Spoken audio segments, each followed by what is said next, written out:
His Last Bow by Sir Arthur Conan Doyle. Adventure 1. The Adventure of Wisteria Lodge. Chapter 1. The Singular Experience of Mr. John Scott Eccles. I find it recorded in my notebook that it was a bleak and windy day towards the end of March in the year 1892. Holmes had received a telegram while we sat at our lunch, and he had scribbled a reply. He made no remark, but the matter remained in his thoughts, for he stood in front of the fire afterwards, with a thoughtful face, smoking his pipe, and casting an occasional glance at the message.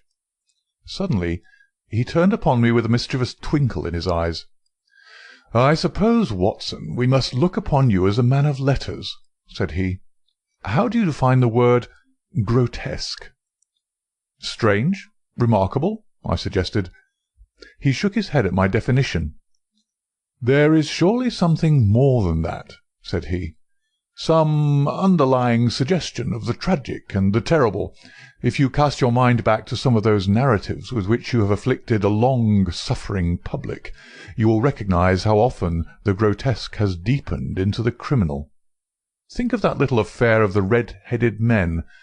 That was grotesque enough in the outset, and yet it ended in a desperate attempt at robbery. Or again, there was that most grotesque affair of the 5 orange pips, which led straight to a murderous conspiracy. The word puts me on the alert." "Have you it there?" I asked. He read the telegram aloud. "Have just had most incredible and grotesque experience. May I consult you? Scott Eccles, Post Office, Charing Cross." "Man or a woman?" I asked. "Oh, man, of course. No woman would ever send a reply-paid telegram. She would have come." "Will you see him?" "My dear Watson, you know how bored I have been since we locked up Colonel Carruthers. My mind is like a racing engine, tearing itself to pieces because it is not connected up with the work for which it was built. Life is commonplace. The papers are sterile. Audacity and romance seem to have passed forever from the criminal world. Can you ask me, then, whether I am ready to look into any new problem, however trivial it may prove? But here, unless I am mistaken, is our client." A measured step was heard upon the stairs, and a moment later a stout, tall, grey-whiskered, and solemnly respectable person was ushered into the room. His life history was written in his heavy features and pompous manner. From his spats to his gold-rimmed spectacles, he was a conservative, a churchman, a good citizen, orthodox and conventional to the last degree. But some amazing experience had disturbed his native composure, and left its traces in his bristling hair, his flushed, angry cheeks, and his flurried, excited manner. He plunged instantly into his business. "I have had a most singular and unpleasant experience, Mr. Holmes," said he. "Never in my life have I been placed in such a situation. It is most improper, most outrageous. I must insist upon some explanation." He swelled and puffed in his anger. "Pray sit down, Mr. Scott Eccles," said Holmes in a soothing voice. "May I ask, in the first place, why you came to me at all?" "Well, sir, it did not appear to be a matter which concerned the police. And yet, when you've heard the facts, you must admit that I would not leave it where it was. Private detectives are a class with whom I have absolutely no sympathy, but none the less, having heard your name—" "Quite so. But in the second place, why did you not come at once?" Holmes glanced at his watch. "It is 2:15, he said. "Your telegram was dispatched about 1, but no one can glance at your toilet and attire without seeing that your disturbance dates from the moment of your waking." Our client smoothed down his unbrushed hair and felt his unshaven chin. "You are right, Mr. Holmes. I never gave a thought to my toilet. I was only too glad to get out of such a house. But I have been running round making inquiries before I came to you. I went to the house agents, you know, and they said that Mr. Garcia's rent was paid up all right, and that everything was in order at Wisteria Lodge." "Come, come, sir," said Holmes, laughing. "You're like my friend Dr. Watson, who has a bad habit of telling his stories wrong end foremost. Please arrange your thoughts, and let me know, in their due sequence, exactly what those events are which have sent you out unbrushed and unkempt, with dress boots and waistcoat buttoned awry, in search of advice and assistance." Our client looked down with a rueful face at his own unconventional appearance. "I'm sure it must look very bad, Mr. Holmes, and I'm not aware that in my whole life such a thing has ever happened before. But I will tell you the whole queer business, and when I have done so you will admit, I am sure, that there has been enough to excuse me." But his narrative was nipped in the bud.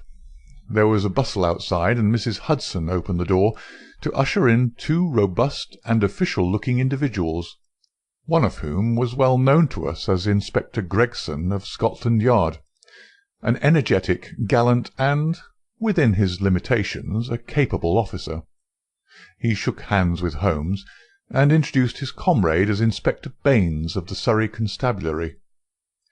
"We are hunting together, Mr. Holmes, and our trail lay in this direction." He turned his bulldog eyes upon our visitor. "Are you Mr. John Scott Eccles of Popham House, Lee?" "I am. We've been following you about all the morning." "You traced him through the telegram, no doubt," said Holmes. "Exactly, Mr. Holmes. We picked up the scent at Charing Cross Post Office and came on here." "But why did you follow me? What do you want?" "We wish a statement, Mr. Scott Eccles, as to the events which led up to the death last night of Mr. Aloysius Garcia of Wisteria Lodge, near Esher." Our client had sat up with staring eyes, and every tinge of colour struck from his astonished face. "Dead? Did you say he was dead?" "Yes, sir, he's dead." "But how? An accident?" "Murder, if ever there was one upon earth." "Good God! This is awful! You don't mean that I'm suspected?" "A letter of yours was found in the dead man's pocket, and we know by it that you had planned to pass last night at his house." "So I did." "Oh, you did you?" Out came the official notebook. "Wait a bit, Gregson," said Sherlock Holmes. "All you desire is a plain statement, is it not?" "And it is my duty to warn Mr. Scott Eccles that it may be used against him." "Mr. Eccles was going to tell us about it when you entered the room, I think. Watson, a brandy and soda would do him no harm. Now, sir, I suggest that you take no notice of this addition to your audience, and that you proceed with your narrative exactly as you would have done had you never been interrupted." Our visitor had gulped off the brandy, and the colour had returned to his face. With a dubious glance at the inspector's notebook, he plunged at once into his extraordinary statement.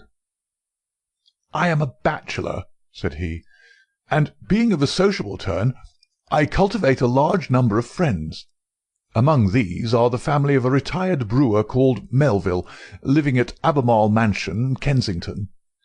It was at his table that I met some weeks ago a young fellow named Garcia. He was, I understand, of Spanish descent, and connected in some way with the embassy. He spoke perfect English, was pleasing in his manners, and as good-looking a man as ever I saw in my life.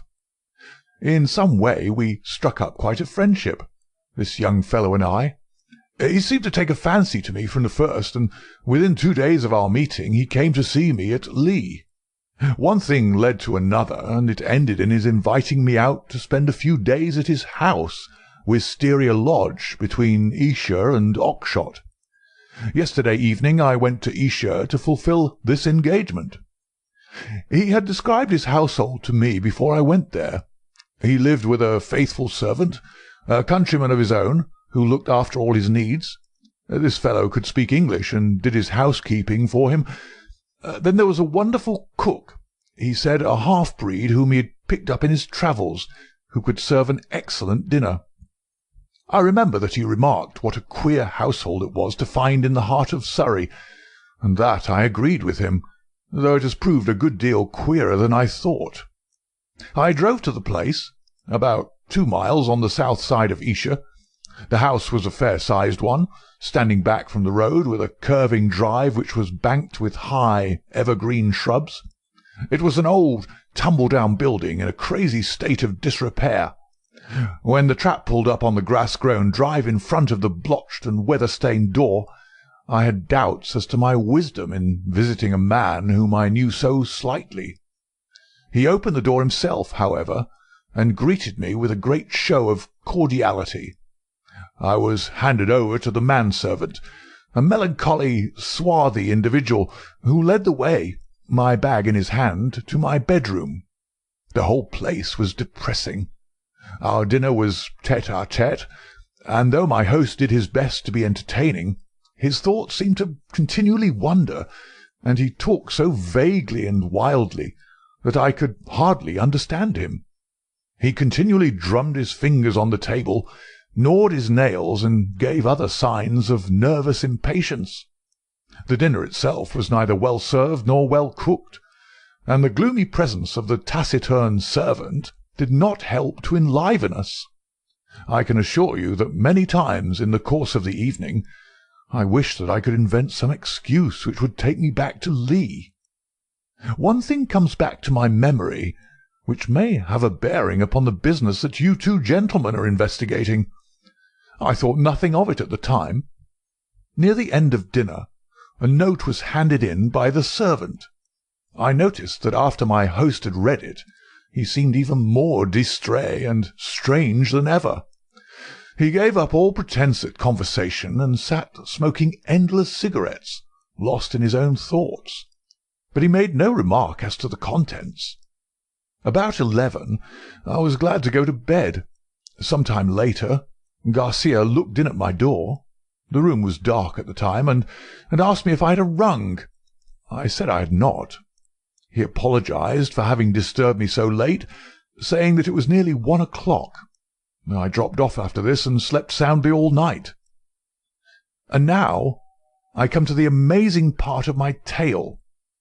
When I woke, it was broad daylight. I glanced at my watch, and the time was nearly 9. I had particularly asked to be called at 8, so I was very much astonished at this forgetfulness.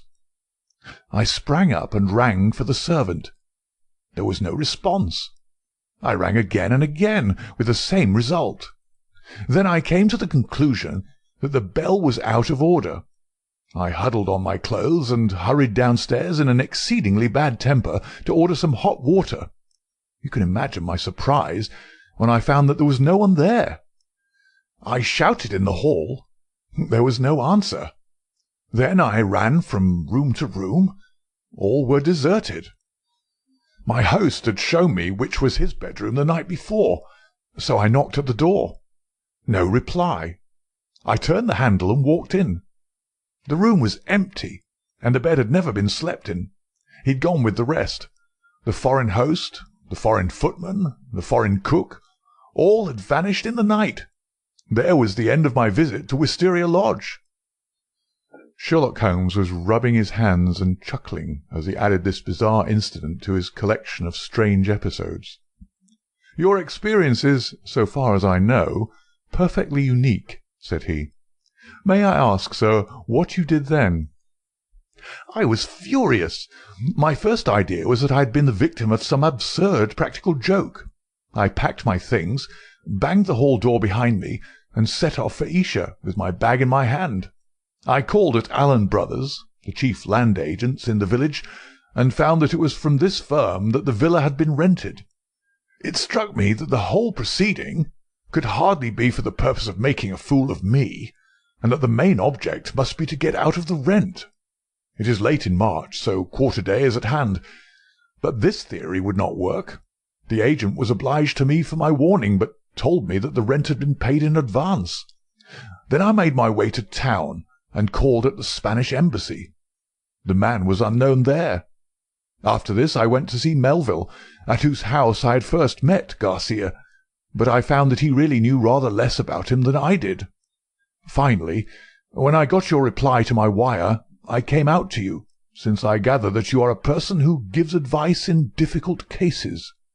But now, Mr. Inspector, I understand from what you said when you entered the room that you can carry the story on, and that some tragedy had occurred. I can assure you that every word I have said is the truth, and that, outside of what I have told you, I know absolutely nothing about the fate of this man. My only desire is to help the law in every possible way." "I'm sure of it, Mr. Scott Eccles, I'm sure of it," said Inspector Gregson in a very amiable tone. "I'm bound to say that everything which you've said agrees very closely with the facts as they've come to our notice. For example, there was that note which arrived during dinner. Did you chance to observe what became of it?" "Yes, I did. Garcia rolled it up and threw it into the fire." "What do you say to that, Mr. Baines?" The country detective was a stout, puffy red man whose face was only redeemed from grossness by two extraordinarily bright eyes, almost hidden behind the heavy creases of cheek and brow. With a slow smile he drew a folded and discoloured scrap of paper from his pocket. "It was a dog grate, Mr. Holmes, and he overpitched it. I picked this out, unburned from the back of it." Holmes smiled his appreciation. "You must have examined the house very carefully to find a single pellet of paper." "I did, Mr. Holmes. It's my way. Shall I read it, Mr. Gregson?" The Londoner nodded. "The note is written upon ordinary cream-laid paper without watermark. It is a quarter sheet. The paper is cut off in 2 snips with a short-bladed scissors. It's been folded over 3 times and sealed with purple wax, put on hurriedly and pressed down with some flat oval object. It is addressed to Mr. Garcia, Wisteria Lodge. It says, 'Our own colours, green and white. Green open, white shut. Main stair, 1st corridor, 7th right, green baize. Godspeed, D.' It is a woman's writing done with a sharp-pointed pen, but the address is either done with another pen or by someone else. It is thicker and bolder, as you see." "A very remarkable note," said Holmes, glancing it over. "I must compliment you, Mr. Baines, upon your attention to detail in your examination of it. A few trifling points might perhaps be added. The oval seal is undoubtedly a plain sleeve link. What else is of such a shape? The scissors were bent nail scissors. Short as the 2 snips are, you can distinctly see the same slight curve in each." The country detective chuckled. "I thought I had squeezed all the juice out of it, but I see there was a little over," he said. "I'm bound to say that I make nothing of the note except that there was something on hand, and that a woman, as usual, was at the bottom of it." Mr. Scott Eccles had fidgeted in his seat during this conversation. "I'm glad you found the note, since it corroborates my story," said he. "But I beg to point out that I have not yet heard what has happened to Mr. Garcia, nor what has become of his household." "As to Garcia," said Gregson, "that is easily answered. He was found dead this morning upon Oxshott Common, nearly a mile from his home. His head had been smashed to pulp by heavy blows of a sandbag or some such instrument, which had crushed rather than wounded. It is a lonely corner, and there is no house within a quarter of a mile of the spot. He had apparently been struck down first from behind, but his assailant had gone on beating him long after he was dead. It was a most furious assault. There are no footsteps, nor any clue to the criminals." "Robbed?" "No, there was no attempt at robbery." "This is very painful and terrible," said Mr. Scott Eccles in a querulous voice. "But it is really uncommonly hard on me. I had nothing to do with my host going off upon a nocturnal excursion and meeting so sad an end. How do I come to be mixed up with the case?" "Very simple, sir," Inspector Baines answered. "The only document found in the pocket of the deceased was a letter from you saying that you would be with him on the night of his death. It was the envelope of this letter which gave us the dead man's name and address. It was after 9 this morning when we reached his house and found neither you nor anyone else inside it. I wired to Mr. Gregson to run you down in London while he examined Wisteria Lodge. Then I came into town, joined Mr. Gregson, and here we are." "I think now," said Gregson, rising, "we had best put this matter into an official shape. You'll come round with us to the station, Mr. Scott Eccles, and let us have your statement in writing." "Certainly, I will come at once. But I retain your services, Mr. Holmes. I desire you to spare no expense and no pains to get to the truth." My friend turned to the country inspector. "I suppose that you have no objection to my collaborating with you, Mr. Baines?" "Highly honoured, sir, I'm sure." "You appear to have been very prompt and businesslike in all that you have done. Was there any clue, may I ask, as to the exact hour that the man met his death?" "He'd been there since 1 o'clock. There was rain about that time, and his death had certainly been before the rain." "But that is perfectly impossible, Mr. Baines," cried our client. "His voice is unmistakable. I could swear to it that it was he who addressed me in my bedroom at that very hour." "Remarkable, but by no means impossible," said Holmes, smiling. "You have a clue?" asked Gregson. "On the face of it, the case is not a very complex one, though it certainly presents some novel and interesting features. A further knowledge of facts is necessary before I would venture to give a final and definite opinion. By the way, Mr. Baines, did you find anything remarkable besides this note in your examination of the house?" The detective looked at my friend in a singular way. "There were," said he, "one or two very remarkable things. Perhaps when I've finished at the police station you would care to come out and give me your opinion of them." "I am entirely at your service," said Sherlock Holmes, ringing the bell. "You will show these gentlemen out, Mrs. Hudson, and kindly send the boy with this telegram. He's to pay a 5-shilling reply." We sat for some time in silence after our visitors had left. Holmes smoked hard, with his brows drawn down over his keen eyes, and his head thrust forward in the eager way characteristic of the man.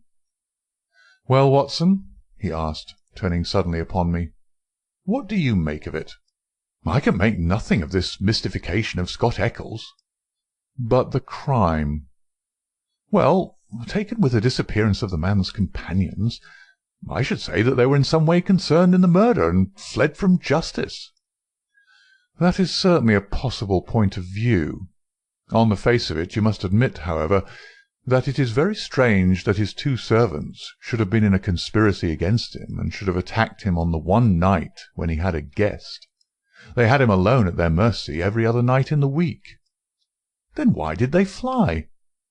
"Quite so. Why did they fly? There is a big fact. Another big fact is the remarkable experience of our client, Scott Eccles.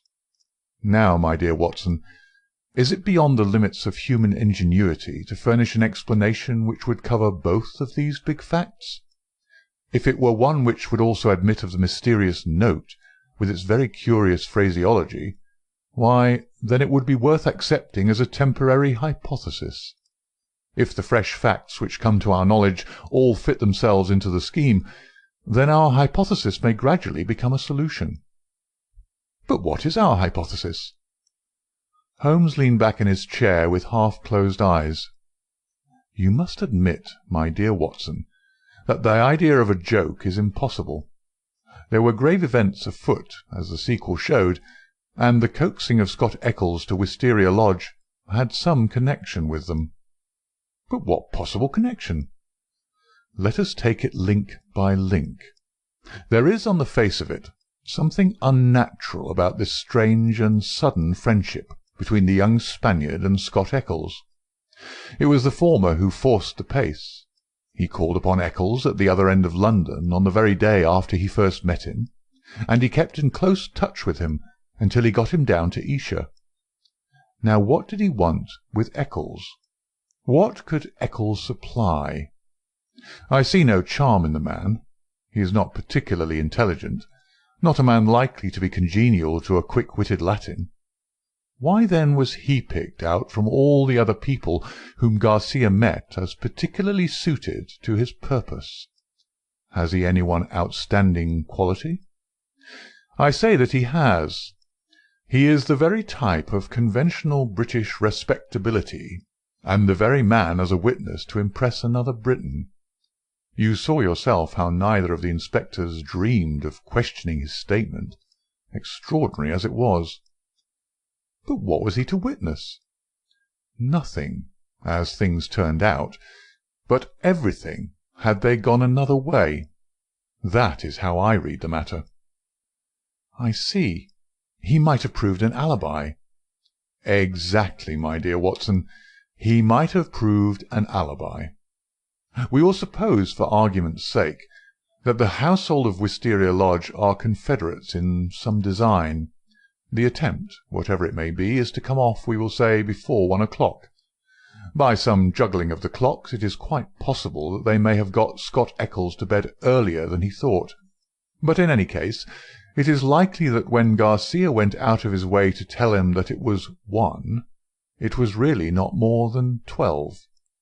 If Garcia could do whatever he had to do and be back by the hour mentioned, he had evidently a powerful reply to any accusation.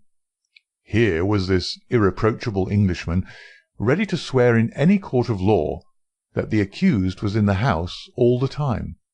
It was an insurance against the worst. Yes, I see that. But how about the disappearance of the others? I have not all my facts yet, but I do not think there are any insuperable difficulties. Still, it is an error to argue in front of your data. You find yourself insensibly twisting them round to fit your theories. And the message? How did it run? Our own colours, green and white. Sounds like racing. Green open, white shut. That is clearly a signal.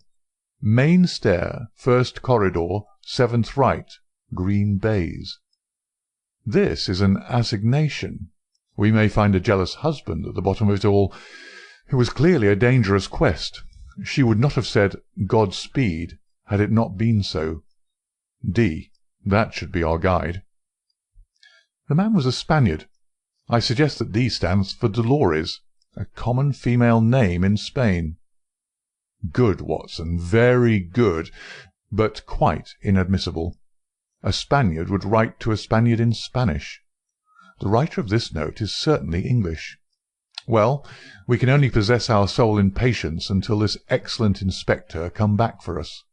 Meanwhile, we can thank our lucky fate which has rescued us for a few short hours from the insufferable fatigues of idleness. An answer had arrived to Holmes's telegram before our Surrey officer had returned. Holmes read it and was about to place it in his notebook when he caught a glimpse of my expectant face.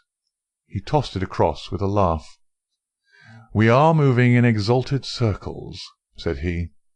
The telegram was a list of names and addresses: Lord Harringby, the Dingle; Sir George Folliot, Oxshott Towers; Mr. Hines, J.P., Purdley Place; Mr. James Baker Williams, Forton Old Hall; Mr. Henderson, High Gable; Reverend Joshua Stone, Nether Walsling. "This is a very obvious way of limiting our field of operations," said Holmes. "No doubt Baines, with his methodical mind, has already adopted some similar plan." "I don't quite understand." "Well, my dear fellow, we have already arrived at the conclusion that the message received by Garcia at dinner was an appointment or an assignation. Now, if the obvious reading of it is correct, and in order to keep the tryst one has to ascend a main stair and seek the 7th door in a corridor, it is perfectly clear that the house is a very large one. It is equally certain that this house cannot be more than a mile or two from Oxshott, since Garcia was walking in that direction, and hoped, according to my reading of the facts, to be back in Wisteria Lodge in time to avail himself of an alibi which would only be valid up to 1 o'clock. As the number of large houses close to Oxshott must be limited, I adopted the obvious method of sending to the agents mentioned by Scott Eccles, and obtaining a list of them. Here they are in this telegram, and the other end of our tangled skein must lie among them. It was nearly 6 o'clock before we found ourselves in the pretty Surrey village of Esher, with Inspector Baines as our companion. Holmes and I had taken things for the night, and found comfortable quarters at the Bull. Finally we set out in the company of the detective on our visit to Wisteria Lodge. It was a cold, dark March evening, with a sharp wind and a fine rain beating upon our faces. A fit setting for the wild common over which our road passed, and the tragic goal to which it led us.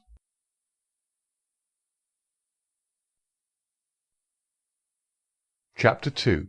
The Tiger of San Pedro. A cold and melancholy walk of a couple of miles brought us to a high wooden gate which opened into a gloomy avenue of chestnuts. The curved and shadowed drive led us to a low, dark house, pitch black against a slate-coloured sky. From the front window upon the left of the door there peeped a glimmer of a feeble light. "There's a constable in possession," said Baines. "I'll knock at the window." He stepped across the grass plot and tapped with his hand on the pane. Through the fogged glass I dimly saw a man spring up from a chair beside the fire, and heard a sharp cry from within the room. An instant later a white-faced, hard-breathing policeman had opened the door, the candle wavering in his trembling hand. "What's the matter, Walters?" asked Baines sharply. The man mopped his forehead with his handkerchief and gave a long sigh of relief. "I'm glad you've come, sir. It's been a long evening, and I don't think my nerve is as good as it was." "Your nerve, Walters? I should not have thought you had a nerve in your body." "Well, sir, it's this lonely, silent house, and the queer thing in the kitchen. Then when you tapped at the window I thought it had come again." "That what had come again?" "The devil, sir. For all I know, it was at the window." "What was at the window, and when?" "It was just about 2 hours ago. The light was just fading. I was sitting reading in the chair. I don't know what made me look up, but there was a face looking in at me through the lower pane. Lord, sir, what a face it was! I'll see it in my dreams." "Tut, tut, Walters. This is not talk for a police constable." "I know, sir, I know, but it shook me, sir, and there's no use to deny it. It wasn't black, sir, nor was it white, nor any colour that I know, but a kind of queer shade, like clay with a splash of milk in it. Then there was the size of it. It was twice yours, sir. And the look of it, the great staring goggle eyes, and the line of white teeth like a hungry beast. I tell you, sir, I couldn't move a finger, nor get my breath, till it whisked away and it was gone. Out I ran, and through the shrubbery, but thank God there was no one there." "If I didn't know you were a good man, Walters, I should put a black mark against you for this. If it were the devil himself, a constable on duty should never thank God that he could not lay his hands upon him. I suppose the whole thing is not a vision and a touch of nerves." "That at least is very easily settled," said Holmes, lighting his little pocket-lantern. "Yes," he reported after a short examination of the grass bed. "A number 12 shoe, I should say. If he was all on the same scale as his foot, he must certainly have been a giant." "What became of him?"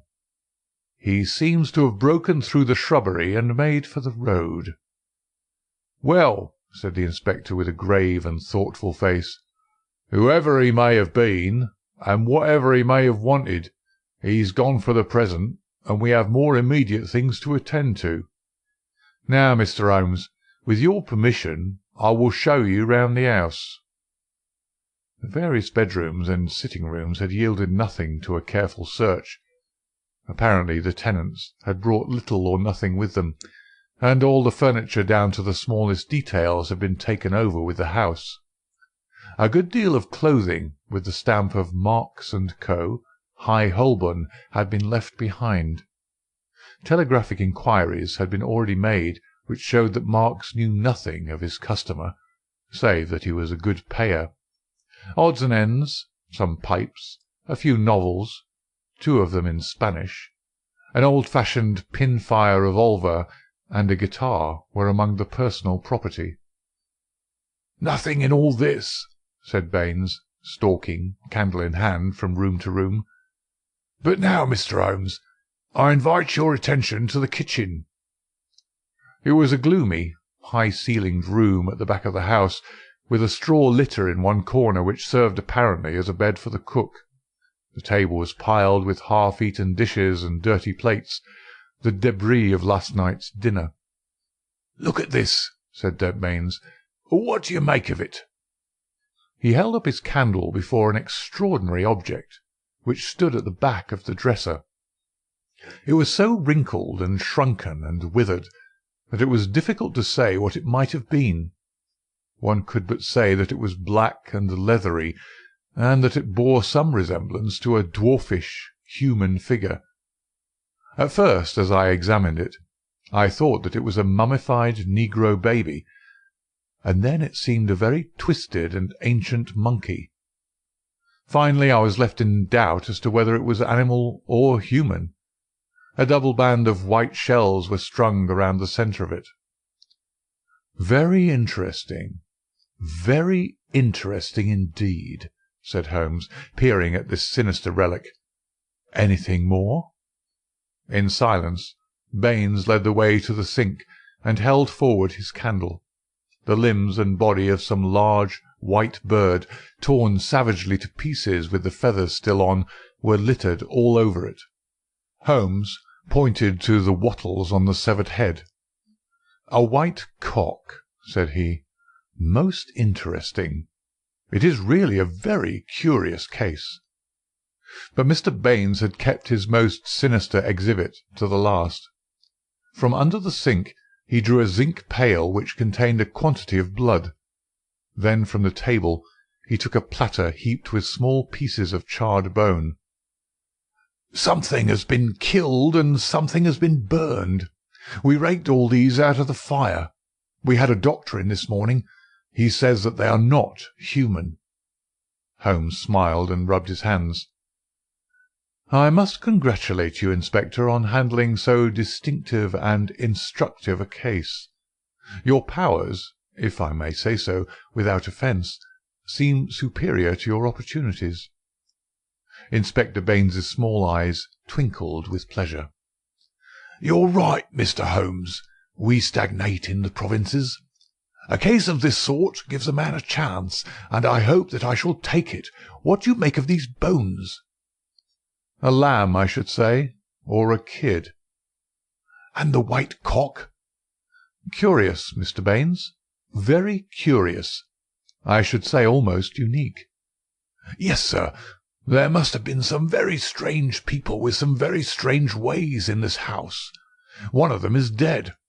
Did his companions follow him and kill him? If they did, we should have them, for every port is watched. But my own views are different. Yes, sir, my own views are very different." "You have a theory, then?" "And I'll work it myself, Mr. Holmes. It's only due to my own credit to do so. Your name is made. But I have still to make mine. I shall be glad to be able to say afterwards that I had solved it without your help." Holmes laughed good-humouredly. "Well, well, Inspector," said he, "do you follow your path, and I will follow mine. My results are always very much at your service if you care to apply to me for them. I think that I have seen all that I wish in this house, and that my time may be more profitably employed elsewhere. Au revoir, and good luck." I could tell by numerous subtle signs, which might have been lost upon anyone but myself, that Holmes was on a hot scent. As impassive as ever to the casual observer, there were none the less a subdued eagerness and suggestion of tension in his brightened eyes and brisker manner, which assured me that the game was afoot. After his habit he said nothing, and after mine I asked no questions.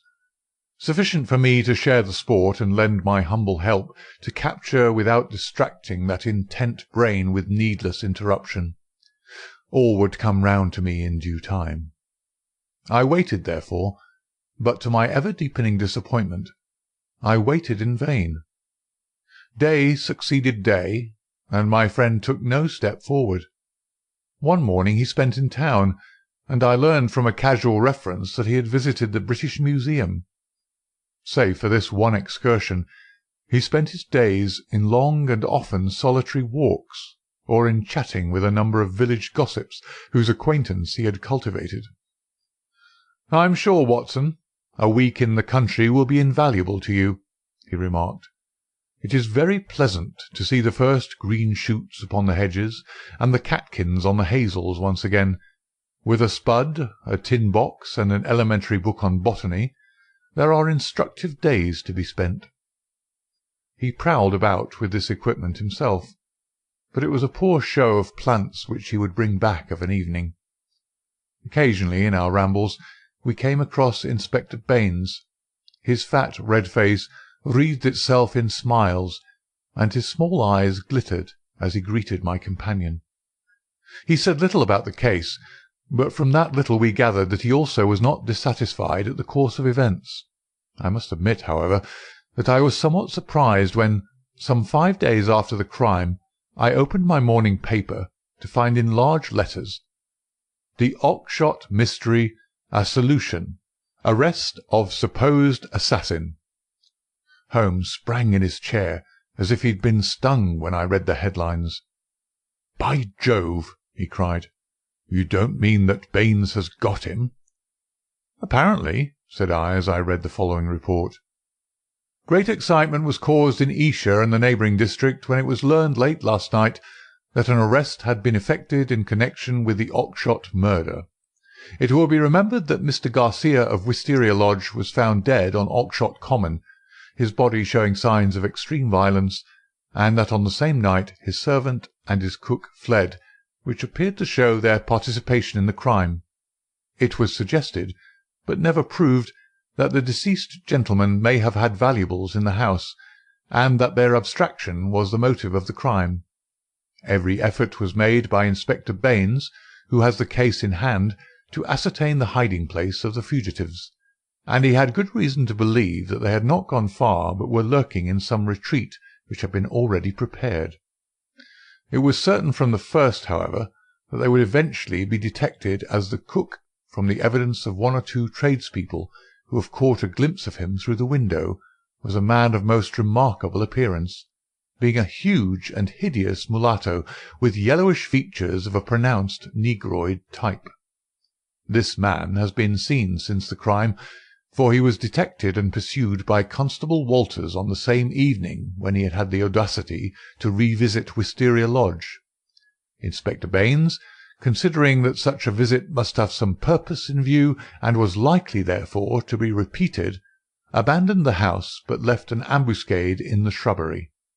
The man walked into the trap, and was captured last night after a struggle in which Constable Downing was badly bitten by the savage. We understand that when the prisoner is brought before the magistrates, a remand will be applied for by the police, and that great developments are hoped from his capture. "Really, we must see Baines at once," cried Holmes, picking up his hat. "We will just catch him before he starts." We hurried down the village street, and found, as we had expected, that the inspector was just leaving his lodgings. "You've seen the paper, Mr. Holmes?" he asked, holding one out to us. "Yes, Baines, I've seen it. Pray don't think it a liberty if I give you a word of friendly warning." "Of warning, Mr. Holmes?" "I have looked into this case with some care, and I am not convinced that you are on the right lines. I don't want you to commit yourself too far unless you are sure." "You're very kind, Mr. Holmes." "I assure you I speak for your good." It seemed to me that something like a wink quivered for an instant over one of Mr. Baines's tiny eyes. "We agreed to work on our own lines, Mr. Holmes. That's what I'm doing." "Oh, very good," said Holmes. "Don't blame me." "No, sir. I believe you mean well by me, but we all have our own systems, Mr. Holmes. You have yours, and maybe I have mine." Let us say no more about it. You're welcome always to my news. This fellow is a perfect savage, as strong as a cart-horse and as fierce as the devil. He chewed Downing's thumb nearly off before they could master him. He hardly speaks a word of English, and we can get nothing out of him but grunts." "And you think you have evidence that he murdered his late master?" "I didn't say so, Mr. Holmes. I didn't say so. We all have our little ways. You try yours, and I will try mine. That's the agreement."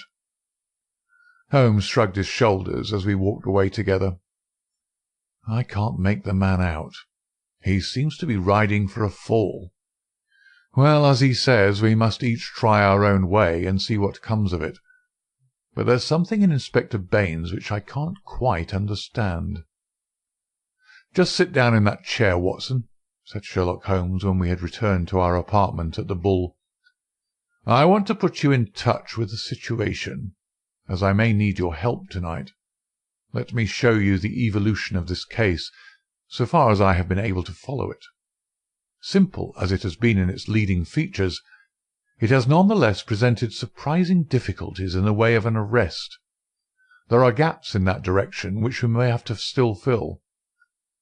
We still go back to the note which was handed in to Garcia upon the evening of his death. We may put aside this idea of Baines's, that Garcia's servants were concerned in the matter. The proof of this lies in the fact that it was he who had arranged for the presence of Scott Eccles, which could only have been done for the purpose of an alibi. It was Garcia, then, who had an enterprise, and apparently a criminal enterprise, in hand that night in the course of which he met his death. I say criminal, because only a man with a criminal enterprise desires to establish an alibi. Who, then, is most likely to have taken his life? Surely the person against whom the criminal enterprise was directed. So far it seems to me that we are on safe ground. We can now see a reason for the disappearance of Garcia's household. They were all confederates in the same unknown crime. If it came off when Garcia returned, any possible suspicion would be warded off by the Englishman's evidence, and all would be well. But the attempt was a dangerous one, and if Garcia did not return by a certain hour, it was probable that his own life had been sacrificed. It had been arranged, therefore, that in such a case his two subordinates were to make for some prearranged spot where they could escape investigation and be in a position afterwards to renew their attempt. That would fully explain the facts, would it not? The whole inexplicable tangle seemed to straighten out before me. I wondered, as I always did, how it had not been obvious to me before. But why should one servant return? We can imagine that in the confusion of flight, something precious, something which he could not bear to part with, had been left behind. That would explain his persistence, would it not? Well, what is the next step? The next step is the note received by Garcia at the dinner. It indicates a confederate at the other end. Now, where was the other end? I have already shown you that it could only lie in some large house, and that the number of large houses is limited. My first days in this village were devoted to a series of walks in which, in the intervals of my botanical researches, I made a reconnaissance of all the large houses, and an examination of the family history of the occupants. One house, and only one, riveted my attention. It is the famous old Jacobean Grange of High Gable, 1 mile on the farther side of Oxshott, and less than half a mile from the scene of the tragedy. The other mansions belong to prosaic and respectable people who live far aloof from romance. But Mr. Henderson of High Gable was by all accounts a curious man to whom curious adventures might befall. I concentrated my attention, therefore, upon him and his household. A singular set of people, Watson. The man himself the most singular of them all. I managed to see him on a plausible pretext, but I seemed to read in his dark, deepest brooding eyes that he was perfectly aware of my true business. He is a man of 50, strong, active, with iron-grey hair, great bunched black eyebrows, the step of a deer and the air of an emperor. A fierce, masterful man, with a red-hot spirit behind his parchment face. He is either a foreigner or has lived long in the tropics, for he is yellow and sapless, but tough as whipcord. His friend and secretary, Mr. Lucas, is undoubtedly a foreigner, chocolate-brown, wily, suave and cat-like, with a poisonous gentleness of speech. You see, Watson, we have come already upon 2 sets of foreigners, one at Wisteria Lodge and one at High Gable. So our gaps are beginning to close. These 2 men, close and confidential friends, are the centre of the household. But there is one other person who for our immediate purpose may be even more important. Henderson has 2 children, girls of 11 and 13. Their governess is a Miss Burnett, an Englishwoman of 40 or thereabouts. There is also one confidential manservant.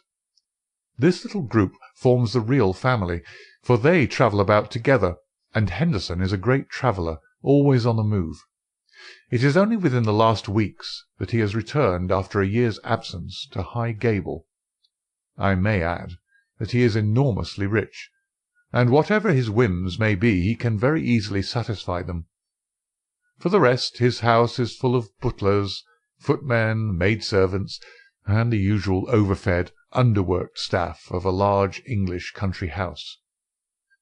So much I learned partly from village gossip, and partly from my own observation. There are no better instruments than discharged servants with a grievance, and I was lucky enough to find one. I call it luck, but it would not have come my way had I not been looking out for it. As Baines remarks, we all have our systems. It was my system which enabled me to find John Warner, late gardener of High Gable, sacked in a moment of temper by his imperious employer. He in turn had friends among the indoor servants, who unite in their fear and dislike of their master. So I had my key to the secrets of the establishment. Curious people, Watson. I don't pretend to understand it all yet, but very curious people anyway. It's a double-winged house, and the servants live on one side, the family on the other. There's no link between the two, save for Henderson's own servant, who serves the family's meals. Everything is carried to a certain door, which forms the one connection. Governess and children hardly go out at all except into the garden. Henderson never by any chance walks alone. His dark secretary is like his shadow. The gossip among the servants is that their master is terribly afraid of something. "Sold his soul to the devil in exchange for money," says Warner, "and expects his creditor to come up and claim his own." Where they came from or who they are, nobody has an idea. They are very violent. Twice Henderson has lashed at folk with his dog-whip, and only his long purse and heavy compensation have kept him out of the courts. Well now, Watson, let us judge the situation by this new information. We may take it that the letter came out of this strange household, and was an invitation to Garcia to carry out some attempt which had already been planned. Who wrote the note? It was someone within the citadel, and it was a woman. Who then but Miss Burnett, the governess? All our reasoning seems to point that way. At any rate, we may take it as a hypothesis and see what consequences it would entail. I may add that Miss Burnett's age and character make it certain that my first idea that there might be a love interest in our story is out of the question. If she wrote the note, she was presumably the friend and confederate of Garcia. What, then, might she be expected to do if she heard of his death? If he met it in some nefarious enterprise, her lips might be sealed. Still, in her heart she must retain bitterness and hatred against those who had killed him, and would presumably help so far as she could to have revenge upon them. Could we see her, then, and try to use her? That was my first thought. But now we come to a sinister fact. Miss Burnett has not been seen by any human eye since the night of the murder. From that evening she has utterly vanished. Is she alive? Has she perhaps met her end on the same night as the friend whom she had summoned? Or is she merely a prisoner? There is the point which we still have to decide. You will appreciate the difficulty of the situation, Watson. There is nothing upon which we can apply for a warrant.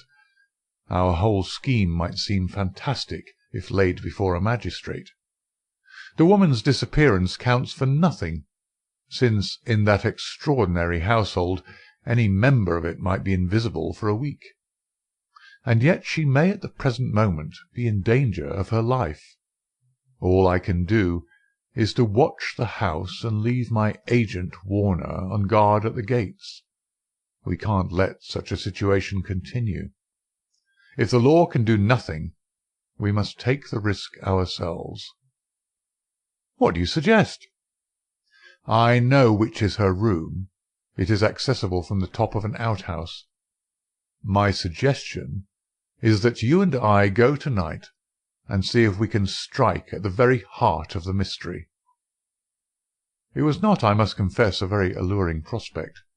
The old house with its atmosphere of murder, the singular and formidable inhabitants, the unknown dangers of the approach, and the fact that we were putting ourselves legally in a false position, all combined to damp my ardour. But there was something in the ice-cold reasoning of Holmes which made it impossible to shrink from any adventure which he might recommend. One knew that thus, and only thus, could a solution be found. I clasped his hand in silence, and the die was cast. But it was not destined that our investigation should have so adventurous an ending. It was about 5 o'clock, and the shadows of the March evening were beginning to fall, when an excited rustic rushed into our room. "They've gone, Mr. Holmes. They went by the last train. The lady broke away, and I've got her in a cab downstairs." "Excellent, Warner," cried Holmes, springing to his feet. "Watson, the gaps are closing rapidly." In the cab was a woman, half collapsed from nervous exhaustion. She bore upon her aquiline and emaciated face the traces of some recent tragedy. Her head hung listlessly upon her breast, but as she raised it and turned her dull eyes upon us, I saw that her pupils were dark dots in the centre of the broad grey iris. She was drugged with opium. "I watched at the gate, same as you advised, Mr. Holmes," said our emissary, the discharged gardener. "When the carriage came out, I followed it to the station. She was like one walking in her sleep, but when they tried to get her into the train, she came to life and struggled. They pushed her into the carriage. She fought her way out again. I took her part, got her in a cab, and here we are. I shan't forget the face at the carriage window as I led her away. I'd have a short life if I'd his way, the black-eyed, scowling yellow devil."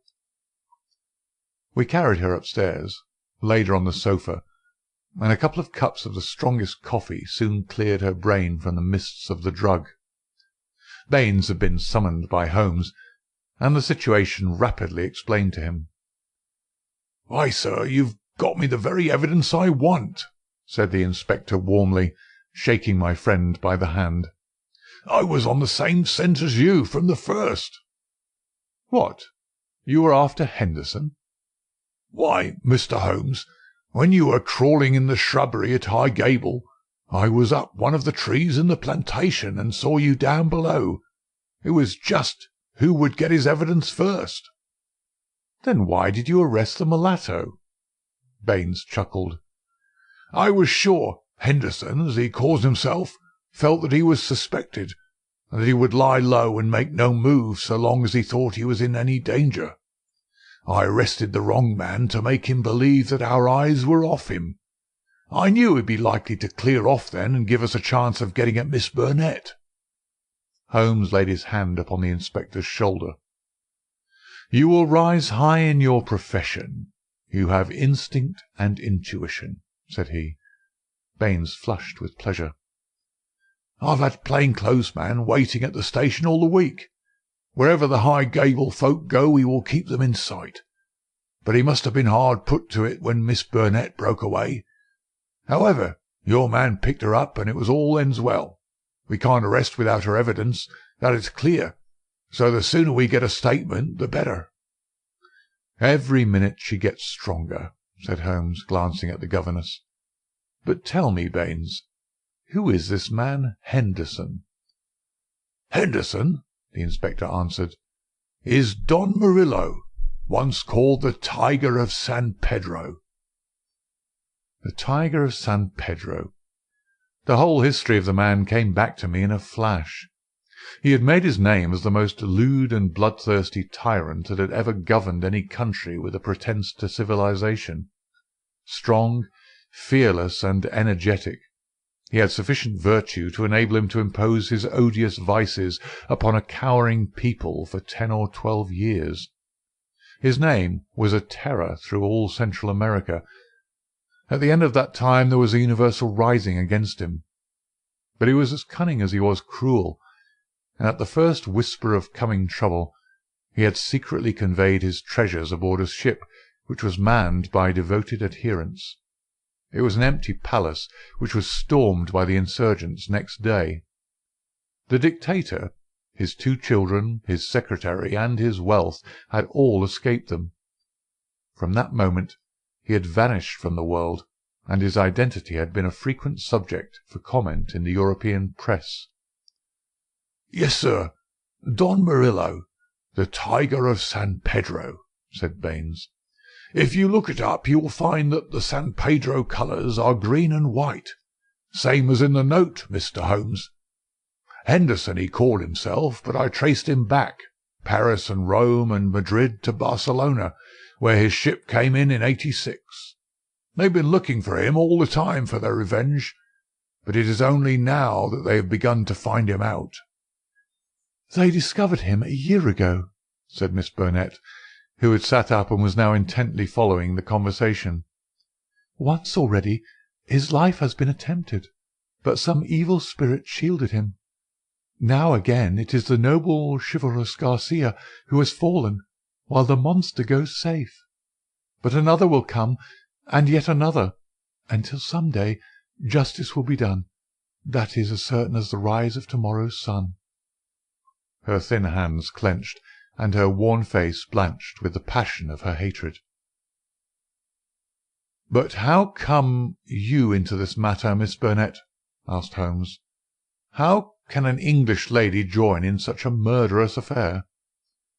"I join in it because there is no other way in the world by which justice can be gained.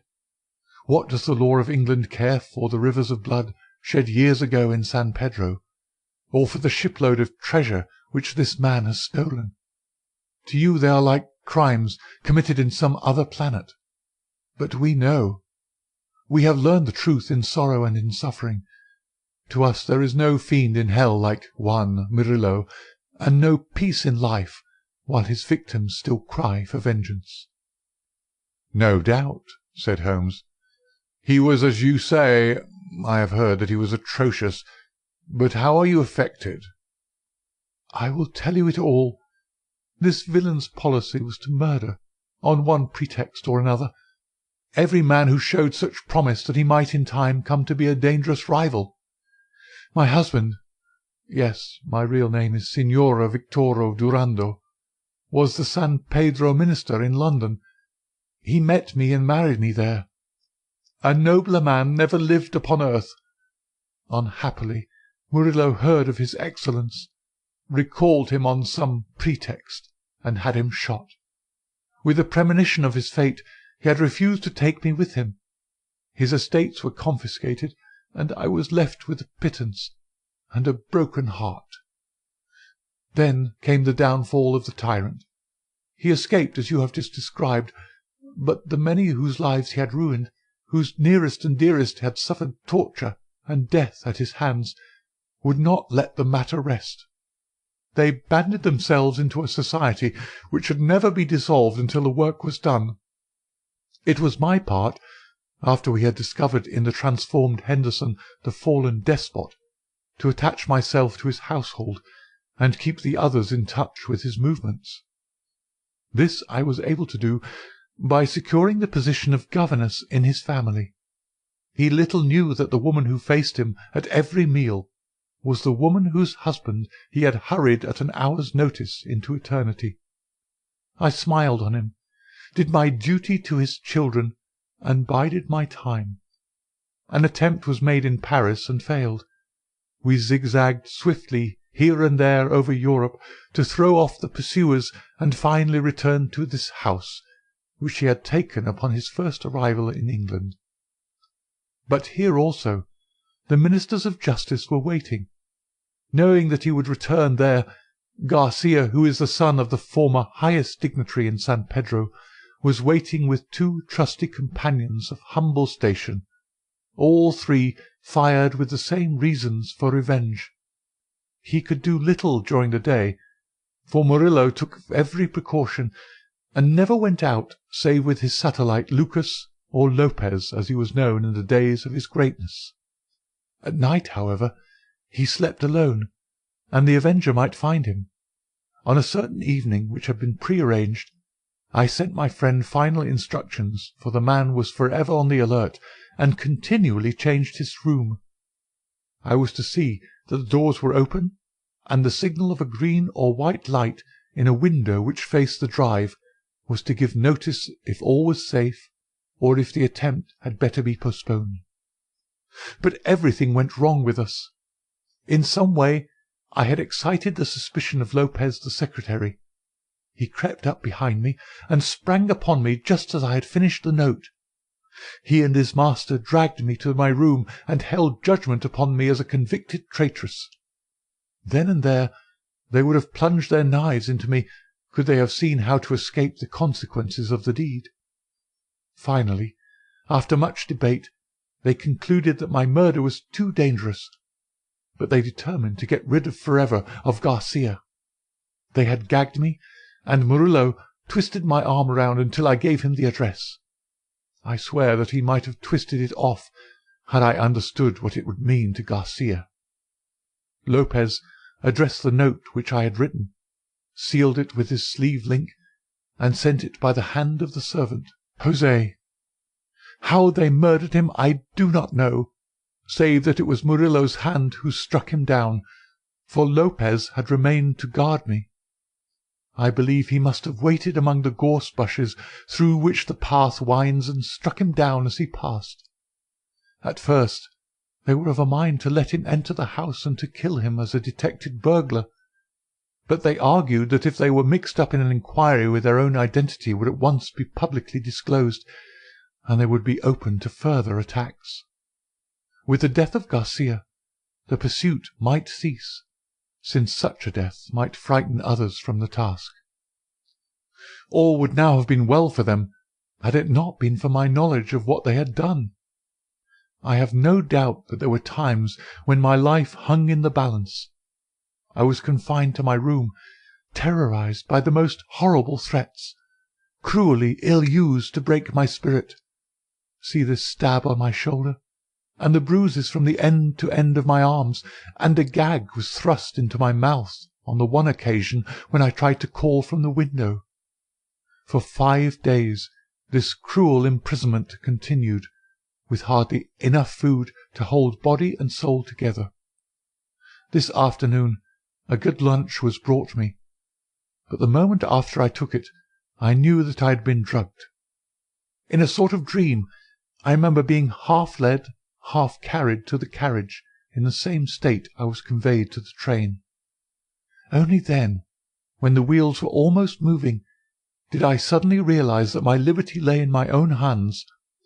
I sprang out.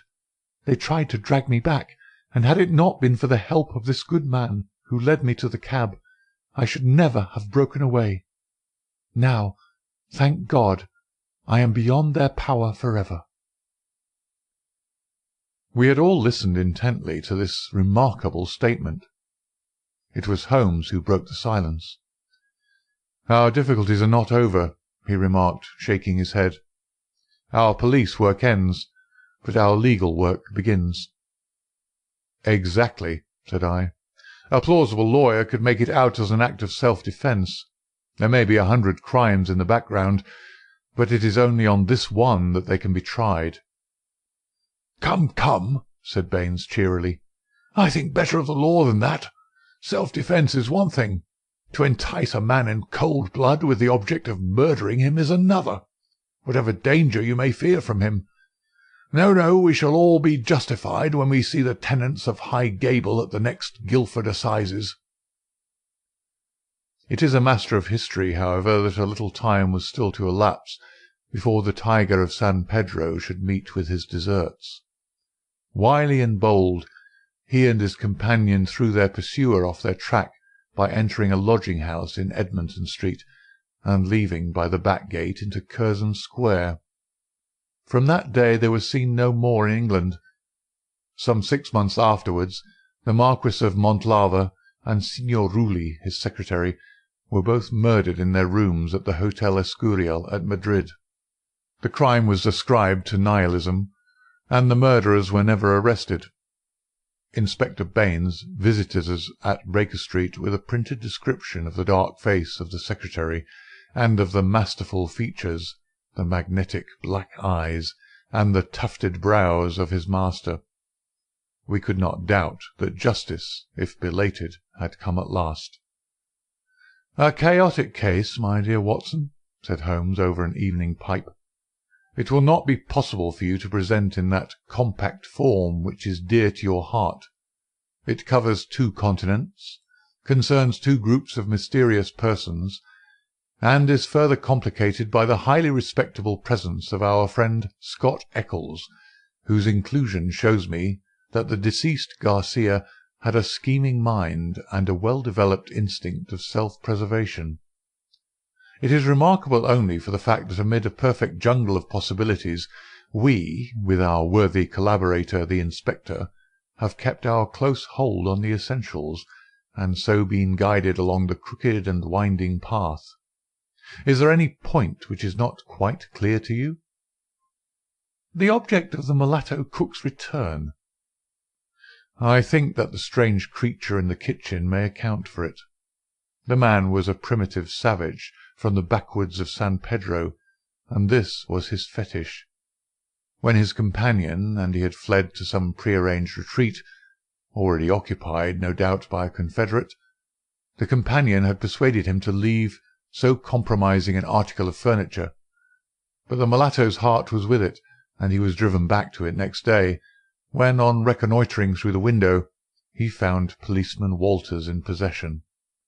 He waited 3 days longer, and then his piety or his superstition drove him to try once more. Inspector Baines, who with his usual astuteness had minimized the incident before me, had really recognized its importance and had left a trap into which the creature walked. Any other point, Watson?" "The torn bird, the pail of blood, the charred bones, all the mystery of that weird kitchen." Holmes smiled as he turned up an entry in his notebook. "I spent a morning in the British Museum reading up on that and other points. Here is a quotation from Eckermann's Voodooism and the Negroid Religions. The true voodoo worshipper attempts nothing of importance without certain sacrifices which are intended to propitiate his unclean gods. In extreme cases, these rites take the form of human sacrifices followed by cannibalism. The more usual victims are a white cock, which is plucked in pieces alive, or a black goat whose throat is cut and body burned. So you see our savage friend was very orthodox in his ritual. It is grotesque, Watson," Holmes added, as he slowly fastened his notebook. "But as I have had occasion to remark, there is but one step from the grotesque to the horrible." Adventure 2. The Adventure of the Cardboard Box. In choosing a few typical cases which illustrate the remarkable mental qualities of my friend Sherlock Holmes, I have endeavoured as far as possible to select those which presented the minimum of sensationalism while offering a fair field for his talents. It is, however, unfortunately impossible entirely to separate the sensational from the criminal, and the chronicler is left in the dilemma that he must either sacrifice details which are essential to his statement, and so give a false impression of the problem, or he must use matter which chance and not choice has provided him with. With this short preface, I shall turn to my notes of what proved to be a strange, though a peculiarly terrible chain of events.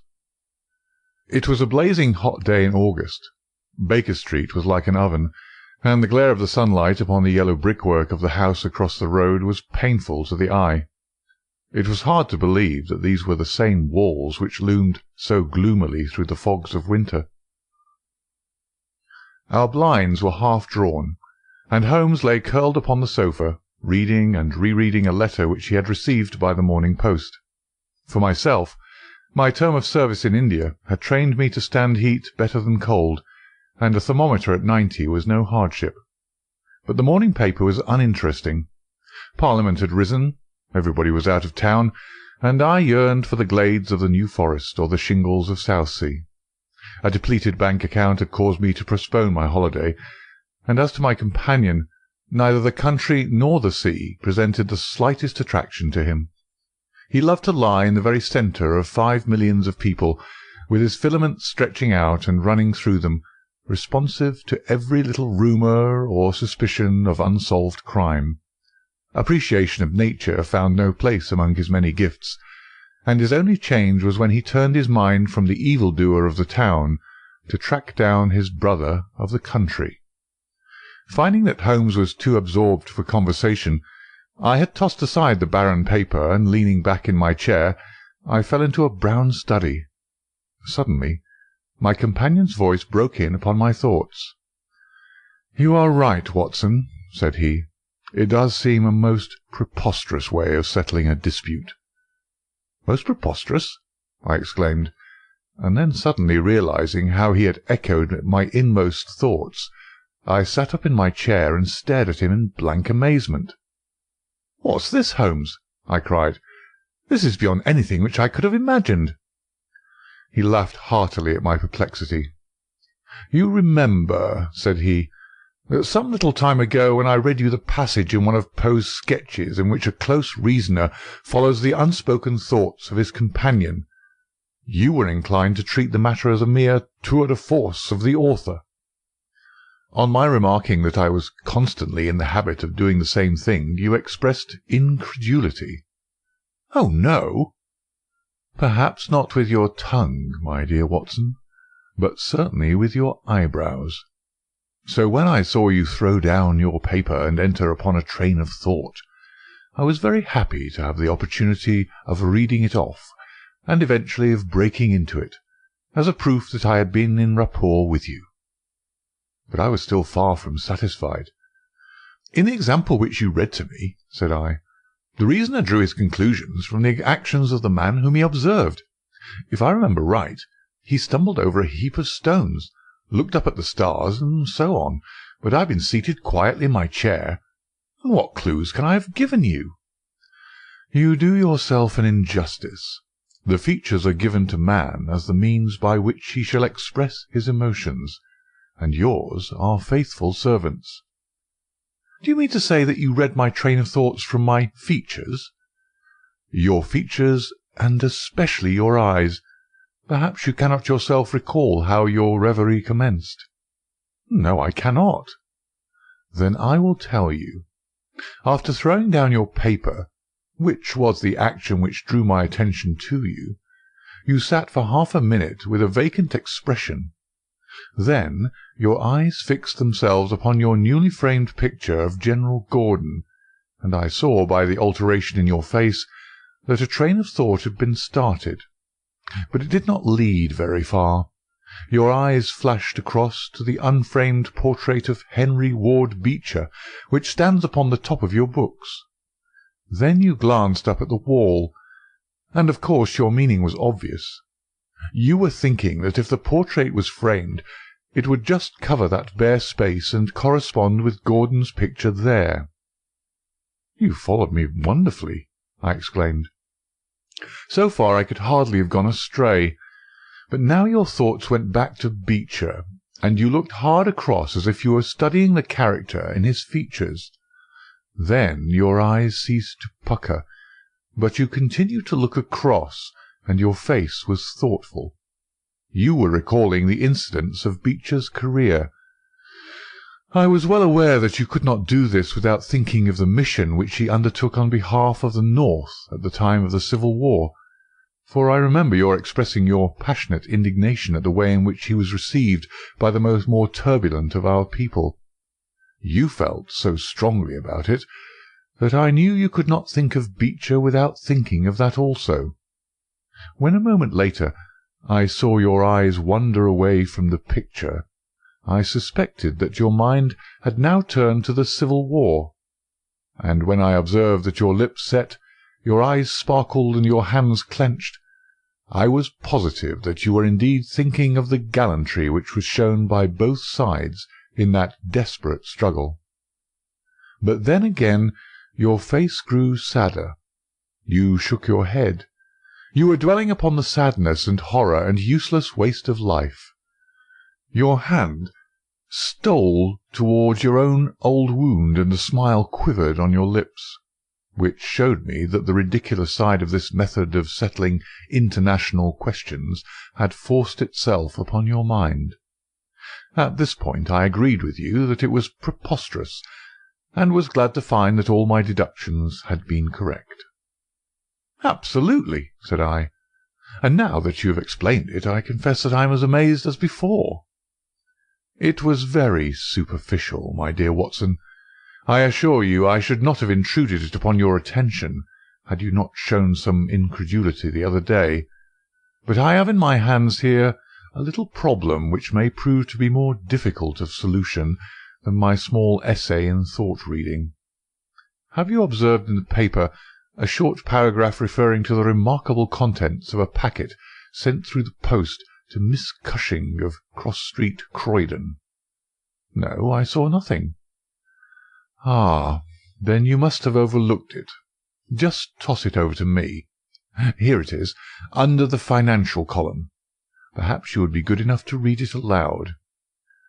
I picked up the paper, which she had thrown back to me, and read the paragraph indicated. It was headed, "A Gruesome Packet." "Miss Susan Cushing, living at Cross Street, Croydon, has been made the victim of what must be regarded as a peculiarly revolting practical joke, unless some more sinister meaning should prove to be attached to the incident. At 2 o'clock yesterday afternoon a small packet, wrapped in brown paper, was handed in by the postman. A cardboard box was inside, which was filled with coarse salt. On emptying this, Miss Cushing was horrified to find 2 human ears, apparently quite freshly severed. The box had been sent by parcel post from Belfast upon the morning before. There is no indication as to the sender, and the matter is the more mysterious as Miss Cushing, who is a maiden lady of 50, has led a most retired life and has so few acquaintances or correspondents that it is a rare event for her to receive anything through the post. Some years ago, however, when she retired at Penge, she let apartments in her house to 3 young medical students, whom she was obliged to get rid of on account of their noisy and irregular habits. The police are of opinion that this outrage may have been perpetrated upon Miss Cushing by these youths, who owed her a grudge, and who hoped to frighten her by sending her these relics of the dissecting rooms. Some probability is lent to the theory by the fact that one of these students came from the north of Ireland, and, to the best of Miss Cushing's belief, from Belfast. In the meantime the matter is being actively investigated, Mr. Lestrade, one of the very smartest of our detective officers, being in charge of the case." "So much for the Daily Chronicle," said Holmes as I finished reading. "Now for our friend Lestrade. I had a note from him this morning, in which he says, 'I think that this case is very much in your line. We have every hope of clearing the matter up, but we find a little difficulty in getting anything to work upon. We have, of course, wired to the Belfast post office, but a large number of parcels were handed in upon that day, and they have no means of identifying this particular one, or of remembering the sender. The box is a half-pound box of honeydew tobacco, and does not help us in any way. The medical student theory still appears to me to be the most feasible, but if you should have a few hours to spare, I should be very happy to see you out there. I shall be either at the house or in the police station all day. What say you, Watson? Can you rise superior to the heat and run down to Croydon with me on the off chance of a case for your annals? I was longing for something to do. You shall have it, then. Ring for our boots and tell them to order a cab. I'll be back in a moment when I have changed my dressing-gown and filled my cigar-case. A shower of rain fell while we were in the train, and the heat was far less oppressive in Croydon than in town. Holmes had sent on a wire so that Lestrade, as wiry, as dapper, and as ferret-like as ever, was waiting for us at the station. A walk of 5 minutes took us to Cross Street, where Miss Cushing resided. It was a very long street of 2-story brick houses, neat and prim, with whitened stone steps and little groups of aproned women gossiping at the doors. Half-way down, Lestrade stopped and tapped at a door which was opened by a small servant girl. Miss Cushing was sitting at the front room, into which we were ushered. She was a placid-faced woman with large, gentle eyes and grizzled hair curving down over her temples on each side. A worked antimacassar lay upon her lap, and a basket of coloured silks stood upon a stool beside her. "They are in the outhouse, those dreadful things," said she as Lestrade entered. "I wish that you would take them away altogether." "So I shall, Miss Cushing.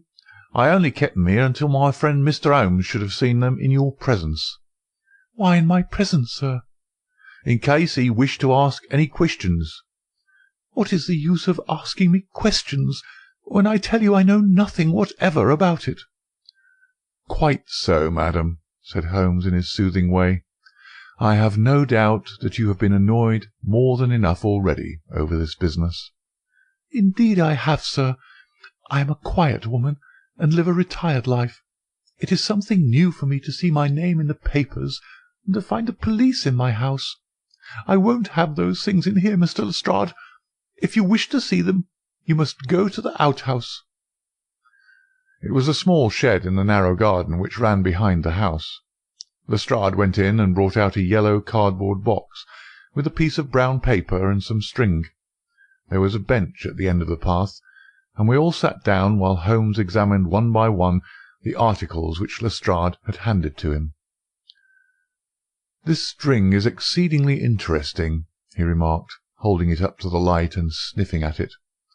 "What do you make of this string, Lestrade?" "It has been tarred." "Precisely. It is a piece of tarred twine. You have also, no doubt, remarked that Miss Cushing has cut the cord with scissors, as can be seen by the double fray on each side. This is of importance." "I cannot see the importance," said Lestrade. "The importance lies in the fact that the knot is left intact, and that this knot is of a peculiar character." "It is very neatly tied. I had already made a note to that effect," said Lestrade complacently. "So much for the string, then," said Holmes, smiling. "Now for the box wrapper. Brown paper with a distinct smell of coffee. What, did you not observe it? I think there can be no doubt of it. Address printed in rather straggling characters. Miss S. Cushing, Cross Street, Croydon. Done with a broad-pointed pen, probably a J, and with very inferior ink. The word Croydon has been originally spelled with an I, which has been changed to Y. The parcel was directed then by a man. The printing is distinctly masculine, of limited education, and unacquainted with the town of Croydon. So far, so good. The box is yellow, a half-pound honeydew box, with nothing distinctive, save 2 thumb marks at the left bottom corner. It is filled with rough salt of the quality used for preserving hides and other of the coarser commercial purposes, and embedded in it are these very singular enclosures. He took out the 2 ears as he spoke, and laying a board across his knee, he examined them minutely, while Lestrade and I, bending forward on each side of him, glanced alternately at these dreadful relics, and at the thoughtful, eager face of our companion. Finally, he returned them to the box once more, and sat for a while in deep meditation. "You have observed, of course," said he at last, "that the ears are not a pair." "Yes, I have noticed that. But if this were the practical joke of some students from the dissecting rooms, it would be as easy for them to send 2 odd ears as a pair." "Precisely. But this is not a practical joke." "You are sure of it?" "The presumption is strongly against it. Bodies in the dissecting rooms are injected with preservative fluid. These ears bear no signs of this. They are fresh, too. They've been cut off with a blunt instrument, which would hardly happen if a student had done it. Again, carbolic or rectified spirits would be the preservatives which would suggest themselves to the medical mind, certainly not rough salt. I repeat that there is no practical joke here, but that we are investigating a serious crime." A vague thrill ran through me as I listened to my companion's words, and saw the stern gravity which had hardened his features. This brutal preliminary seemed to shadow forth some strange and inexplicable horror in the background. Lestrade, however, shook his head like a man who is only half convinced. "There are objections to the joke theory, no doubt," said he, "but there are much stronger reasons against the other. We know that this woman has led a most quiet and respectable life at Penge, and here for the last 20 years. She's hardly been away from her home for a day during that time. Why on earth, then, should any criminal send her the proofs of his guilt, especially as, unless she is a most consummate actress, she understands quite as little of the matter as we do?"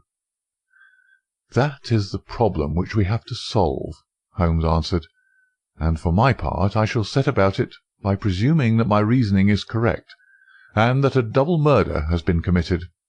One of these ears is a woman's, small, finely formed, and pierced for an earring. The other is a man's, sunburned, discoloured, and also pierced for an earring. These 2 people are presumably dead, or we should have heard their story before now. Today is Friday. The packet was posted on Thursday morning. The tragedy, then, occurred on Wednesday or Tuesday, or earlier. If the 2 people were murdered, who but their murderer would have sent this sign of his work to Miss Cushing? We may take it that the sender of the packet is the man whom we want. But he must have some strong reason for sending Miss Cushing this packet. What reason, then? It must have been to tell her that the deed was done, or to pain her, perhaps. But in that case she knows who it is. Does she know? I doubt it. If she knew, why, she should call the police in. She might have buried the ears, and no one would have been the wiser. That is what she would have done if she had wished to shield the criminal. But if she does not wish to shield him, she would give his name. There is a tangle here which needs straightening out." He had been talking in a high, quick voice, staring blankly up over the garden fence, but now he sprang briskly to his feet and walked towards the house. "I have a few questions to ask Miss Cushing," said he. "In that case I may leave you here," said Lestrade, "for I have another small business on hand. I think that I have nothing further to learn from Miss Cushing. You will find me at the police station." "We shall look in on our way to the train," answered Holmes. A moment later he and I were back in the front room, where the impassive lady was still quietly working away at her antimacassar. She put it down on her lap as we entered, and looked at us with her frank, searching blue eyes. "I am convinced, sir," she said, "that this matter is a mistake, and that the parcel was never meant for me at all. I have said this several times to the gentleman from Scotland Yard, but he simply laughs at me. I have not an enemy in the world, as far as I know, so why should anyone play me such a trick?" "I am coming to be of the same opinion, Miss Cushing," said Holmes, taking a seat beside her. "I think that it is more than probable." He paused, and I was surprised, on glancing round, to see that he was staring with singular intentness at the lady's profile. Surprise and satisfaction were both for an instant to be read upon his eager face, though when she glanced round to find out the cause of his silence, he had become as demure as ever. I stared hard myself at her flat grizzled hair, her trim cap, her little gilt earrings, her placid features, but I could see nothing which would account for my companion's evident excitement. There were one or two questions. "Oh, I'm weary of questions," cried Miss Cushing impatiently. "You have 2 sisters, I believe." "How could you know that?" "I observed the very instant that I entered the room that you have a portrait group of 3 ladies upon the mantelpiece, one of whom is undoubtedly yourself, while the others are so exceedingly like you that there could be no doubt of the relationship." "Yes, you are quite right. Those are my sisters Sarah and Mary." "And here at my elbow is another portrait, taken at Liverpool, of your younger sister in the company of a man who appears to be a steward by his uniform. I observed that she was unmarried at the time." "You are very quick at observing." "That is my trade." "Well, you are quite right, but she was married to Mr. Browner a few days afterwards. He was on the South American line when that was taken, but he was so fond of her that he couldn't abide to leave her for so long, and he got into the Liverpool and London boats." "Ah, the Conqueror, perhaps?" "No, the May Day, when last I heard. Jim came down here to see me once. That was before he broke the pledge. But afterwards he would always take drink when he was ashore, and a little drink would send him stark staring mad. Ah, it was a bad day that ever he took a glass in his hand again. First he dropped me, then he quarrelled with Sarah, and now that Mary has stopped writing, we don't know how things are going with them." It was evident that Miss Cushing had come upon a subject on which she felt very deeply. Like most people who lead a lonely life, she was shy at first, but ended by becoming extremely communicative. She told us many details about her brother-in-law the steward, and then, wandering off on the subject of her former lodgers, the medical students, she gave us a long account of their delinquencies, with their names and those of their hospitals.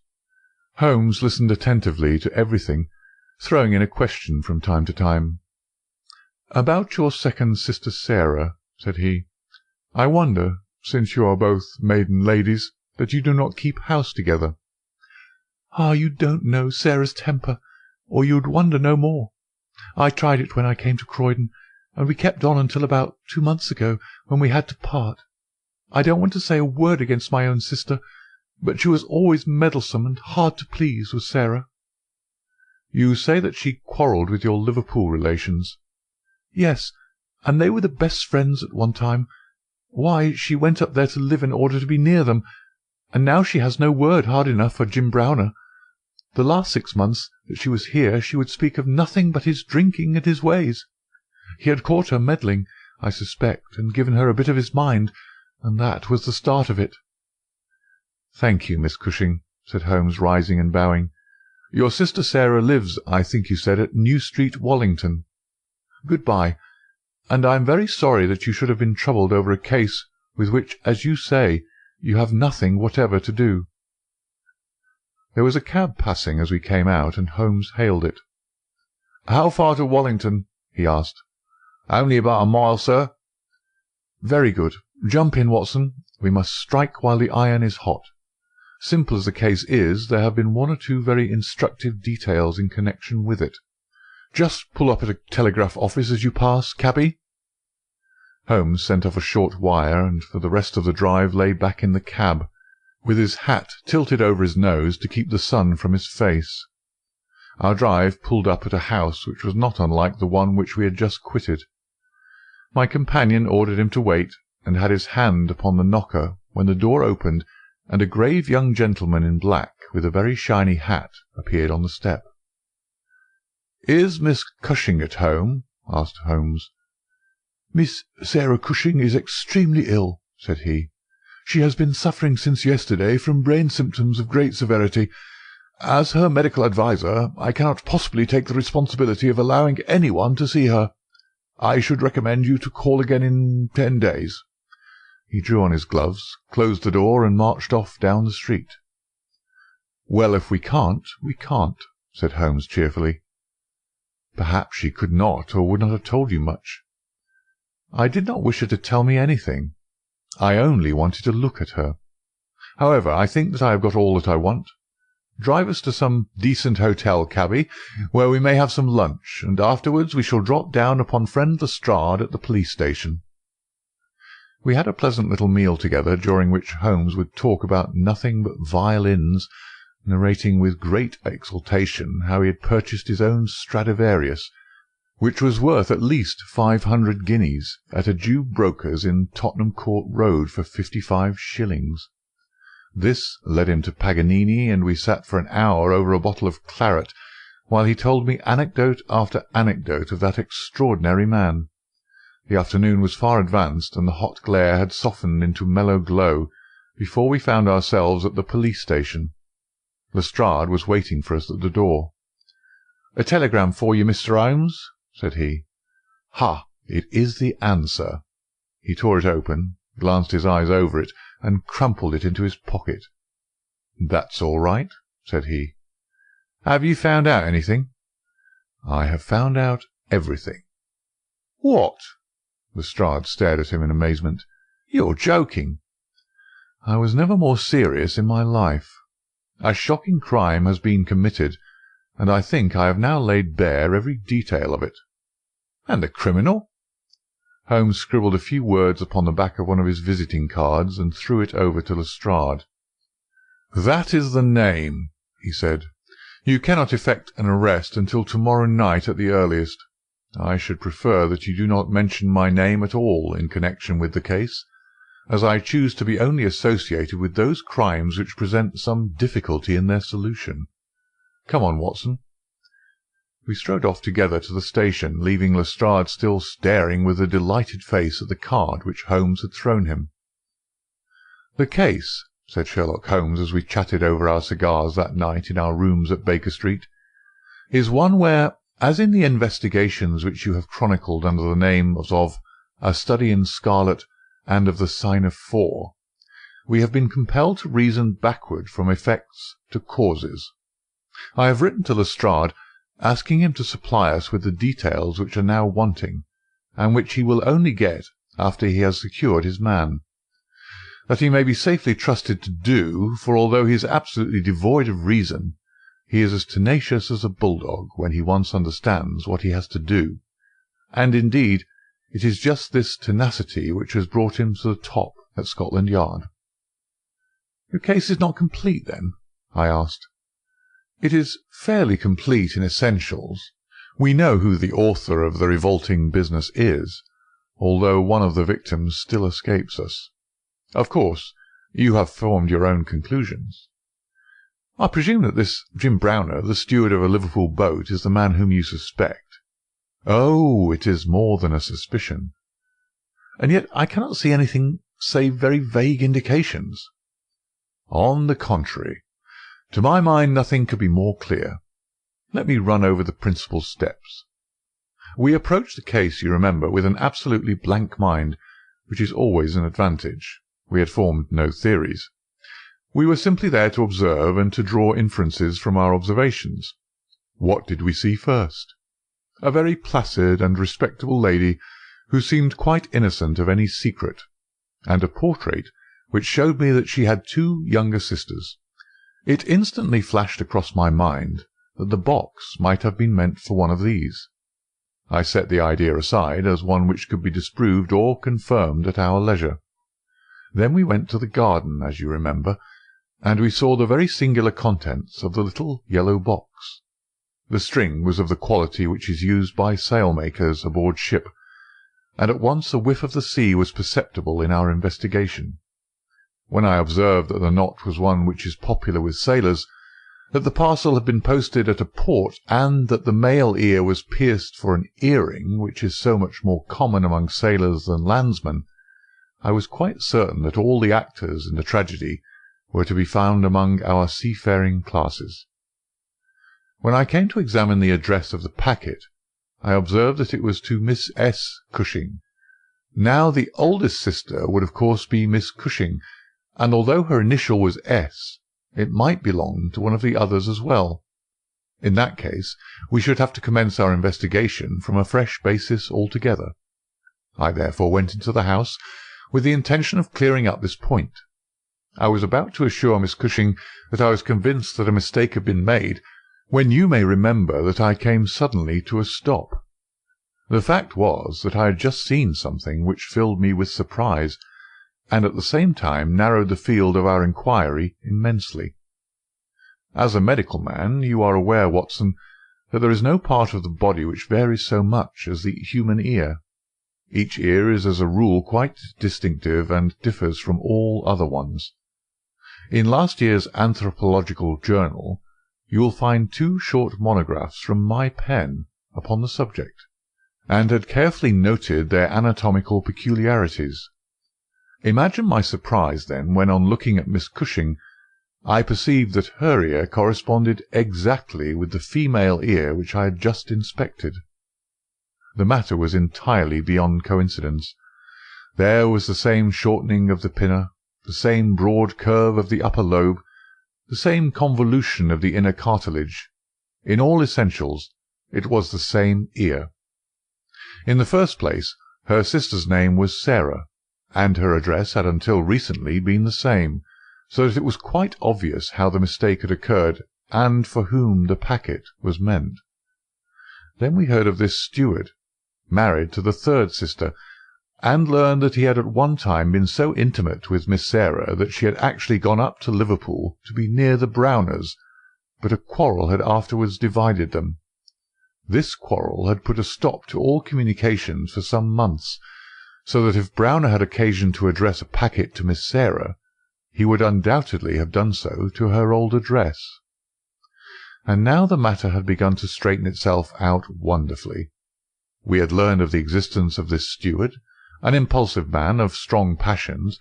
You remember that he threw up what must have been a very superior berth in order to be nearer to his wife, subject, too, to occasional fits of hard drinking.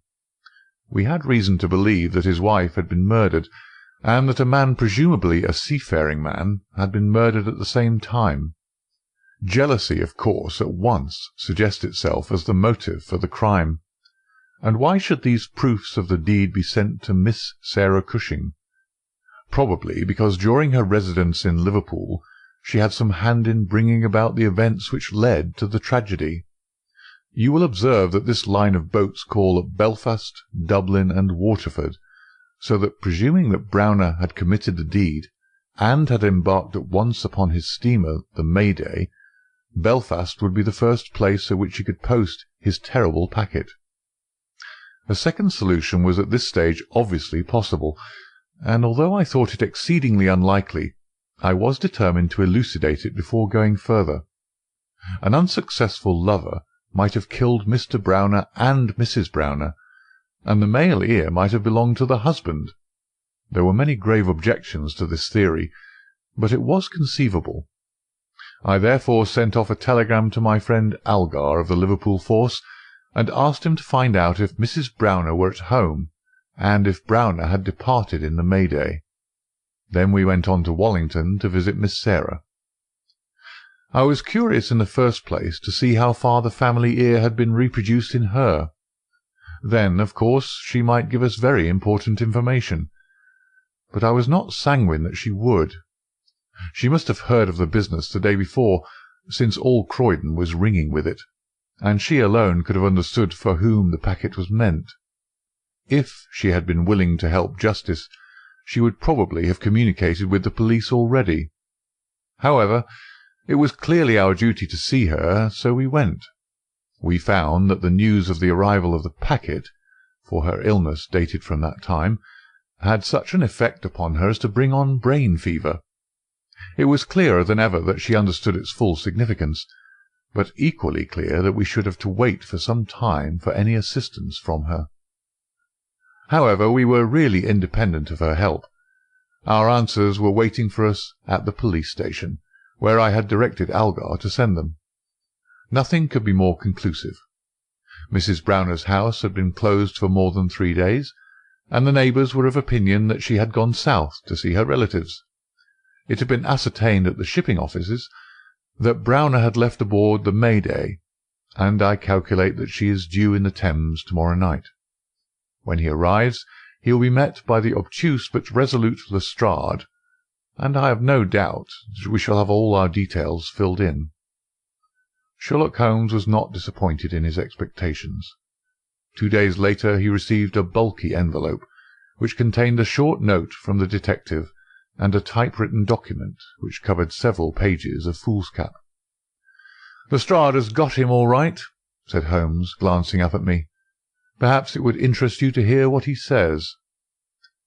"My dear Mr. Holmes, in accordance with the scheme which we had formed in order to test our theories—" "The 'we' is rather fine, Watson, is it not?"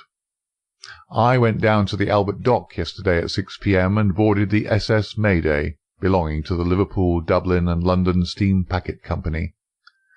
On inquiry, I found that there was a steward on board of the name of James Browner, and that he had acted during the voyage in such an extraordinary manner that the captain had been compelled to relieve him of his duties. On descending to his berth, I found him seated upon a chest with his head sunk upon his hands, rocking himself to and fro. He's a big, powerful chap, clean-shaven and very swarthy, something like Aldridge, who helped us in the bogus laundry affair. He jumped up when he heard my business, and I had my whistle to my lips to call a couple of river police who were round the corner. But he seemed to have no heart in him, and he held out his hands quietly enough for the darbies. We brought him along to the cells, and his box as well, for we thought there might be something incriminating. But bar a big sharp knife, such as most sailors have, we got nothing for our trouble. However, we find that we shall want no more evidence, for on being brought before the inspector at the station, he asked leave to make a statement, which was of course taken down just as he made it by our shorthand man. We had 3 copies typewritten, one of which I enclose. The affair proves, as I always thought it would, to be an extremely simple one. But I am obliged to you for assisting me in my investigation. With kind regards, yours very truly, G. Lestrade. The investigation really was a very simple one, remarked Holmes, but I don't think it struck him in that light when he first called us in. However, let us see what Jim Browner has to say for himself. This is his statement as made before Inspector Montgomery at the Shadwell police station, and it has the advantage of being verbatim. "Have I anything to say? Yes, I have a deal to say. I have to make a clean breast of it all. You can hang me, or you can leave me alone. I don't care a plug which you do. I tell you I've not shut an eye in sleep since I did it, and I don't believe I ever will again until I get past all waking. Sometimes it's his face, but most generally it's hers. I'm never without one or the other before me. He looks frowning and black-like, but she has a kind of surprise upon her face. I, the white lamb, she might well be surprised when she read death on a face that had seldom looked anything but love upon her before. But it was Sarah's fault, and may the curse of a broken man put a blight on her and set the blood rotting in her veins. It's not that I want to clear myself.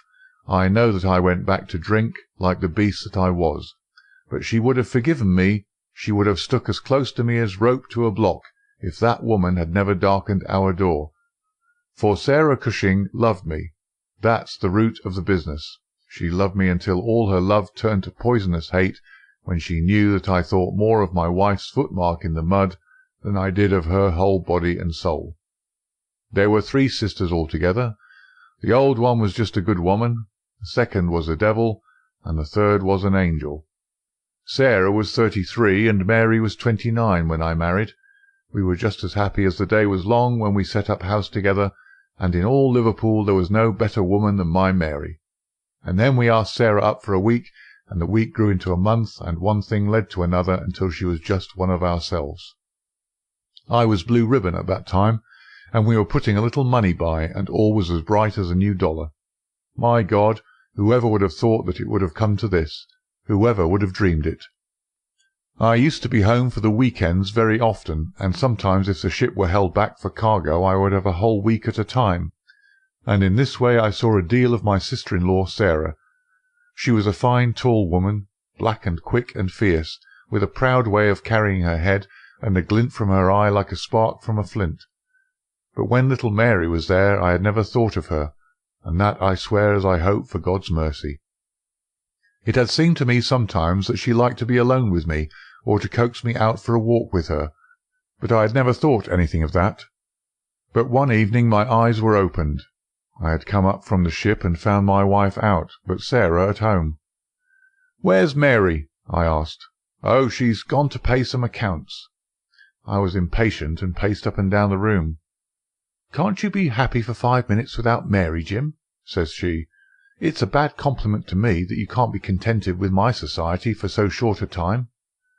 "That's all right, my lass," said I, putting out my hand toward her in a kindly way, but she had it in both hers in an instant, and they burned as if they were in a fever.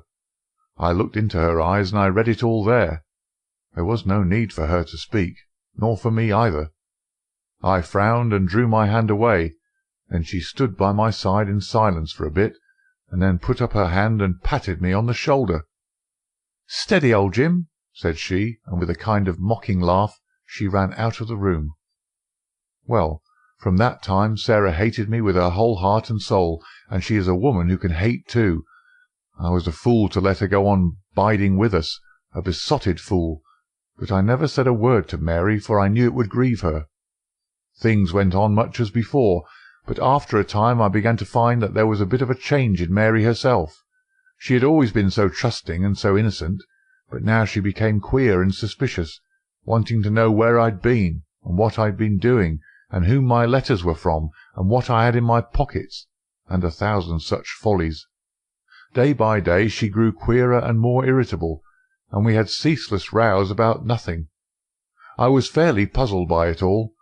Sarah avoided me now, but she and Mary were just inseparable. I can see now how she was plotting and scheming and poisoning my wife's mind against me, but I was such a blind beetle that I could not understand it at the time.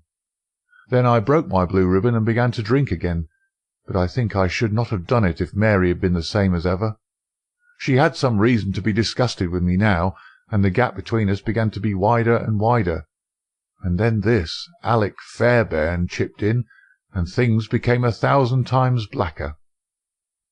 It was to see Sarah's he came to my house first, but soon it was to see us, for he was a man with winning ways, and he made friends wherever he went. He was a dashing, swaggering chap, smart and curled, who'd seen half the world and could talk of what he'd seen.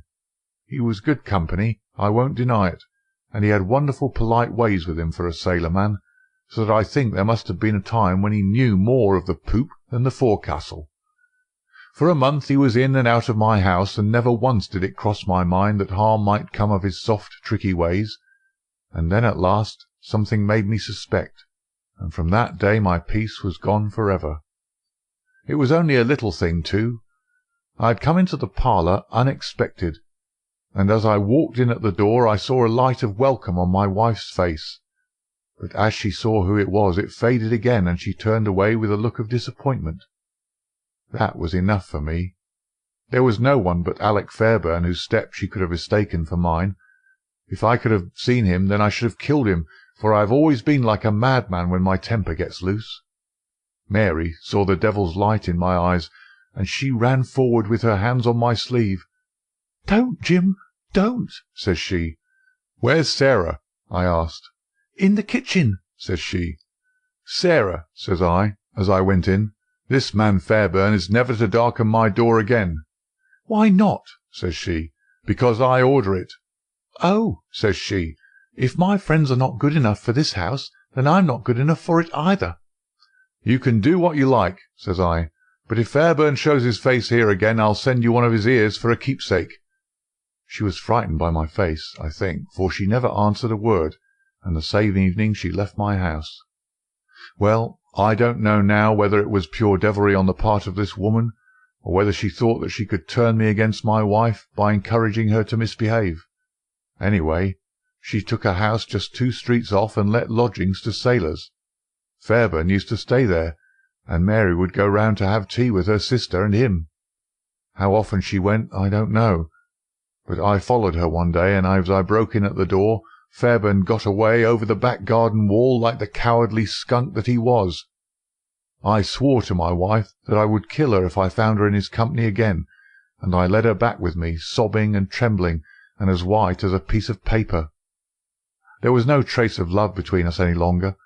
I could see that she hated me and feared me, and when the thought of it drove me to drink, then she despised me as well.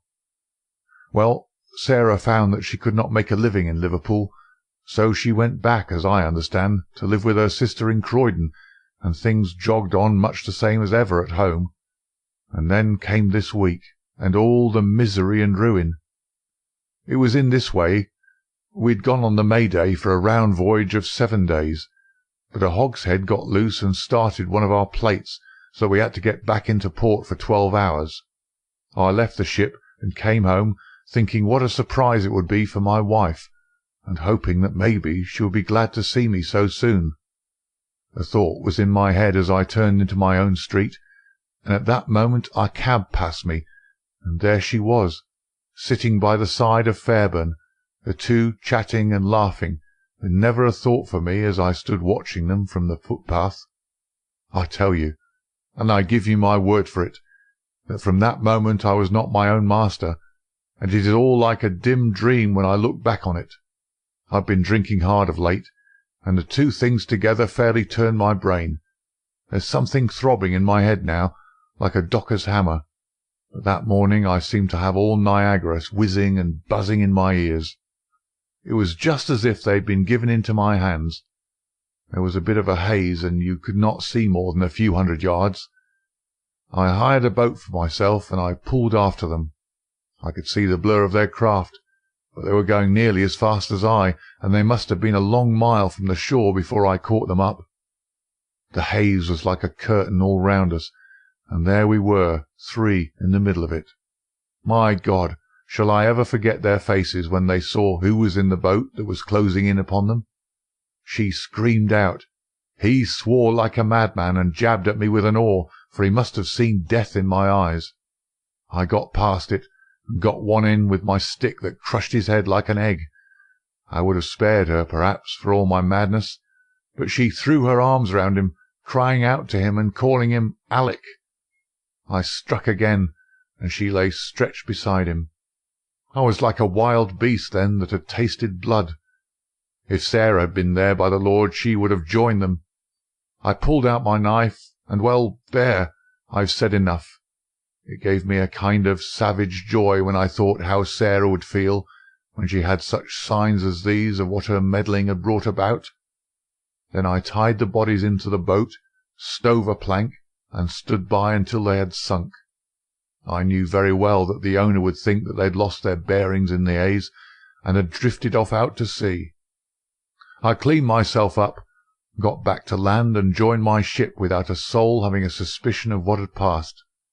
That night I made up the packet for Sarah Cushing, and next day I sent it from Belfast. There you have the whole truth of it. You can hang me, or do what you like with me, but you cannot punish me as I have been punished already. I cannot shut my eyes but I see those two faces staring at me as they stared when my boat broke through the haze. I killed them quick, but they're killing me slow, and if I have another night of it, I shall be either mad or dead before morning. You won't put me alone into a cell, sir. For pity's sake, don't, and may you be treated in your day of agony as you treat me now." "What is the meaning of it, Watson?" said Holmes solemnly, as he laid down the paper. "What object is served by this circle of misery and violence and fear? It must tend to some end, or else our universe is ruled by chance, which is unthinkable. But what end? There is the great standing perennial problem, to which human reason is as far from an answer as ever. Adventure 3. The Adventure of the Red Circle. "Well, Mrs. Warren, I cannot see that you have any particular cause for uneasiness, nor do I understand why I, whose time is of some value, should interfere in the matter. I really have other things to engage me." So spoke Sherlock Holmes, and turned back to the great scrap-book in which he was arranging and indexing some of his recent material. But the landlady had the pertinacity and also the cunning of her sex. She held her ground firmly. "You arranged an affair for a lodger of mine last year," she said, "Mr. Fairdale Hobbs." "Ah, yes, a simple matter." "But you would never cease talking of it, your kindness, sir, and the way in which you brought light into the darkness. I remembered his words when I was in doubt and darkness myself. I know you could if you only would." Holmes was accessible upon the side of flattery, and also, to do him justice, upon the side of kindliness. The two forces made him lay down his gum-brush with a sigh of resignation, and push back his chair. "Well, well, Mrs. Warren, let us hear about it, then. You don't object to tobacco, I take it?" "Thank you, Watson. The matches?" "You are uneasy, as I understand, because your new lodger remains in his rooms and you cannot see him. Why, bless you, Mrs. Warren, if I were your lodger you often would not see me for weeks on end." "No doubt, sir. But this is different. It frightens me, Mr. Holmes. I can't sleep for fright. To hear his quick step moving here and moving there from early morning to late at night, and yet never to catch so much as a glimpse of him. It's more than I can stand. My husband is as nervous over it as I am, but he is out at his work all day, while I get no rest from it. What is he hiding for? What has he done? Except for the girl, I'm all alone in the house with him, and it's more than my nerves can stand." Holmes leaned forward and laid his long, thin fingers upon the woman's shoulder. He had an almost hypnotic power of soothing when he wished. The scared look faded from her eyes, and her agitated features smoothed into their usual commonplace. She sat down in the chair which he had indicated. "If I take it up, I must understand every detail," said he. "Take time to consider. The smallest point may be the most essential. You say that the man came 10 days ago and paid you for a fortnight's board and lodging." "He asked my terms, sir. I said 50 shillings a week. There is a small sitting-room and bedroom, and all complete at the top of the house." "Well?" "He said, 'I'll pay you £5 a week if I can have it on my own terms.' I'm a poor woman, sir, and Mr. Warren earns little, and the money meant much to me. He took out a £10 note, and he held it out to me then and there. 'You can have the same every fortnight for a long time to come if you keep the terms,' he said. 'If not, I'll have no more to do with you.'" "What were the terms?"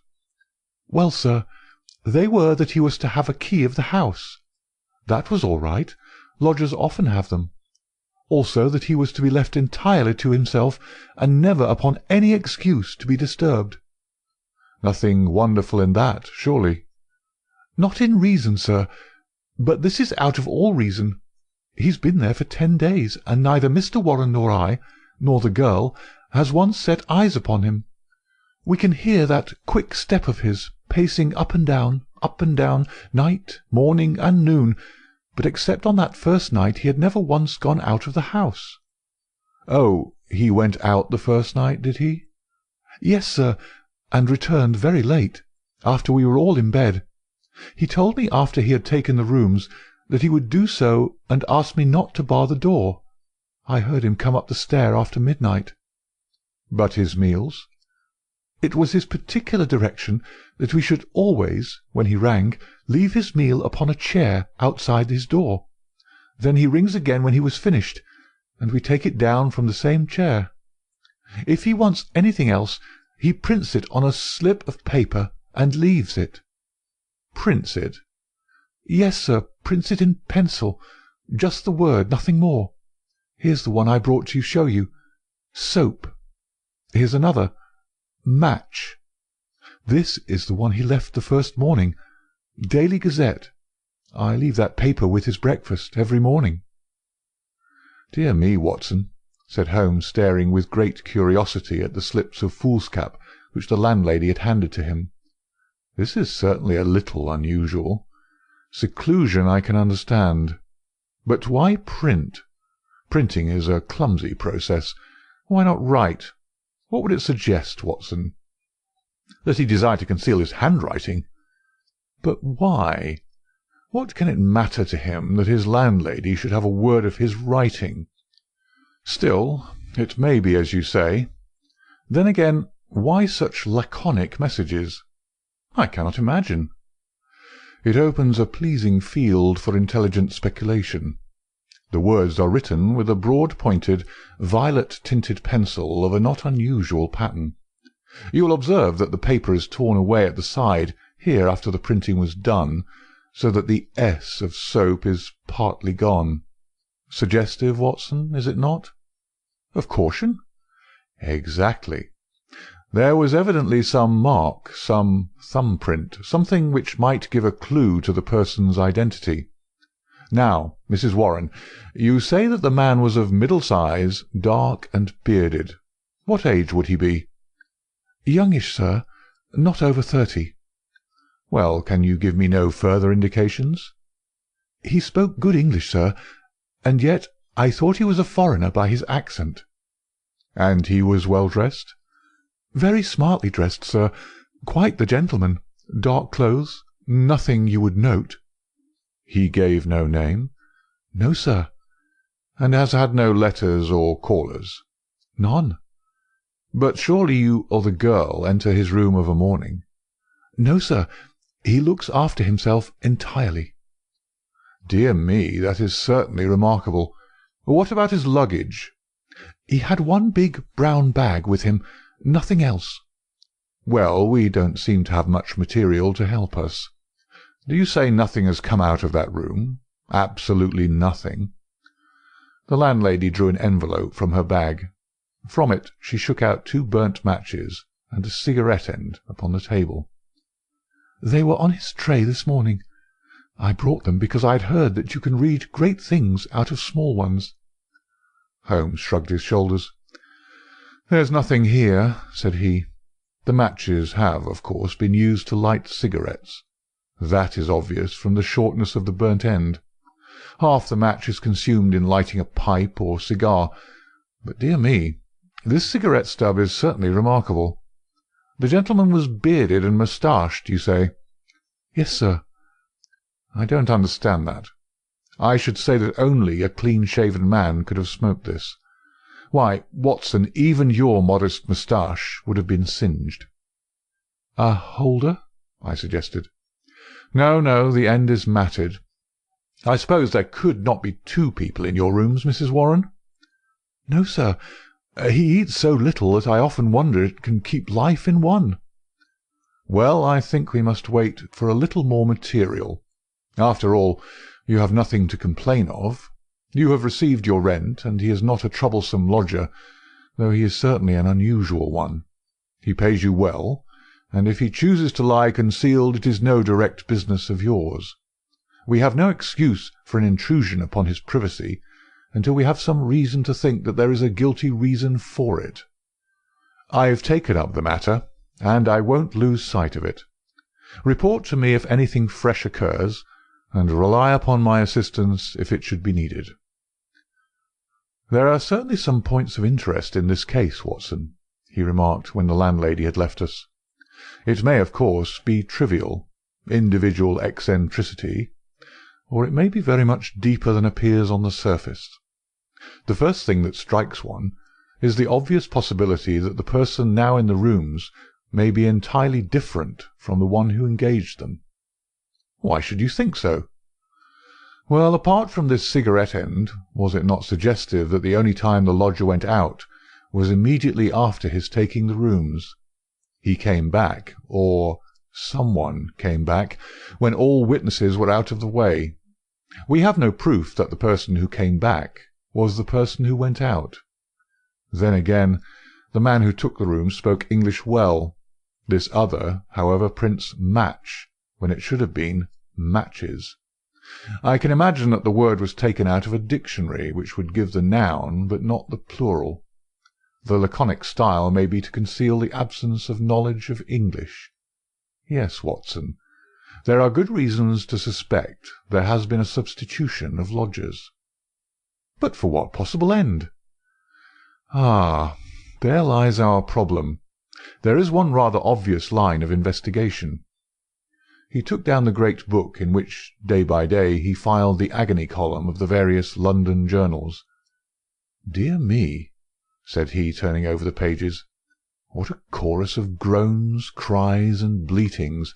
What a rag-bag of singular happenings! But surely the most valuable hunting-ground that ever was given to a student of the unusual. This person is alone, and cannot be approached by letter without a breach of that absolute secrecy which is desired. How is any news or any message to reach him from without? Obviously by advertisement through a newspaper. There seems no other way, and fortunately we need concern ourselves with one paper only. Here are the Daily Gazette extracts of the last fortnight. Lady with a black boa at Prince's Skating Club. That we may pass. Surely Jimmy will not break his mother's heart. That appears to be irrelevant. If the lady who fainted on Brixton bus, she does not interest me. Every day my heart longs, bleat, Watson, unmitigated bleat. Ah, this is a little more possible. Listen to this. Be patient, we'll find some sure means of communications. Meanwhile this column, G. That is 2 days after Mrs. Warren's lodger arrived. It sounds plausible, does it not? The mysterious one could understand English, even if he could not print it. Let us see if we can pick up the trace again. Yes, here we are, 3 days later. Am making successful arrangements. Patience and prudence. The clouds will pass. G. Nothing for a week after that. Then comes something much more definite. The path is clearing. If I find chance signal, message remember, code agreed. 1A, 2B, and so on. You will hear soon. G. That was in yesterday's paper, and there is nothing in today's. It's all very appropriate to Mrs. Warren's lodger. If we wait a little, Watson, I don't doubt that the affair will grow more intelligible. So it proved, for in the morning I found my friend standing on the hearth-rug with his back to the fire, and a smile of complete satisfaction upon his face. "How's this, Watson?" he cried, picking up the paper from the table. "High red house with white stone facings. 3rd floor, 2nd window left. After dusk, G. That is definite enough. I think after breakfast we must make a little reconnaissance of Mrs. Warren's neighbourhood. Ah, Mrs. Warren, what news do you bring us this morning?" Our client had suddenly burst into the room with an explosive energy which told us some new and momentous development. "It's a police matter, Mr. Holmes," she cried. "I'll have no more of it. He shall pack out of there with his baggage. I would have gone straight up and told him so, only I thought it was but fair to you to take your opinion first. But I'm at the very end of my patience, and when it comes to knocking my old man about—" "Knocking Mr. Warren about?" "Using him roughly, anyway." "But who used him roughly?" "Ah, that's what we want to know. It was this morning, sir. Mr. Warren is a timekeeper at Morton and Waylight's in Tottenham Court Road.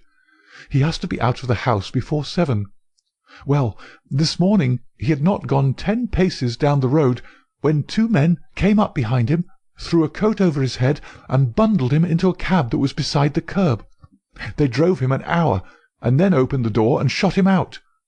He lay in the roadway so shaken in his wits that he never saw what became of the cab. When he picked himself up, he found he was on Hampstead Heath, so he took a bus home, and there he lies now on his sofa, while I came straight round to tell you what had happened." "Most interesting," said Holmes. "Did he observe the appearance of these men? Did he hear them talk?" "No, he is clean dazed.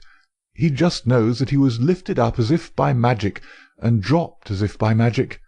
2 at least were in it, and maybe 3. "And you connect this attack with your lodger?" "Well, we've lived there 15 years, and no such happenings ever came before. I've had enough of him. Money's not everything. I'll have him out of my house before the day is done." "Wait a bit, Mrs. Warren. Do nothing rash. I begin to think that this affair may be very much more important than appeared at first sight. It is clear now that some danger is threatening your lodger. It is equally clear that his enemies, lying in wait for him near your door, mistook your husband for him in the foggy morning light. On discovering their mistake, they released him. What they would have done had it not been a mistake, we can only conjecture." "Well, what am I to do, Mr. Holmes?" "I have a great fancy to see this lodger of yours, Mrs. Warren." "I don't see how that is to be managed, unless you break in the door. I always hear him unlock it as I go down the stair after I leave the tray." "He has to take the tray in. Surely we could conceal ourselves and see him do it." The landlady thought for a moment. "Well, sir, there's the box-room opposite. I could arrange a looking-glass, maybe, and if you were behind the door—" "Excellent," said Holmes. "When does he lunch?" "About 1, sir." "Then Dr. Watson and I will come round in time. For the present, Mrs. Warren, good-bye." At 12:30 we found ourselves upon the steps of Mrs. Warren's house, a high, thin, yellow-brick edifice in Great Orme Street, a narrow thoroughfare at the north-east side of the British Museum. Standing as it does near the corner of the street, it commands a view down Howe Street with its more pretentious houses. Holmes pointed with a chuckle to one of these, a row of residential flats, which projected so that they could not fail to catch the eye. "See, Watson," said he, "high red house with stone facings. There is the signal station, all right. We know the place and we know the code, so surely our task should be simple. There's a to let card in that window. It is evidently an empty flat to which the confederate has access. Well, Mrs. Warren, what now?" "I have it all ready for you. If you will both come up and leave your boots below on the landing, I'll put you there now." It was an excellent hiding-place which she had arranged. The mirror was so placed that, seated in the dark, we could very plainly see the door opposite. We had hardly settled down in it, and Mrs. Warren left us, when a distant tinkle announced that our mysterious neighbour had rung. Presently the landlady appeared with the tray, laid it down upon a chair beside the closed door, and then, treading heavily, departed. Crouching together in the angle of the door, we kept our eyes fixed upon the mirror. Suddenly, as the landlady's footsteps died away, there was the creak of a turning key, the handle revolved, and 2 thin hands darted out and lifted the tray from the chair. An instant later it was hurriedly replaced, and I caught a glimpse of a dark, beautiful, horrified face glaring at the narrow opening of the box-room. Then the door crashed to, the key turned once more, and all was silence. Holmes twitched my sleeve, and together we stole down the stair. "I will call again in the evening," said he to the expectant landlady. "I think, Watson, we can discuss this business better in our own quarters." "My surmise, as you saw, proved to be correct," said he, speaking from the depths of his easy-chair. "There has been a substitution of lodgers. What I did not foresee is that we should find a woman, and no ordinary woman, Watson. She saw us. Well, she saw something to alarm her, that is certain.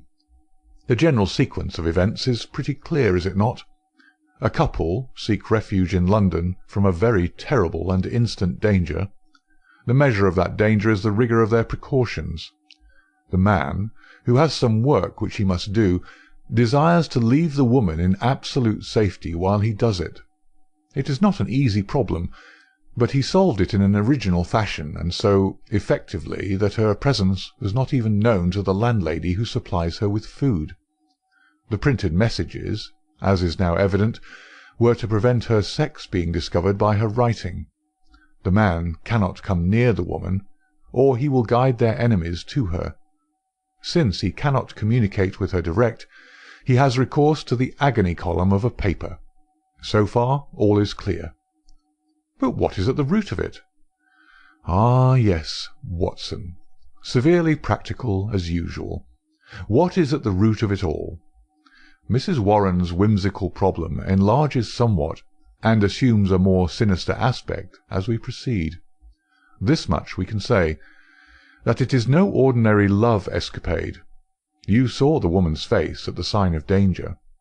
We have heard, too, of the attack upon the landlord, which was undoubtedly meant for the lodger. These alarms, and the desperate need for secrecy, argue that the matter is one of life or death. The attack upon Mr. Warren further shows that the enemy, whoever they are themselves not aware of the substitution of the female lodger for the male. It is very curious and complex, Watson. Why should you go further in it? What have you to gain from it? What indeed? It is art for art's sake, Watson. I suppose when you doctored you found yourself studying cases without thought of a fee? For my education, Holmes. Education never ends, Watson. It is a series of lessons with the greatest for the last. This is an instructive case. There is neither money nor credit in it, and yet one would wish to tidy it up. When dusk comes, we should find ourselves one stage advanced in our investigation. When we returned to Mrs. Warren's rooms, the gloom of a London winter evening had thickened into one grey curtain, a dead monotone of colour, broken only by the sharp yellow squares of the windows and the blurred halos of the gas-lamps. As we peered from the darkened sitting-room of the lodging-house, one more dim light glimmered high up through the obscurity. "Someone is moving in that room," said Holmes in a whisper, his gaunt and eager face thrust forward to the window-pane. "Yes, I can see his shadow. There he is again. He has a candle in his hand. Now he is peering across. He wants to be sure that she is on the lookout. Now he begins to flash. Take the message also, Watson, that we may check each other. A single flash, that is A, surely. Now then, how many did you make it? 20? So did I. That should mean T. A-T. That's intelligible enough. Another T? Surely this is the beginning of a second word. Now then, tenta. Dead stop. That can't be all, Watson. Attenta. Gives no sense, nor is it any better as 3 words. At, ten, tar. Unless T-A are a person's initials. There it goes again. What's that? A-T-T-E. Why, it is the same message over again. Curious, Watson, very curious. Now he's off once more. A-T. Why, he is repeating it for the 3rd time. A-T-T-E-N-T-A, attenta, 3 times. How often will he repeat it? No, that seems to be the finish. He has withdrawn from the window. What do you make of it, Watson? A cipher message, Holmes. My companion gave a sudden chuckle of comprehension. And not a very obscure cipher, Watson, said he. Why, of course. It is Italian. The A means that it is addressed to a woman. Beware, beware, beware. How's that, Watson? I believe you've hit it. No doubt of it. It is a very urgent message, thrice repeated to make it more so. But beware of what? Wait a bit. He's coming to the window once more. Again we saw the dim silhouette of a crouching man, and the whisk of the small flame across the window as the signals were renewed. They came more rapidly than before, so rapid that it was hard to follow them. Pericolo. Pericolo, eh? What's that, Watson? Danger, isn't it? Yes, by Jove, it's a danger signal. Here he goes again. Hello, what on earth?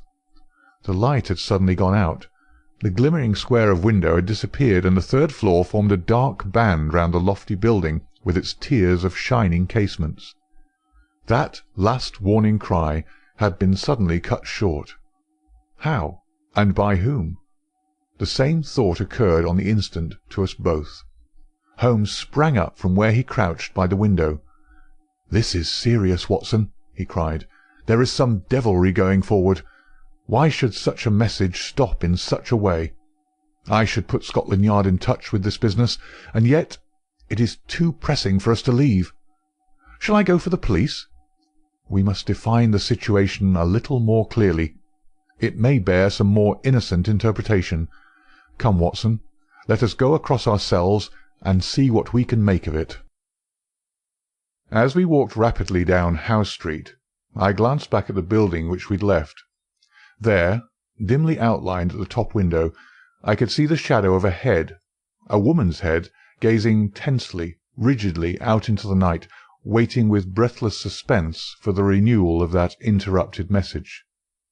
At the doorway of the House Street flats, a man, muffled in a cravat and greatcoat, was leaning against the railing. He started as the hall light fell upon our faces. "Holmes!" he cried. "Why, Gregson," said my companion as he shook hands with the Scotland Yard detective. "Journeys end with lovers' meetings. What brings you here?" "The same reasons that brings you, I expect," said Gregson. "How you got on to it I can't imagine." "Different threads, but leading up to the same tangle. I've been taking the signals." "Signals?" "Yes, from that window. They broke off in the middle. We came over to see the reason, but since it is safe in your hands I see no object in continuing this business." "Wait a bit," cried Gregson eagerly. "I'll do you this justice, Mr. Holmes, that I was never in a case yet that I didn't feel stronger for having you on my side. There's only the one exit to these flats, so we have him safe." "Who is he?" Well, we score over you for once, Mr. Holmes. You must give us best this time." He struck his stick sharply upon the ground, on which a cabman, his whip in his hand, sauntered over from a four-wheeler which stood on the far side of the street. "May I introduce you to Mr. Sherlock Holmes?" he said to the cabman. "This is Mr. Leverton of Pinkerton's American Agency." "The hero of the Long Island cave mystery," said Holmes. "Sir, I am pleased to meet you." The American, a quiet, businesslike young man with a clean-shaven, hatchet face, flushed up at the words of commendation. "I am on the trail of my life now, Mr. Holmes," said he. "If I can get Giordano—" "What, Giordano of the Red Circle?" "Oh, he has a European fame, has he? Well, we've learned all about him in America. We know he's at the bottom of 50 murders, and yet we've nothing positive we can take on him. I tracked him over from New York, and I've been close to him for a week in London, waiting for some excuse to get my hand on his collar. Mr. Gregson and I ran him to ground in that big tenement house, and there's only one door, so he can't slip us. There's 3 folk come out since he went in, but I'll swear he wasn't one of them." "Mr. Holmes talks of signals," said Gregson. "I expect, as usual, he knows a good deal that we don't." In a few clear words, Holmes explained the situation as it had appeared to us. The American struck his hands together with vexation. "He's on to us!" he cried. "Why do you think so?" "Well, it figures out that way, does it not? Here he is sending out messages to an accomplice. There are several of his gang in London. Then suddenly, just as by your own account he was telling them that there was danger, he broke short off. What could it mean except that from the window he had suddenly either caught sight of us in the street, or in some way come to understand how close the danger was, and he must act right away if he was to avoid it. What do you suggest, Mr. Holmes?" "That we go up at once and see for ourselves." "But we have no warrant for his arrest." "He is in unoccupied premises under suspicious circumstances," said Gregson. "That is good enough for the moment. When we have him by the heels, we can see if New York can't help us to keep him. I'll take the responsibility of arresting him now." Our official detectives may blunder in the matter of intelligence, but never in that of courage. Gregson climbed the stair to arrest this desperate murderer with the same absolutely quiet and businesslike bearing with which he would have ascended the official staircase of Scotland Yard. The Pinkerton man had tried to push past him, but Gregson had firmly elbowed him back.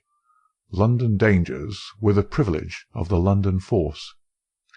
The door of the left-hand flat upon the third landing was standing ajar. Gregson pushed it open. Within, all was absolute silence and darkness.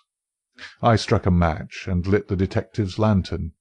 As I did so, and as the flicker steadied into a flame, we all gave a gasp of surprise. On the deal boards of the carpetless floor there was outlined a fresh track of blood. The red steps pointed towards us and led away from an inner room, the door of which was closed. Gregson flung it open and held his light full blaze in front of him, while we all peered eagerly over his shoulders. In the middle of the floor of the empty room was huddled the figure of an enormous man.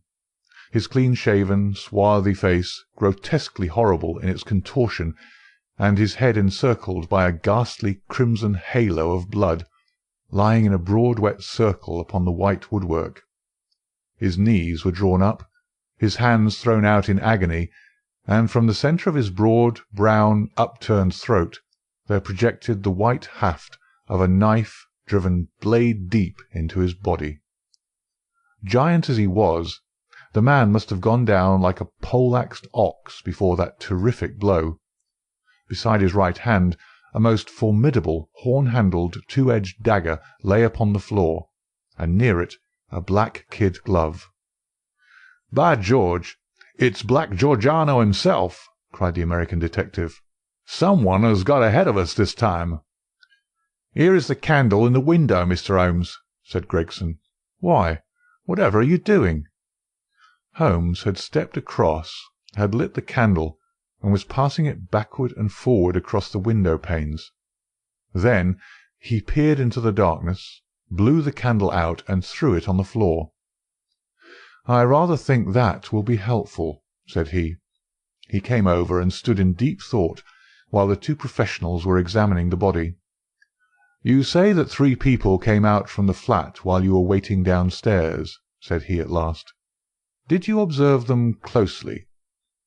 "Yes, I did." "Was there a fellow about 30, black-bearded, dark, of middle size?" "Yes, he was the last to pass me." "That is your man, I fancy. I can give you his description, and we have a very excellent outline of his footmark. That should be enough for you." "Not much, Mr. Holmes, among the millions of London." "Perhaps not. That is why I thought it best to summon this lady to your aid." We all turned around at the words. There, framed in the doorway, was a tall and beautiful woman, the mysterious lodger of Bloomsbury. Slowly she advanced, her face pale and drawn with a frightful apprehension, her eyes fixed and staring, her terrified gaze riveted upon the dark figure on the floor. "You have killed him," she muttered. "Oh, Dio mio, you have killed him." Then I heard a sudden sharp intake of her breath, and she sprang into the air with a cry of joy. Round and round the room she danced, her hands clapping, her dark eyes gleaming with delighted wonder, and 1,000 pretty Italian exclamations pouring from her lips. It was terrible and amazing to see such a woman so convulsed with joy at such a sight. Suddenly she stopped, and gazed at us all with a questioning stare. "But you are police, are you not? You have killed Giuseppe Georgiano, is it not so?" "We are police, madam." She looked round into the shadows of the room. "But where, then, is Gennaro?" she asked. "He is my husband, Gennaro Luca. I am Emilia Luca, and we are both from New York. Where is Gennaro? He called me this moment from this window, and I ran with all my speed." "It was I who called," said Holmes. "You? How could you call?" "Your cipher was not difficult, madam. Your presence here was desirable. I knew that I only to flash 'Vieni,' and you would surely come." The beautiful Italian looked with awe at my companion. "I do not understand how you know these things," she said. "Giuseppe Georgiano, how did he—" She paused, and then suddenly her face lit up with pride and delight. "Now I see it. My Gennaro, my splendid, beautiful Gennaro, who has guarded me safe from all harm. He did it. With his stone-strong hand he killed the monster. Oh, Gennaro, how wonderful you are! What a woman could ever be worthy of such a man?" "Well, Mrs. Luker," said the prosaic Gregson, laying his hand upon the lady's sleeve, with as little sentiment as if she were a Notting Hill hooligan, "I'm not very clear yet who you are or what you are, but you've said enough to make it very clear that we shall want you at the Yard." "One moment, Gregson," said Holmes. "I rather fancy that this lady may be as anxious to give us information as we can be to get it. You understand, madam, that your husband will be arrested and tried for the death of the man who lies before us?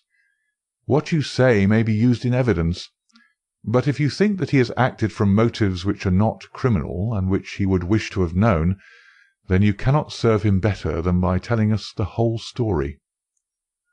"Now that Giordano is dead, we fear nothing," said the lady. "He was a devil and a monster, and there can be no judge in the world who would punish my husband for having killed him." "In that case," said Holmes, "my suggestion is that we lock this door, leave things as we found them, go with this lady to her room, and form our opinion after we have heard what it is that she has to say to us." Half an hour later we were seated, all four, in the small sitting-room of Signora Luca, listening to her remarkable narrative of those sinister events, the ending of which we had chanced to witness. She spoke in rapid and fluent but very unconventional English, which, for the sake of clearness, I will make grammatical. "I was born in Posillipo, near Naples," said she, "and was the daughter of Augusto Barelli, who was the chief lawyer and once the deputy of that part. Gennaro was in my father's employment, and I came to love him, as any woman must. He had neither money nor position, nothing, but his beauty and strength and energy, so my father forbade the match. We fled together, were married at Bari, and sold my jewels to gain the money which would take us to America. This was 4 years ago, and we have been in New York ever since. Fortune was very good to us at first. Gennaro was able to do a service to an Italian gentleman. He saved him from some ruffians in the place called the Bowery, and so made a powerful friend. His name was Tito Castellotti, and he was the senior partner of the great firm of Castellotti and Zamba, who are the chief fruit importers of New York. Signor Zamba is an invalid, and our new friend Castellotti has all power within the firm, which employs more than 300 men. He took my husband into his employment, made him head of a department, and showed his good will toward him in every way. Signor Castellotti was a bachelor, and I believe that he felt as if Gennaro was his son, and both my husband and I loved him as if he were our father.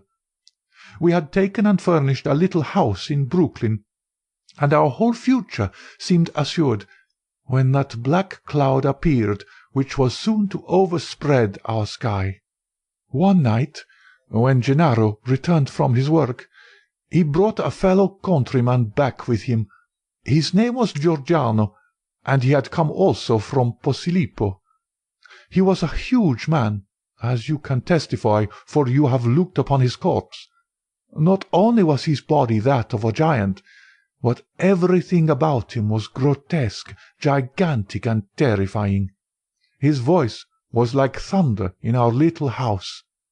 There was scarce room for the whirl of his great arms as he talked. His thoughts, his emotions, his passions, all were exaggerated and monstrous. He talked, or rather roared, with such energy that others could but sit and listen, cowed with the mighty stream of words. His eyes blazed at you and held you at his mercy. He was a terrible and wonderful man. I thank God that he is dead. He came again and again, yet I was aware that Gennaro was no more happy than I was in his presence. My poor husband would sit pale and listless, listening to the endless raving upon politics and upon social questions which make up our visitors' conversation. Gennaro said nothing, but I, who knew him so well, could read in his face some emotion which I had never seen before. At first I thought that it was dislike, and then gradually I understood that it was more than dislike. It was fear, a deep, secret, shrinking fear. That night, the night that I read his terror, I put my arms around him, and I implored him by his love for me and by all that he held dear to hold nothing from me, and to tell me why this huge man overshadowed him so. He told me, and my own heart grew cold as ice as I listened. My poor Gennaro, in his wild and fiery days, when all the world seemed against him, and his mind was driven half mad by the injustices of life, had joined a Neapolitan society, the Red Circle, which was allied to the old Carbonari. The oaths and secrets of this brotherhood were frightful, but once within its rule no escape was possible. When we had fled to America, Gennaro thought that he had cast it all off forever. What was his horror one evening to meet in the streets the very man who had initiated him in Naples, the giant Giorgiano, a man who had earned the name of Death in the south of Italy, for he was red to the elbow in murder. He had come to New York to avoid the Italian police, and he had already planted a branch of this dreadful society in his new home. All this Gennaro told me, and showed me a summons which he had received that very day, a red circle drawn upon the head of it, telling him that a lodge would be held upon a certain date, and that his presence at it was required and ordered. That was bad enough, but worse was to come. I had noticed for some time that when Giorgiano came to us, as he constantly did in the evening, he spoke much to me, and even when his words were to my husband, those terrible, glaring, wild-beast eyes of his were always turned upon me. One night his secret came out. I had awakened what he called love within him, the love of a brute, a savage. Gennaro had not yet returned when he came. He pushed his way in, seized me in his mighty arms, hugged me in his bear's embrace, covered me with kisses, and implored me to come away with him. I was struggling and screaming when Gennaro entered and attacked him. He struck Gennaro senseless and fled from the house, which he has never more to enter. It was a deadly enemy that we made that night. A few days later came the meeting. Gennaro returned from it, with a face which told me that something dreadful had occurred. It was worse than we could have imagined possible. The funds of the society were raised by blackmailing rich Italians and threatening them with violence should they refuse the money. It seems that Castolotte, our dear friend and benefactor, had been approached. He had refused to yield to threats, and he had handed the notices to the police. It was resolved now that such an example should be made of them as would prevent any other victim from rebelling. At the meeting it was arranged that he and his house should be blown up with dynamite. There was a drawing of lots as to who should carry out the deed. Gennaro saw our enemy's cruel face smiling at him as he dipped his hand in the bag. No doubt it had been pre-arranged in some fashion, for it was the fatal disc with the red circle upon it, the mandate for murder which lay upon his palm. He was to kill his best friend, or he was to expose himself and me to the vengeance of his comrades. It was part of their fiendish system to punish those whom they feared or hated by injuring not only their own persons, but those whom they loved, and it was the knowledge of this which hung as a terror over my poor Gennaro's head, and drove him nearly crazy with apprehension. All that night we sat together, our arms round each other, each strengthening each for the troubles that lay before us. The very next evening had been fixed for the attempt. By midday my husband and I were on our way to London, but not before he had given our benefactor full warning of this danger, and had also left such information for the police as would safeguard his life for the future. The rest, gentlemen, you know for yourselves. We were sure that our enemies would be behind us like our own shadows. Giordano had his private reasons for vengeance, but in any case we knew how ruthless, cunning, and untiring he could be. Both Italy and America are full of stories of his dreadful powers. If ever they were exerted, it would be now. My darling made us the few clear days which our start had given us in arranging for a refuge for me in such a fashion that no possible danger could reach me. For his own part, he wished to be free, that he might communicate both with the American and with the Italian police. I do not myself know where he lived or how. All that I learned was through the columns of a newspaper. But once, as I looked through my window, I saw 2 Italians watching the house, and I understood that in some way Giordano had found our retreat. Finally, Gennaro told me through the paper that he would signal to me from a certain window, but when the signals came, they were nothing but warnings which were suddenly interrupted. It is very clear to me now that he knew Giordano to be close upon him, and that, thank God, he was ready for him when he came. And now, gentlemen, I would ask you whether we have anything to fear from the law, or whether any judge upon earth would condemn my Gennaro for what he has done."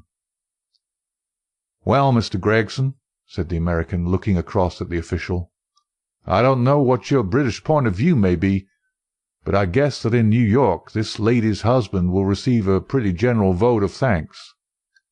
"She will have to come with me and see the chief," Gregson answered. "If what she says is corroborated, I do not think she or her husband has much to fear. But what I can't make head or tail of, Mr. Holmes, is how on earth you got yourself mixed up in the matter." "Education, Gregson, education. Still seeking knowledge at the old university. Well, Watson, you have one more specimen of the tragic and grotesque to add to your collection. By the way, it is not 8 o'clock, and a Wagner night at Covent Garden. If we hurry, we might be in time for the second act."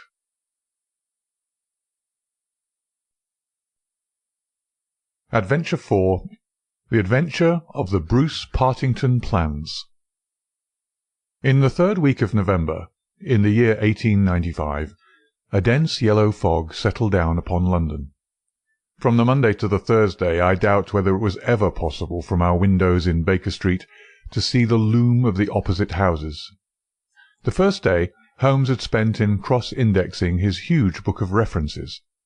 The second and third had been patiently occupied upon a subject which he had recently made his hobby, the music of the Middle Ages. But when for the 4th time, after pushing back our chairs from breakfast, we saw the greasy, heavy brown swirl still drifting past us and condensing in oily drops upon the window-panes, my comrade's impatient and active nature could endure this drab existence no longer.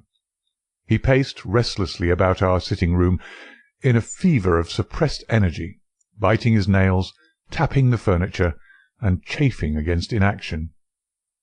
"Nothing of interest in the paper, Watson?" he said. I was aware that by anything of interest, Holmes meant anything of criminal interest. There was the news of a revolution, of a possible war, and of an impending change of government, but these did not come within the horizon of my companion. I could see nothing recorded in the shape of crime which was not commonplace and futile. Holmes groaned, and resumed his restless meanderings. "The London criminal is certainly a dull fellow," said he in the querulous voice of the sportsman whose game has failed him. "Look out this window, Watson. See how the figures loom up, are dimly seen, and then blend once more into the cloud-bank. The thief or the murderer could roam London on such a day as the tiger does the jungle, unseen until he pounces, and then evident only to his victim." "There have," said I, "been numerous petty thefts." Holmes snorted his contempt. "This great and sombre stage is set for something more worthy than that," said he. "It is fortunate for this community that I am not a criminal." "It is indeed," said I heartily. "Suppose that I were Brooks or Woodhouse, or any of the 50 men who have good reason for taking my life, how long could I survive against my own pursuit? A summons, a bogus appointment, and all would be over. It is well they don't have days of fog in the Latin countries, the countries of assassination. By Jove! Here comes something at last to break our dead monotony." It was the maid with a telegram. Holmes tore it open and burst out laughing. "Well, well, what next?" said he. "Brother Mycroft is coming round." "Why not?" I asked. "Why not? It is as if you met a tram-car coming down a country lane. Mycroft has his rails, and he runs on them. His Pall Mall lodgings, the Diogenes Club, Whitehall, that is his cycle. Once and only once he's been here. What upheaval can possibly have derailed him?" "Does he not explain?" Holmes handed me his brother's telegram. "Must see you over Cadogan West. Coming at once. Mycroft." "Cadogan West? I've heard that name." "It recalls nothing to my mind, but that Mycroft should break out in this erratic fashion. A planet might as well leave its orbit. By the way, do you know what Mycroft is?" I had some vague recollection of an explanation at the time of the adventure of the Greek interpreter. "You told me that he had some small office under the British government." Holmes chuckled. "I do not know quite so well in those days. One has to be discreet when one talks of high matters of state. You are right in thinking that he is under the British government. You would also be right, in a sense, if you said that occasionally he is the British government." "My dear Holmes!" "I thought I might surprise you. Mycroft draws £450 a year, remains a subordinate, has no ambitions of any kind, will receive neither honour nor title, but remains the most indispensable man in the country." "But how?" "Well, his position is unique. He has made it for himself. There's never been anything like it before, nor will be again. He has the tidiest and most orderly brain, with the greatest capacity for storing facts of any man living. The same great powers which I have turned to the detection of crime he has used for this particular business. The conclusions of every department are passed to him, and he is the central exchange, the clearing-house which makes out the balance. All other men are specialists, but his specialism is omniscience. We will suppose that a minister needs information as to a point which involves the Navy, India, Canada, and the bimetallic question. He could get his separate advices from various departments upon each, but only Mycroft can focus them all, and say off-hand how each factor would affect the other. They began by using him as a short-cut, a convenience, and now he's made himself an essential. In that great brain of his, everything is pigeon-holed, and can be handed out in an instant. Again and again his word has decided the national policy. He lives in it. He thinks of nothing else, save when, as an intellectual exercise, he unbends if I call upon him and ask him to advise me on one of my little problems. But Jupiter is descending to-day. What on earth can it mean? Who is Cadogan West, and what is he to Mycroft? "I have it!" I cried, and plunged among the litter of papers upon the sofa. Yes, here he is, sure enough.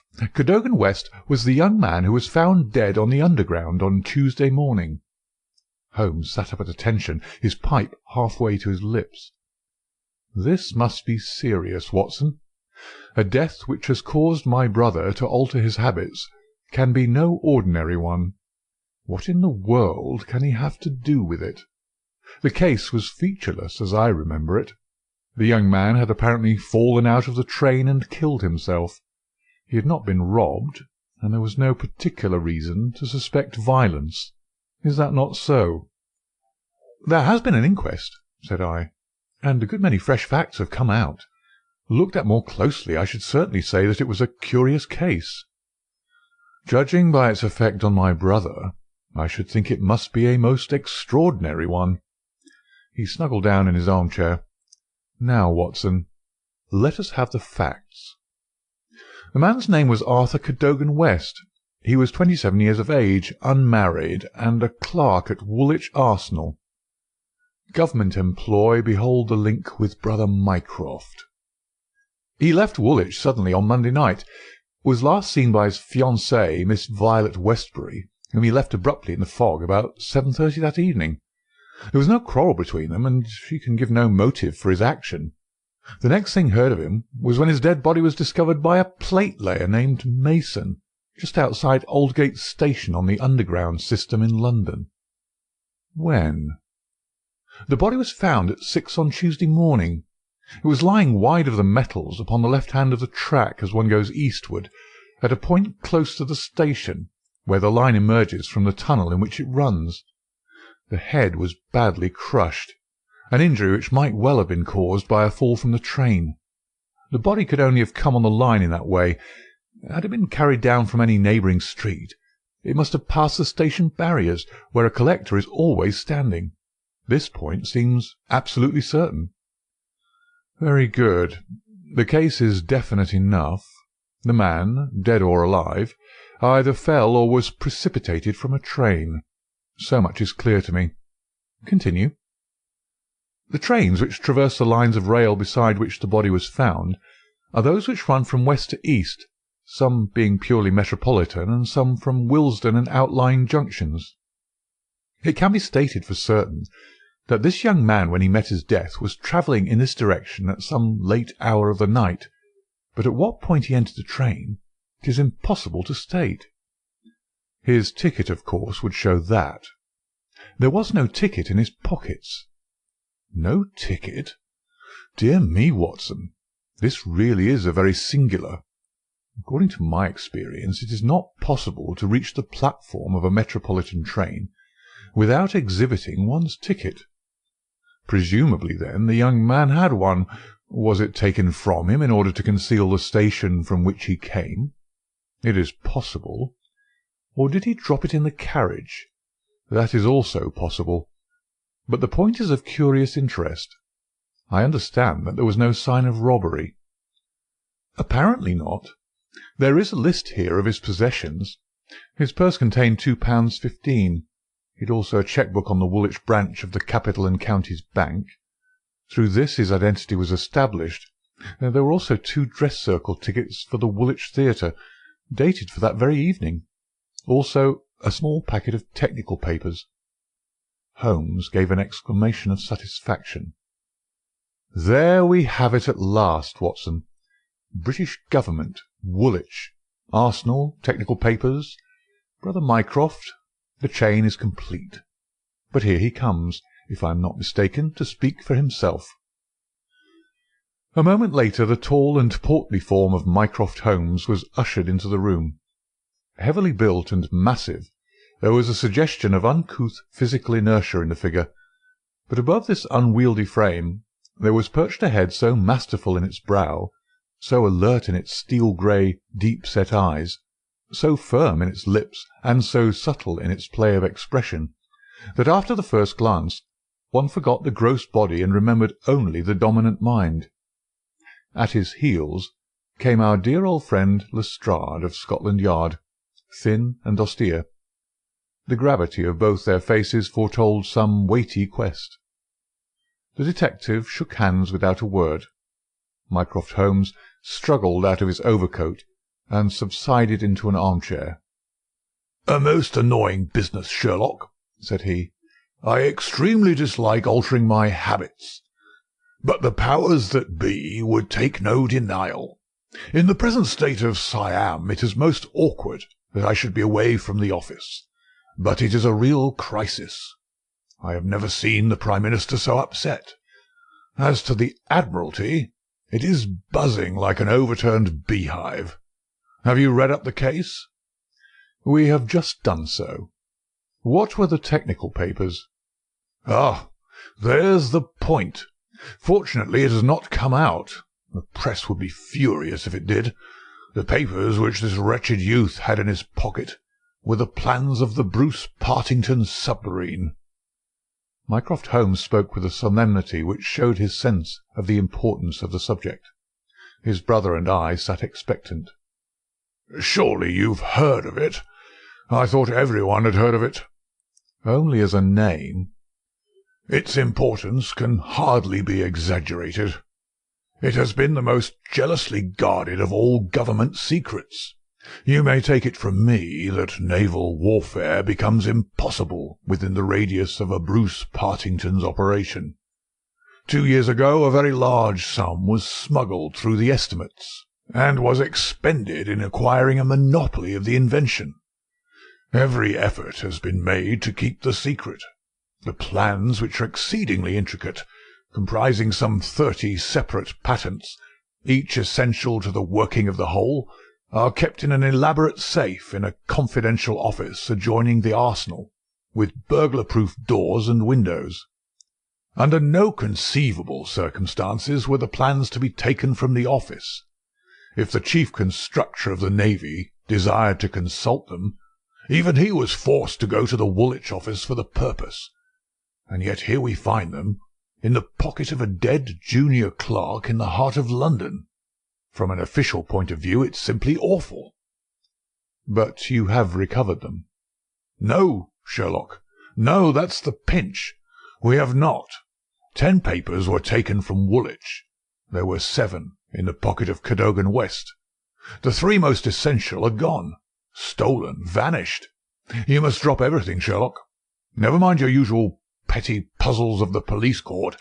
It's a vital international problem that you have to solve. Why did Cadogan West take the papers? Where are the missing ones? How did he die? How came his body where it was found? How can the evil be set right? Find an answer to all these questions, and you will have done good service for your country." "Why do you not solve it yourself, Mycroft? You can see as far as I." "Possibly, Sherlock. But it is a question of getting details. Give me your details, and from an armchair I'll return you an excellent expert opinion. But to run here and run there, to cross-question railway guards and lie on my face with a lens to my eye, it is not my métier. No, you are the one man who can clear the matter up, if you have a fancy to see your name in the next honours list." My friend smiled and shook his head. "I play the game for the game's own sake," said he, "but the problem certainly presents some points of interest, and I shall be very pleased to look into it. Some more facts, please." "I have jotted down the more essential ones upon this sheet of paper, together with a few addresses which you'll find of service. The actual official guardian of the papers is the famous government expert, Sir James Walter, whose decorations and subtitles fill 2 lines of a book of reference. He's grown grey in the service, is a gentleman, a favoured guest in the most exalted houses, and above all a man whose patriotism is beyond suspicion. He is one of 2 who have a key of the safe.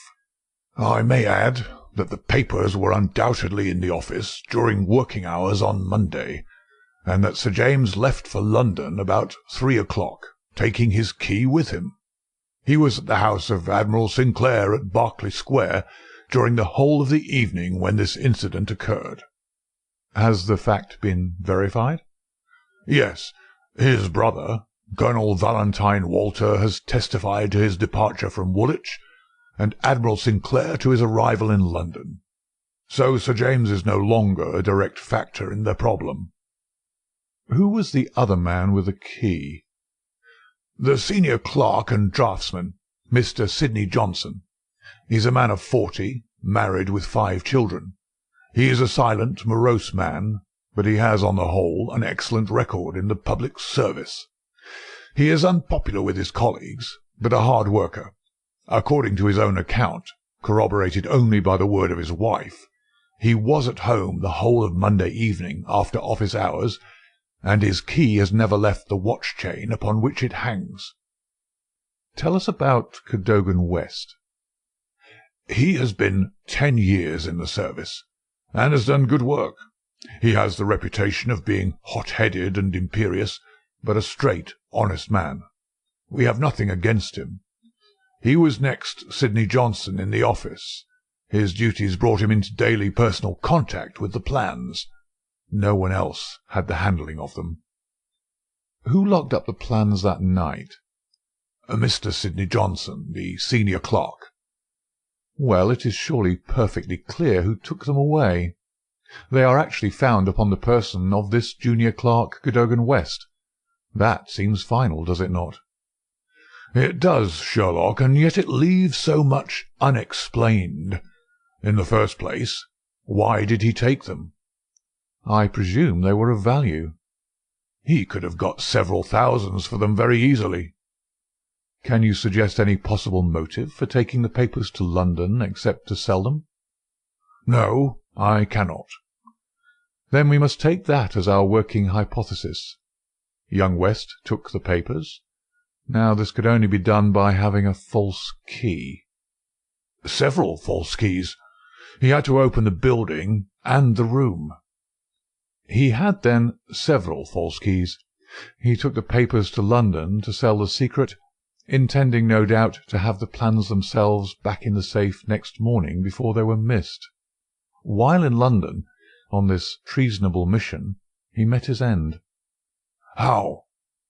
We will suppose that he was travelling back to Woolwich when he was killed and thrown out of the compartment.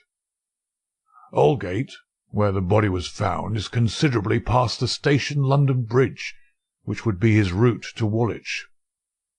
Many circumstances could be imagined under which he would pass London Bridge.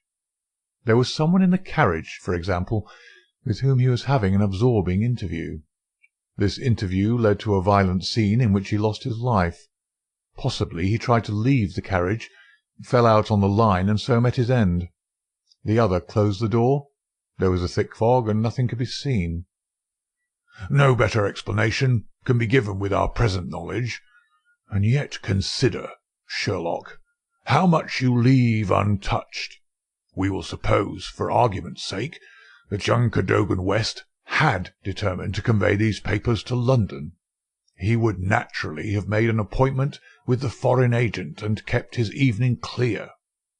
Instead of that, he took 2 tickets for the theatre, escorted his fiancée halfway there, and then suddenly disappeared. "A blind?" said Lestrade, who had sat listening with some impatience to the conversation. A very singular one. That is objection number 1. Objection number 2. We will suppose that he reaches London and sees the foreign agent. He must bring back the papers before morning, or the loss will be discovered. He took away 10. Only 7 were in his pocket. What had become of the other 3? He certainly would not leave them of his own free will. Then again, where is the price of his treason? One would have expected to find a large sum of money in his pocket. "It seems me perfectly clear," said Lestrade. "I have no doubt at all as to what occurred. He took the papers to sell them. He saw the agent. They could not agree as to price. He started home again, but the agent went with him. In the train, the agent murdered him, took the more essential papers, and threw his body from the carriage. That would account for everything, would it not?" "Why had he no ticket?" "The ticket would have shown which station was nearest the agent's house. Therefore he took it from the murdered man's pocket." "Good, Lestrade, very good," said Holmes. "Your theory holds together. But if this is true, then the case is at an end. On the one hand, the traitor is dead. On the other, the plans of the Bruce Partington submarine are presumably already on the Continent. What is there for us to do?" "To act, Sherlock, to act!" cried Mycroft, springing to his feet. "All my instincts are against this explanation. Use your powers. Go to the scene of the crime. See the people concerned. Leave no stone unturned. In all your career you have never had so great a chance of serving your country." "Well, well," said Holmes, shrugging his shoulders. "Come, Watson, and you, Lestrade, could you favour us with your company for an hour or two? We will begin our investigation by a visit to Aldgate Station. Good-bye, Mycroft. I shall let you have a report before evening, but I warn you in advance that you have little to expect." An hour later, Holmes, Lestrade, and I stood upon the Underground Railroad at the point where it emerges from the tunnel immediately before Aldgate Station. A courteous, red-faced old gentleman represented the railway company. "This is where the young man's body lay," said he, indicating a spot about 3 feet from the metals.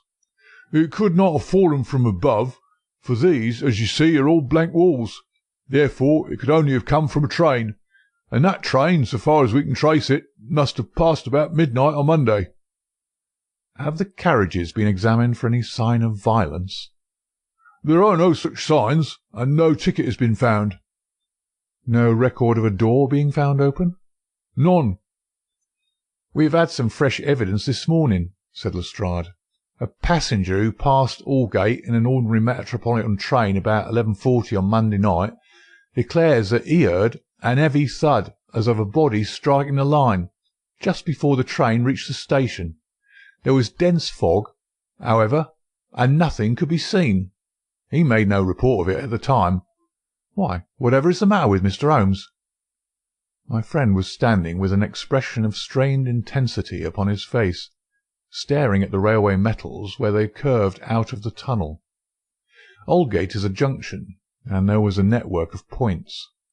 On these his eager, questioning eyes were fixed, and I saw on his keen, alert face that tightening of the lips, that quiver of the nostrils, and concentration of the heavy, tufted brows, which I knew so well. "Points," he muttered. "The points." "What of it? What do you mean?" "I suppose there are no great number of points on a system such as this." "No, they are very few." "And a curve, too. Points and a curve. By Jove, if it were only so!" "What is it, Mr. Holmes? Have you a clue?" "An idea, an indication, no more.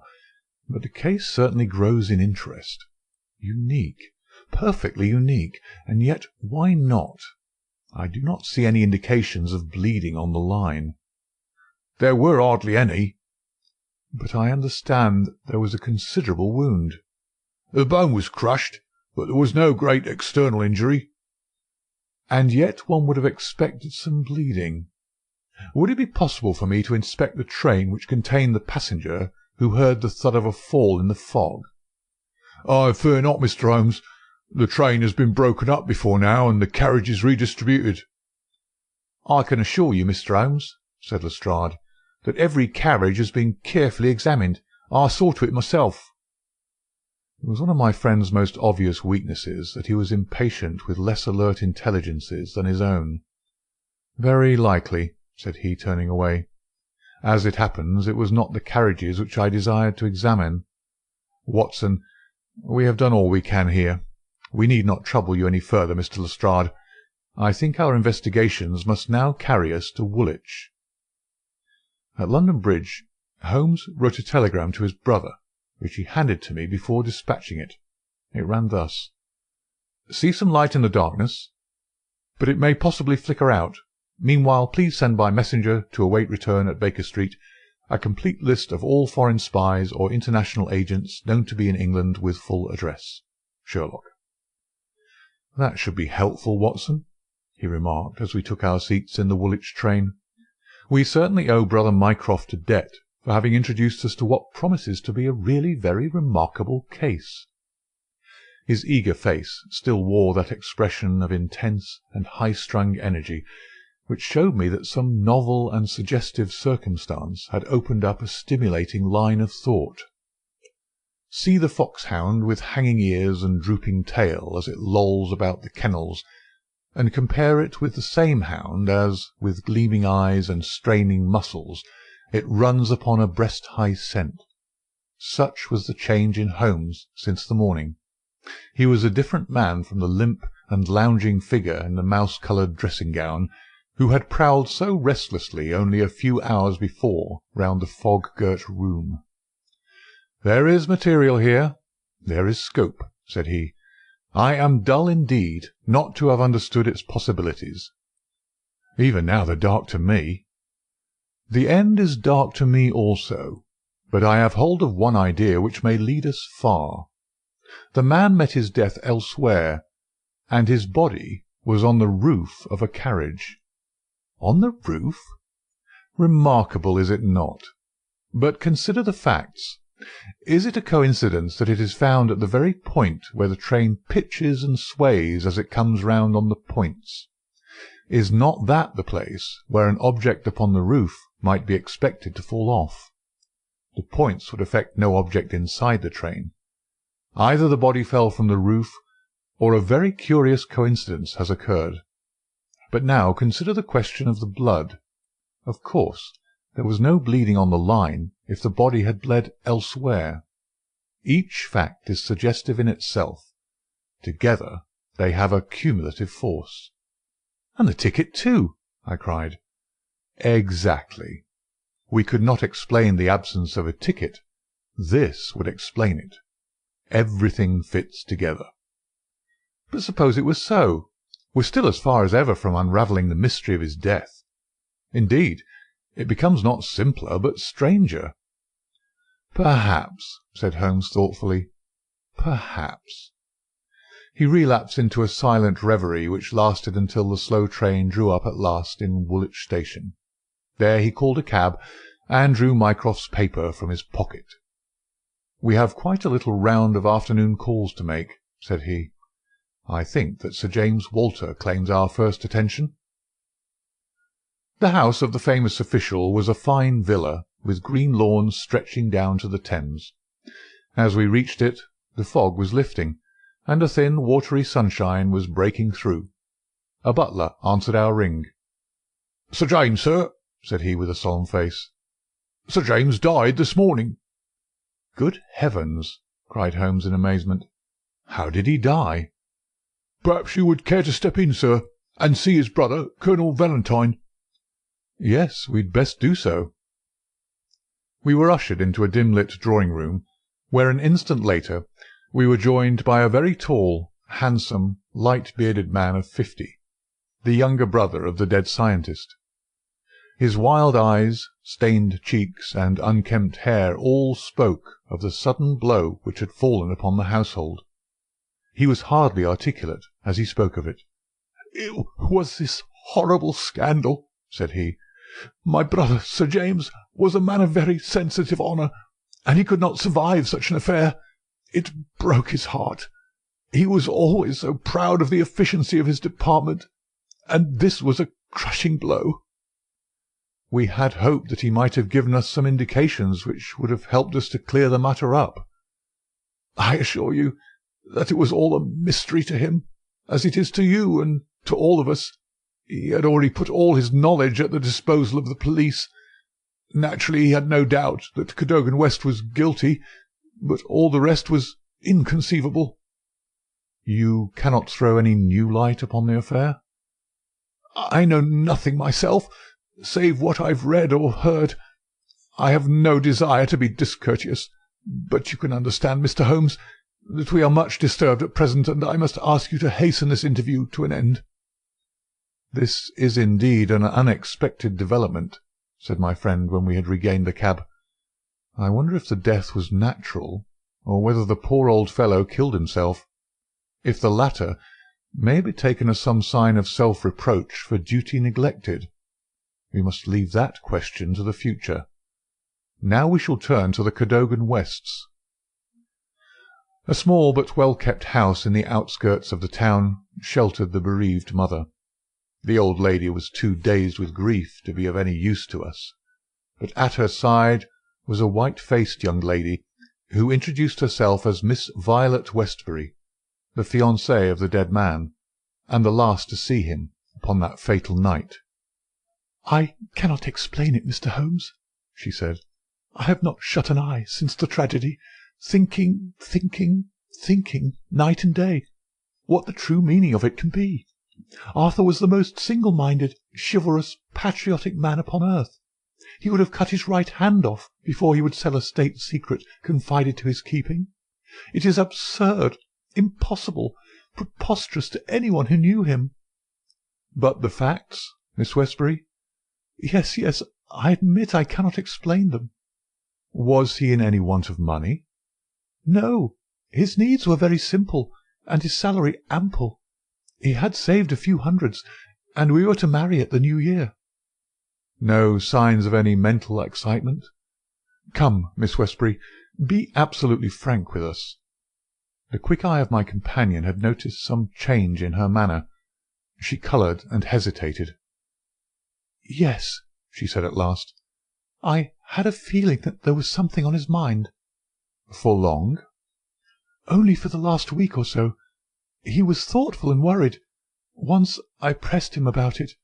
He admitted that there was something, and that it was concerned with his official life. 'It is too serious for me to speak about even to you,' said he. I could get nothing more."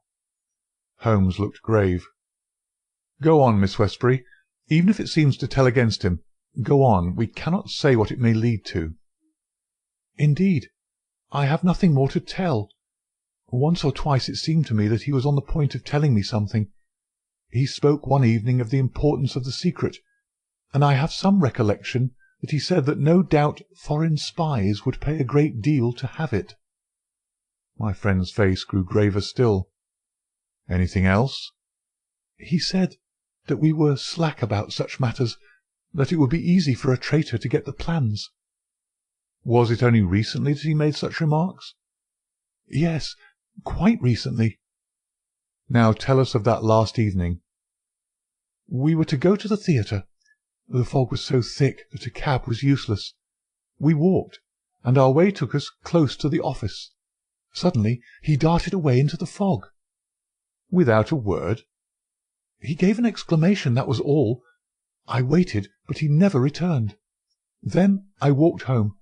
Next morning, after the office opened, they came to inquire. About 12 o'clock we heard the terrible news. Oh, Mr. Holmes, if you could only save his honour! It was so much to him." Holmes shook his head sadly. "Come, Watson," said he. "Our ways lie elsewhere. Our next station must be the office from which the papers were taken." "It was black enough before against this young man, but our inquiries make it blacker," he remarked as the cab lumbered off. "His coming marriage gives a motive for the crime. He naturally wanted money. The idea was in his head since he spoke about it. He nearly made the girl an accomplice in the treason by telling her his plans. It is all very bad." "But surely, Holmes, character goes for something. Then again, why should he leave the girl in the street and dart away to commit a felony?" "Exactly. There are certain objections, but it is a formidable case which they have to meet." Mr. Sidney Johnson, the senior clerk, met us at the office, and received us with that respect which my companion's card always commanded. He was a thin, gruff, bespectacled man of middle age, his cheeks haggard and his hands twitching from the nervous strain to which he had been subjected. "It is bad, Mr. Holmes, very bad. Have you heard of the death of the chief?" "We have just come from his house." "The place is disorganized. The chief dead, Cadogan West dead, our papers stolen, and yet, when we closed our door on Monday evening, we were as efficient an office as any in the government service. Good God! It's dreadful to think of that West of all men should have done such a thing." "You are sure of his guilt, then?" "I can see no other way out of it, and yet I would have trusted him as I trust myself." "At what hour was the office closed on Monday?" "At 5. "Did you close it?" "I am always the last man out." "Where were the plans?" "In that safe. I put them there myself." "Is there no watchman to the building?" "There is, but he has other departments to look after as well. He is an old soldier and a most trustworthy man. He saw nothing that evening.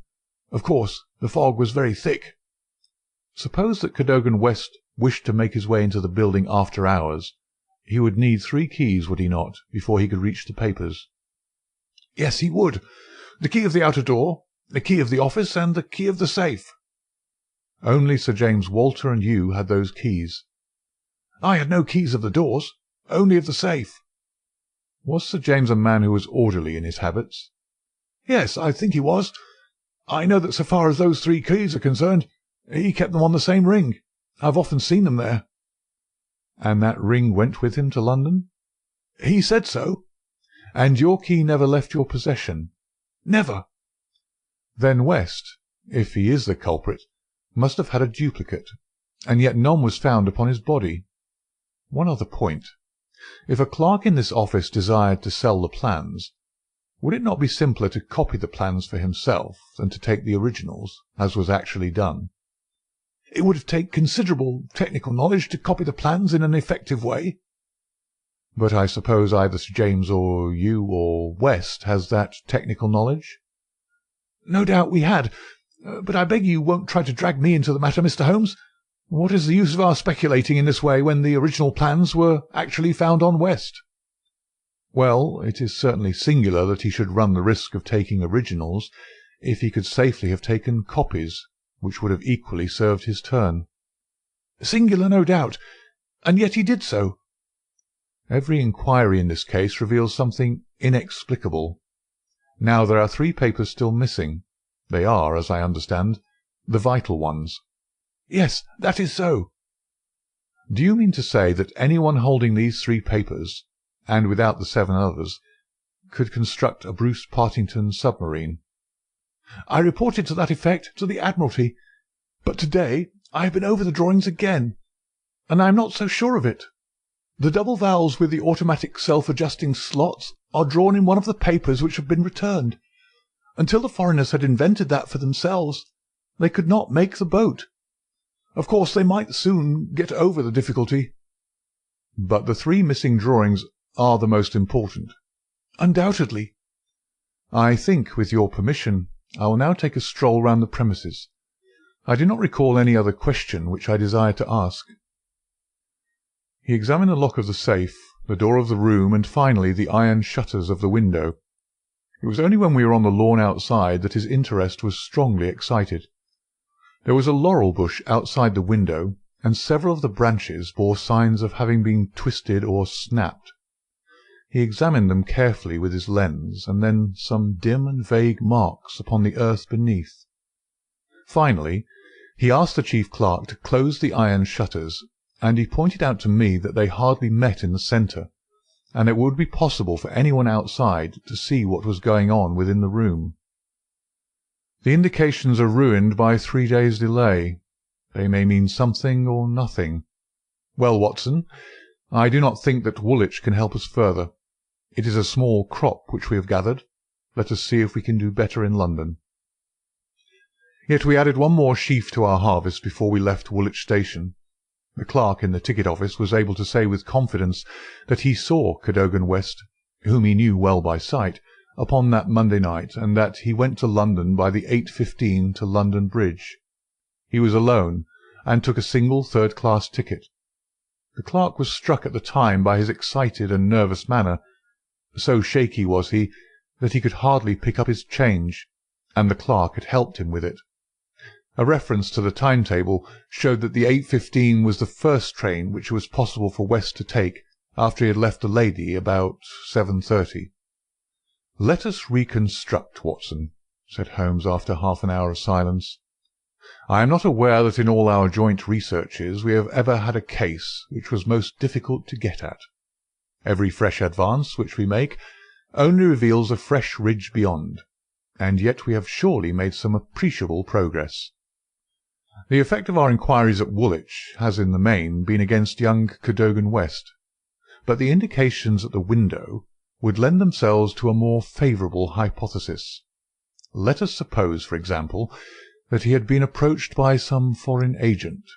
It might have been done under such pledges as would have prevented him from speaking of it, and yet would have affected his thoughts in the direction indicated by his remarks to his fiancée. Very good.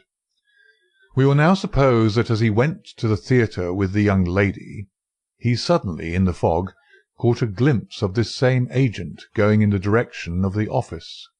He was an impetuous man, quick in his decisions. Everything gave way to his duty. He followed the man, reached the window, saw the abstraction of the documents, and pursued the thief.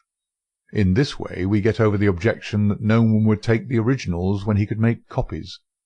This outsider had to take originals. So far it holds together. What is the next step? Then we come into difficulties. One would imagine that under such circumstances the first act of young Cadogan West would be to seize the villain and raise the alarm. Why did he not do so? Could it have been an official superior who took the papers? That would explain West's conduct. Or could the chief have given West the slip in the fog, and West started at once to London to head him off from his own rooms, presuming that he knew where the rooms were? The call must have been very pressing, since he left his girl standing in the fog, and made no effort to communicate with her.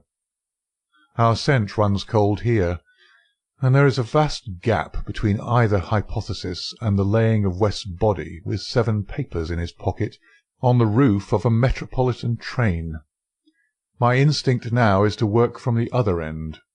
If Mycroft has given us the list of addresses, we may be able to pick up our man and follow 2 tracks instead of 1. Surely enough, a note awaited us at Baker Street. A government messenger had brought it post-haste. Holmes glanced at it and threw it over to me. There are numerous small fry, but few who would handle so big an affair. The only men worth considering are Adolphe Meyer of 13 Great George Street, Westminster, Louis Larothière of Camden Mansions, Notting Hill, and Hugo Oberstein, 13 Caulfield Gardens, Kensington. The latter was known to be in town on Monday, and is now reported as having left. Glad to hear you have seen some light. The Cabinet awaits your final report with the utmost anxiety. Urgent representations have arrived from the very highest quarter. The whole force of the state is at your back if you should need it. Mycroft.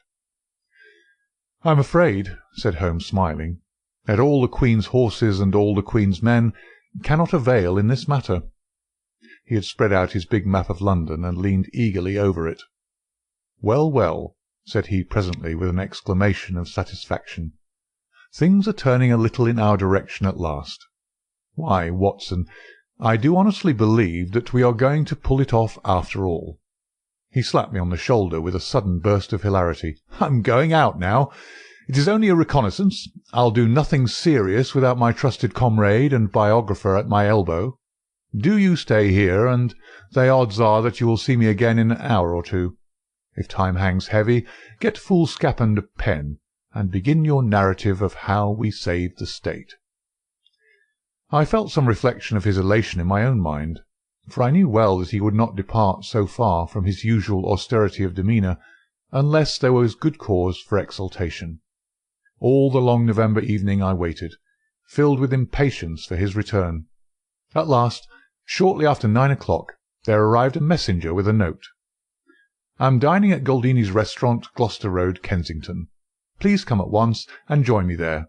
Bring with you a jemmy, a dark lantern, a chisel, and a revolver. S.H."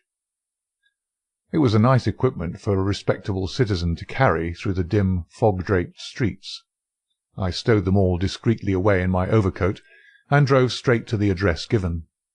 There sat my friend at a little round table near the door of the garish Italian restaurant.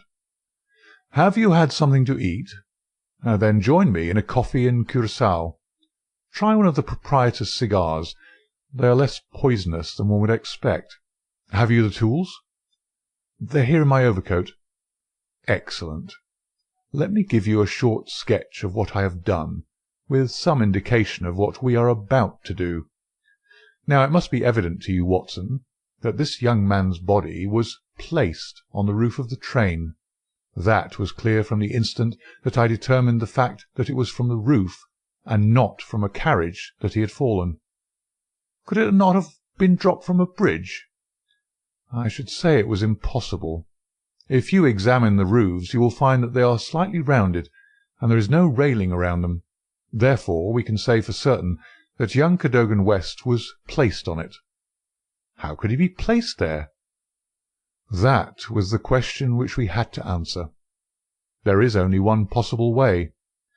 You are aware that the underground runs clear of tunnels at some points in the West End. I had a vague memory that as I have travelled by it, I have occasionally seen windows just above my head. Now suppose that a train halted under such a window. Would there be any difficulty in laying a body upon the roof? It seems most improbable. We must fall back upon the old axiom that when all other contingencies fail, whatever remains, however improbable, must be the truth. Here all other contingencies have failed. When I found that the leading international agent, who had just left London, lived in a row of houses which abutted upon the Underground, I was so pleased that you were a little astonished at my sudden frivolity. Oh, that was it, was it? Yes, that was it. Mr. Hugo Oberstein of 13 Caulfield Gardens had become my objective. I began my operations at Gloucester Road Station, where a very helpful official walked with me along the track, and allowed me to satisfy myself not only that the back-stair windows of Caulfield Gardens open up on the line, but the even more essential fact that, owing to the intersection of one of the larger railways, the underground trains are frequently held motionless for some minutes at that very spot. Splendid, Holmes! You've got it. So far, Watson. We advance, but the goal is afar. Well, having seen the back of Caulfield Gardens, I visited the front, and satisfied myself that the bird was indeed flown. It is a considerable house, unfurnished, so far as I could judge, in the upper rooms.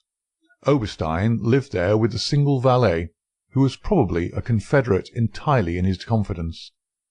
We must bear in mind that Oberstein has gone to the Continent to dispose of his booty, but not with any idea of flight, for he had no reason to fear a warrant, and the idea of an amateur domiciliary visit would certainly never occur to him. Yet that is precisely what we are about to make. Could we not get a warrant and legalize it? Hardly on the evidence. What can we hope to do? We cannot tell what correspondence may be there. I don't like it, Holmes. My dear fellow, you shall keep watch in the street. I'll do the criminal part. It's not a time to stick at trifles.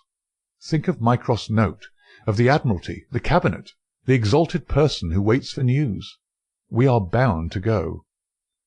My answer was to rise from the table. You're right, Holmes. We are bound to go. He sprang up and shook me by the hand. I knew you would not shrink at the last, said he, and for a moment I saw something in his eyes which was nearer to tenderness than I had ever seen.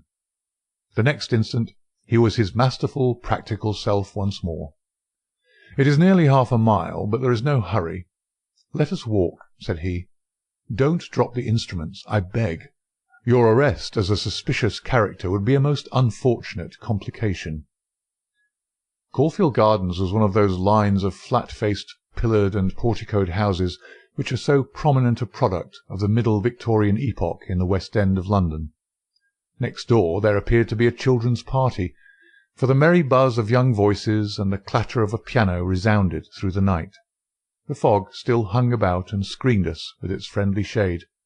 Holmes had lit his lantern and flashed it upon the massive door. "This is a serious proposition," said he. "It is certainly bolted as well as locked. We would do better in the area. There is an excellent archway down yonder in a case a too zealous policeman should intrude. Give me a hand, Watson, and I'll do the same for you." A minute later we were both in the area. Hardly had we reached the dark shadows before the step of the policeman was heard in the fog above. As its soft rhythm died away, Holmes set to work upon the lower door. I saw him stoop and strain until with a sharp crash it flew open. We sprang through into the dark passage, closing the area door behind us. Holmes led the way up the curving, uncarpeted stair. His little fan of yellow light shone upon a low window. "Here we are, Watson. This must be the one." He threw it open, and as he did so there was a low, harsh murmur growing steadily into a loud roar as a train dashed past us in the darkness. Holmes swept his light along the window-sill. It was thickly coated with soot from the passing engines, but the black surface was blurred and rubbed in places You can see where they rested the body. Hello, Watson, what's this? There can be no doubt that it is a blood mark." He was pointing to faint discolorations along the woodwork of the window. "Here it is on the stone of the stair also. The demonstration is complete. Let us stay here until a train stops." We had not long to wait. The very next train roared from the tunnel as before, but slowed in the open, and then, with a creaking of brakes, pulled up immediately beneath us. It was not 4 feet from the window ledge to the roof of the carriages. Holmes softly closed the window. "So far we are justified," said he. "What do you think of it, Watson?" "A masterpiece. You've never risen to a greater height." "I cannot agree with you there. From the moment that I conceived the idea of the body being upon the roof, which surely was not a very abstruse one, all the rest was inevitable. If it were not for the grave interests involved, the affair up to this point would be insignificant. Our difficulties are still before us, but perhaps we may find something here which may help us." We had ascended the kitchen stair and entered the suite of rooms upon the first floor. One was a dining-room, severely furnished and containing nothing of interest. A second was a bedroom, which also drew blank. The remaining room appeared more promising, and my companion settled down to a systematic examination.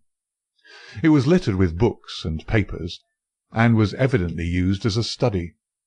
Swiftly and methodically, Holmes turned over the contents of drawer after drawer, and cupboard after cupboard, but no gleam of success came to brighten his austere face. At the end of an hour, he was no further than when he started. "The cunning dog has covered his tracks," said he. "He's left nothing to incriminate him. His dangerous correspondence has been destroyed or removed. This is our last chance." It was a small tin cash-box which stood upon the writing-desk. Holmes pried it open with his chisel. Several rolls of paper were within, covered with figures and calculations without any note to show to what they referred. The recurring words "water pressure" and "pressure to the square inch" suggested some possible relation to a submarine. Holmes tossed them all impatiently aside. There only remained an envelope with some small newspaper slips inside it. He shook them out on the table, and at once I saw by his eager face that his hopes had been raised. "What's this, Watson, eh? What's this? Record of a series of messages in the advertisements of a paper. Daily Telegraph agony column by the print and paper. Right-hand top corner of a page. No dates, but messages arrange themselves. This must be the first. Hope to hear sooner. Terms agreed to. Write fully to address given on card. Piero. Next comes, too complex for description, must have full report. Stuff awaits you when goods delivered. Piero. Then comes, matter presses, must withdraw offer unless contract completed. Make appointment by letter, will confirm by advertisement. Piero. Finally. Monday night after 9, 2 taps. Only ourselves. Do not be so suspicious. Payment in hard cash when goods delivered. Piero. A fairly complete record, Watson. If we could only get at the man at the other end. He sat lost in thought, tapping his fingers on the table. Finally he sprang to his feet. Well, perhaps it won't be so difficult after all. There is nothing more to be done here, Watson. I think we might drive round to the offices of the Daily Telegraph, and so bring a good day's work to a conclusion. Mycroft Holmes and Lestrade had come round by appointment after breakfast next day, and Sherlock Holmes had recounted to them our proceedings of the day before. The professional shook his head over our confessed burglary. "We can't do these things in a force, Mr. Holmes," said he. "No wonder you get results that are beyond us. But some of these days you'll go too far, and you'll find yourself and your friend in trouble. For England, home and beauty, eh, Watson? Martyrs on the altar of our country. What do you think of it, Mycroft?" "Excellent, Sherlock. Admirable. But what use will you make of it?" Holmes picked up the Daily Telegraph which lay upon the table. Have you seen Piero's advertisement to-day?" "What, another one?" "Yes, here it is.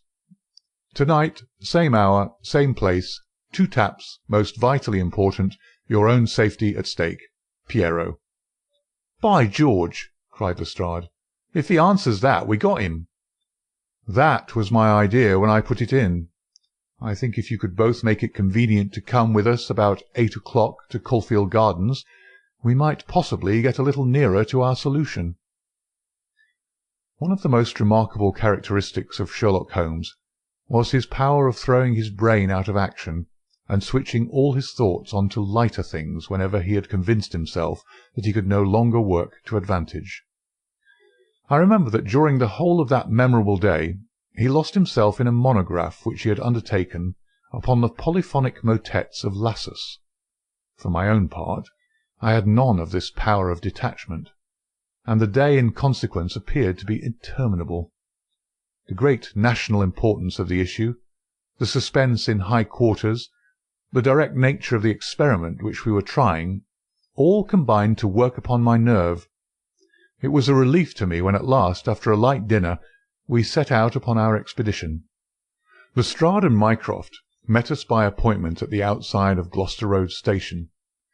The area door of Oberstein's house had been left open the night before, and it was necessary for me, as Mycroft Holmes absolutely and indignantly declined to climb the railings, to pass in and open the hall door. By 9 o'clock we were all seated in the study, waiting patiently for our man. An hour passed, and yet another. When 11 struck, the measured beat of the great church clock seemed to sound the dirge of our hopes. Lestrade and Mycroft were fidgeting in their seats, and looking twice a minute at their watches. Holmes sat silent and composed, his eyelids half shut, but every sense on the alert. He raised his head with a sudden jerk. "He is coming," said he. There had been a furtive step past the door. Now it returned. We heard a shuffling sound outside, and then 2 sharp taps with the knocker. Holmes rose, motioning us to remain seated. The gas in the hall was a mere point of light. He opened the outer door, and then, as a dark figure slipped past him, he closed and fastened it. "This way," we heard him say, and a moment later our man stood before us. Holmes had followed him closely, and as the man turned with a cry of surprise and alarm, he caught him by the collar and threw him back into the room. Before our prisoner had recovered his balance, the door was shut, and Holmes was standing with his back against it. The man glared around him, staggered, and fell senseless upon the floor. With the shock, his broad-brimmed hat flew from his head, his cravat slipped down his lips, and there were the long, light beard and the soft, handsome, delicate features of Colonel Valentine Walter. Holmes gave a whistle of surprise. "You can write me down an ass this time, Watson," said he. "This was not the bird that I was looking for." "Who is he?" asked Mycroft eagerly. "The younger brother of the late Sir James Walter, the head of the submarine department. Yes, yes, I see the fall of the cards. He is coming too. I think that you had best leave his examination to me." We had carried the prostrate body to the sofa. Now our prisoner sat up, looked round him with a horror-stricken face, and passed his hand over his forehead like one who cannot believe his own senses. "What is this?" he asked. "I came here to visit Mr. Oberstein." "Everything is known, Colonel Walter," said Holmes. "How an English gentleman could behave in such a manner is beyond my comprehension. But your whole correspondence and relations with Oberstein are within our knowledge. So also are the circumstances connected with the death of young Cadogan West. Let me advise you to gain at least the small credit for repentance and confession, since there are still some details which we can only learn from your lips." The man groaned and sank his face in his hands. We waited, but he was silent. "I can assure you," said Holmes, "that every essential is already known. We know that you were pressed for money, that you took an impress of the keys which your brother held, and that you entered into a correspondence with Oberstein, who answered your letters through the advertisement columns of the Daily Telegraph. We are aware that you went down to the office in the fog on Monday night, but that you were seen and followed by young Cadogan West, who had probably some previous reason to suspect you. He saw your theft, but could not give the alarm, as it was just possible that you were taking the papers to your brother in London. Leaving all his private concerns, like the good citizen that he was, he followed you closely in the fog and kept at your heels until you reached this very house. There he intervened, and then it was, Colonel Walter, that to treason you added the more terrible crime of murder." "I did not! I did not! Before God I swear that I did not!" cried our wretched prisoner. "Tell us then how Cadogan West met his end before you laid him upon the roof of a railway carriage." "I will! I swear to you that I will! I did the rest. I confess it. It was just as you say. A stock exchange debt had to be paid. I needed the money badly. Oberstein offered me 5,000. It was to save myself from ruin. But as to murder, I am as innocent as you." "What happened then?" "He had his suspicions before, and he followed me as you describe. I never knew it until I was at the very door. It was thick fog, and one could not see 3 yards. I had given 2 taps, and Oberstein had come to the door. The young man rushed up and demanded to know what we were about to do with the papers. Oberstein had a short life-preserver. He always carried it with him. As West forced his way after us into the house, Oberstein struck him on the head. The blow was a fatal one. He was dead within 5 minutes. There he lay in the hall, and we were at our wits' end what to do. Then Oberstein had this idea about the trains which halted under his back window. But first he examined the papers which I had brought. He said that 3 of them were essential, and that he must keep them. 'You cannot keep them,' said I. 'There will be a dreadful row at Woolwich if they're not returned.' 'I must keep them,' said he, 'for they're so technical that it is impossible in the time to make copies.' 'Then they must all go back together tonight,' said I. He thought for a little, and then he cried out that he had it. 'Three I will keep,' said he. 'The others we will stuff into the pocket of this young man. When he was found, the whole business will assuredly be put to his account.' I could see no other way out of it, so we did as he suggested. We waited half an hour at the window before a train stopped. It was so thick that nothing could be seen, and we had no difficulty in lowering West's body onto the train.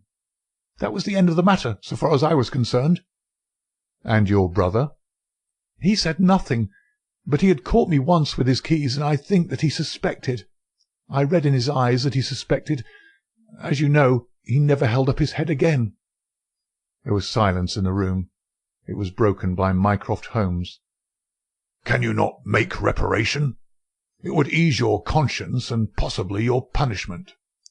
"What reparation can I make?" "Where is Oberstein with the papers?" "I do not know." "Did he give you no address?" "He said that letters to the Hôtel du Louvre, Paris, would eventually reach him." "Then reparation is still within your power," said Sherlock Holmes. "I will do anything I can. I owe this fellow no particular goodwill. He's been my ruin and my downfall." "Here are paper and pen. Sit at this desk and write to my dictation. Direct the envelope to the address given. That is right. Now the letter. Dear Sir, with regard to our transaction, you will no doubt have observed by now that one essential detail is missing. I have a tracing which will make it complete. This has involved me in extra trouble, however, and I must ask you for a further advance of £500. I will not trust it to the post, nor will I take anything but gold or notes. I would come to you abroad, but it would excite remark if I left the country at present. Therefore, I shall expect to meet you in the smoking room of the Charing Cross Hotel at noon on Saturday. Remember that only English notes or gold will be taken." "That will do very well. I shall be very much surprised if it does not fetch our man." And it did. It is a matter of history, that secret history of a nation which is often so much more intimate and interesting than its public chronicles, that Oberstein, eager to complete the coup of his lifetime, came to the lure and was safely engulfed for 15 years in a British prison. In his trunk we found the invaluable Bruce Partington plans, which he had put up for auction in all naval centres of Europe. Colonel Walter died in prison towards the end of the second year of his sentence. As to Holmes, he returned refreshed to his monograph upon the polyphonic motets of Lassus, which has since been printed for private circulation, and is said by experts to be the last word upon the subject. Some weeks afterwards, I learned incidentally that my friend spent a day at Windsor, whence he returned with a remarkably fine emerald tie-pin. When I asked him if he had bought it, he answered that it was a present from a certain gracious lady in whose interests he had once been fortunate enough to carry out a small commission. He said no more, but I fancy that I could guess at that lady's august name, and I have little doubt that the emerald pin will forever recall to my friend's memory the adventure of the Bruce Partington plans.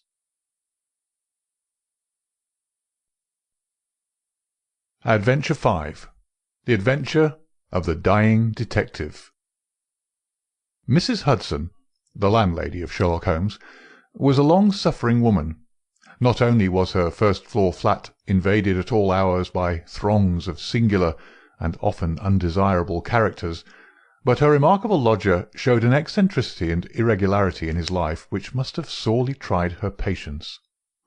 His incredible untidiness, his addiction to music at strange hours, his occasional revolver practice within doors, his weird and often malodorous scientific experiments, and the atmosphere of violence and danger which hung around him, made him the very worst tenant in London.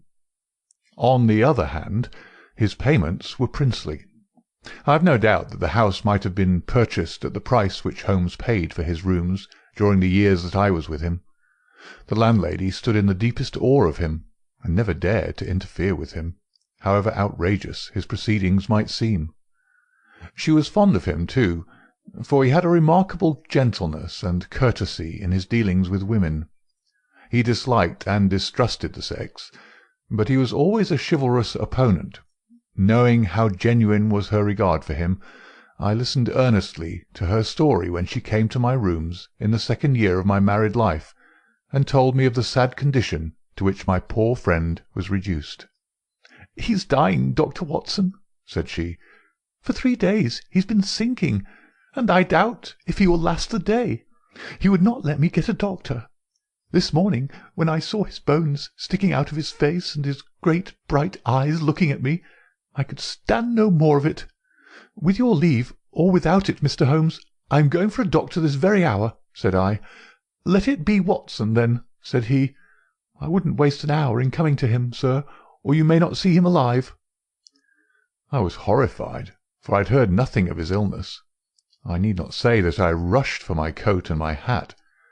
As we drove back, I asked for the details. "There is little I can tell you, sir. He has been working at a case down at Rotherhithe, in an alley near the river, and he has brought this illness back with him. He took to his bed on Wednesday afternoon, and has never moved since. For these 3 days neither food nor drink has passed his lips." "Good God! Why did you not call in a doctor?"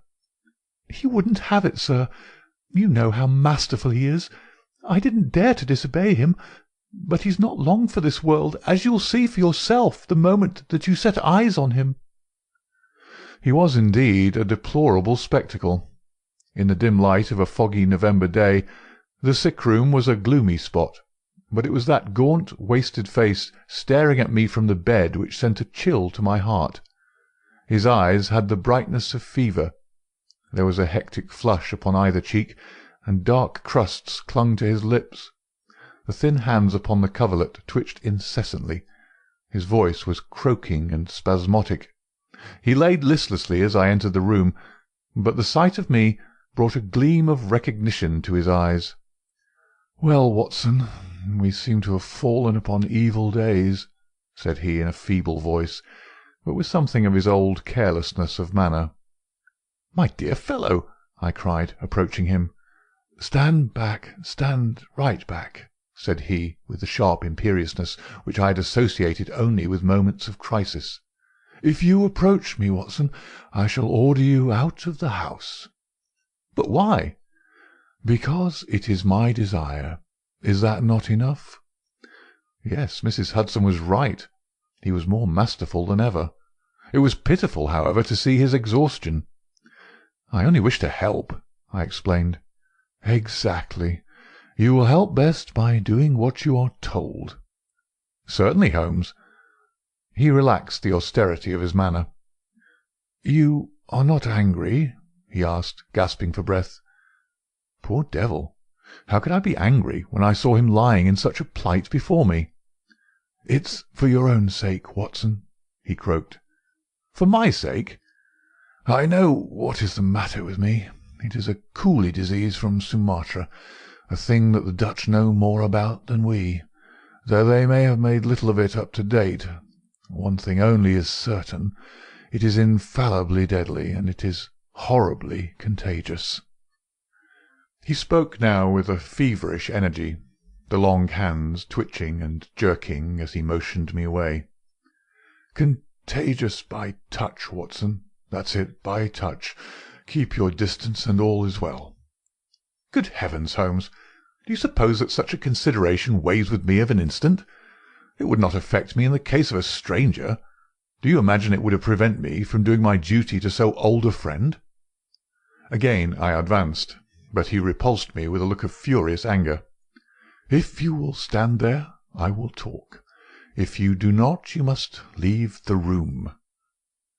I have so deep a respect for the extraordinary qualities of Holmes that I have always deferred to his wishes, even when I least understood them. But now all my professional instincts were aroused. Let him be my master elsewhere, I at least was his in a sick-room. "Holmes," said I, "you are not yourself. A sick man is but a child, and so I will treat you. Whether you like it or not, I will examine your symptoms and treat you for them." He looked at me with venomous eyes. "If I am to have a doctor, whether I will or not, let me at least have someone in whom I have confidence," said he. "Then you have none in me?" "In your friendship, certainly.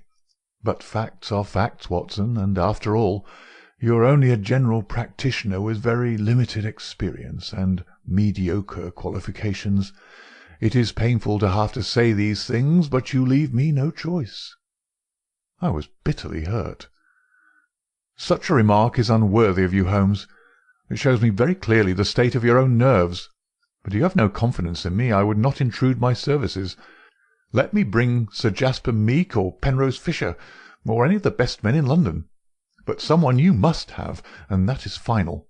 If you think that I am going to stand here and see you die without either helping you myself or bringing anyone else to help you, then you have mistaken your man." "You mean well, Watson," said the sick man with something between a sob and a groan. "Shall I demonstrate your own ignorance? What do you know, pray, of Tapanuli fever? What do you know of the Black Formosa corruption?" "I have never heard of either." "There are many problems of disease, many strange pathological possibilities in the East, Watson." He paused after each sentence to collect his failing strength. "I have learned so much during some recent researches which have a medico-criminal aspect. It was in the course of them that I contracted this complaint. You can do nothing." "Possibly not. But I happen to know that Dr. Ainstree, the greatest living authority upon tropical disease, is now in London. All remonstrance is useless, Holmes. I am going this instant to fetch him." I turned resolutely to the door. Never have I had such a shock. In an instant, with a tiger spring, the dying man had intercepted me. I heard the sharp snap of a twisted key. The next moment he had staggered back to his bed, exhausted and panting after his one tremendous outflame of energy. "You won't take the key from me by force, Watson. I've got you, my friend. Here you are, and here you will stay until I will otherwise, but I'll humour you." All this in little gasps, with terrible struggles for breath between. "You've only my own good at heart. Of course I know that very well. You shall have your way, but give me time to get my strength. Not now, Watson. Not now. It's 4 o'clock. At 6 you can go." "This is insanity, Holmes." "Only 2 hours, Watson. I promise you will go at 6. Are you content to wait?" "I seem to have no choice." "None in the world, Watson, thank you. I need no help in arranging the clothes. You will please keep your distance. Now, Watson, there is one other condition that I would make. You will seek help, not from the man you mention, but from the one that I choose." "By all means." "The first 3 sensible words that you have uttered since you entered this room, Watson. You will find some books over there. I am somewhat exhausted.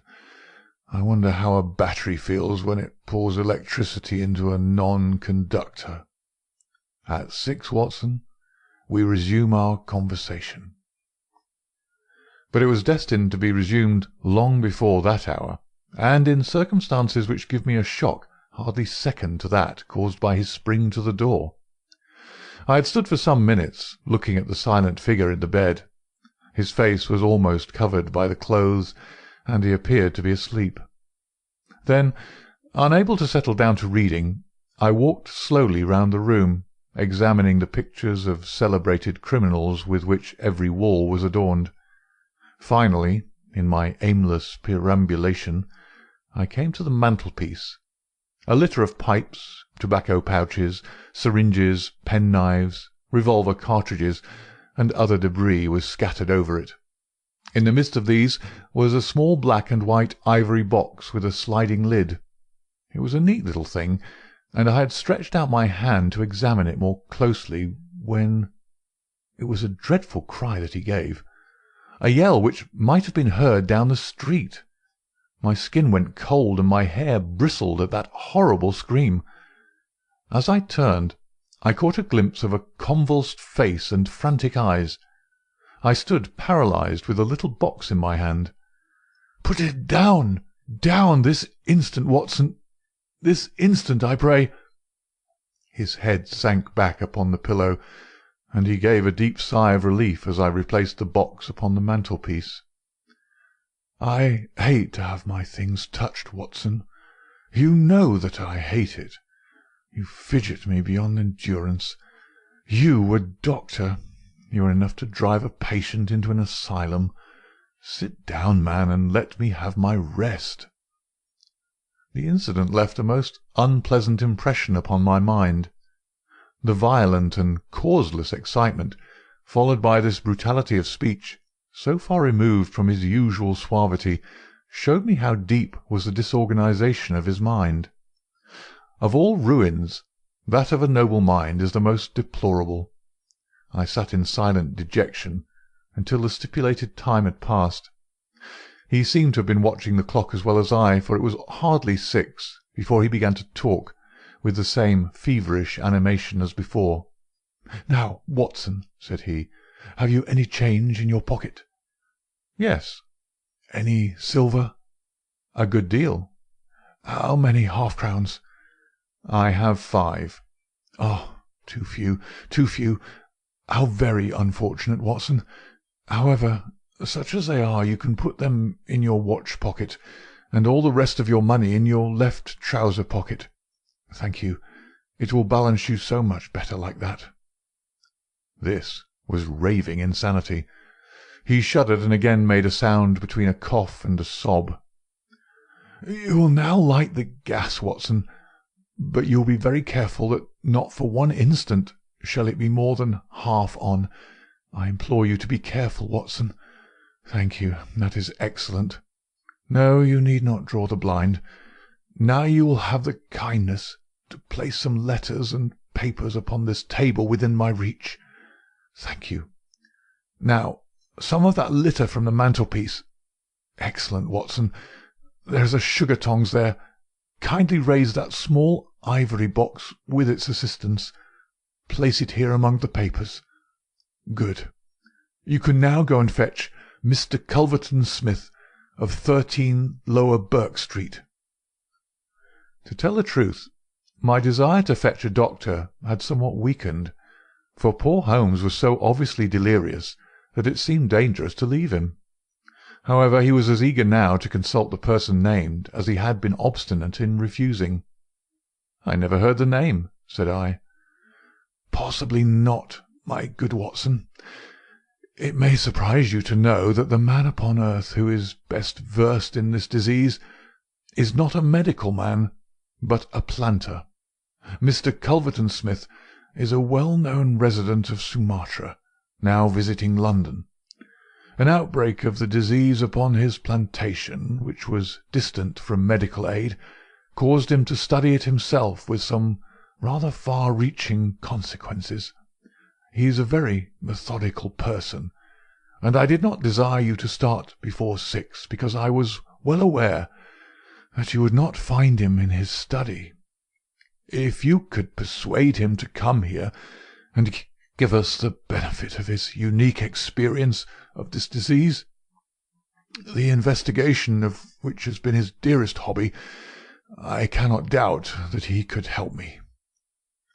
I gave Holmes's remark as a consecutive whole, and will not attempt to indicate how they were interrupted by gaspings for breath and those clutchings of his hands which indicated the pain from which he was suffering. His appearance had changed for the worse during the few hours that I had been with him. Those hectic spots were more pronounced. The eyes shone more brightly out of darker hollows, and a cold sweat glimmered upon his brow. He still retained, however, the jaunty gallantry of his speech. To the last gasp he would always be the master. "You will tell him exactly how you have left me," said he. "You will convey the very impression which is in your own mind.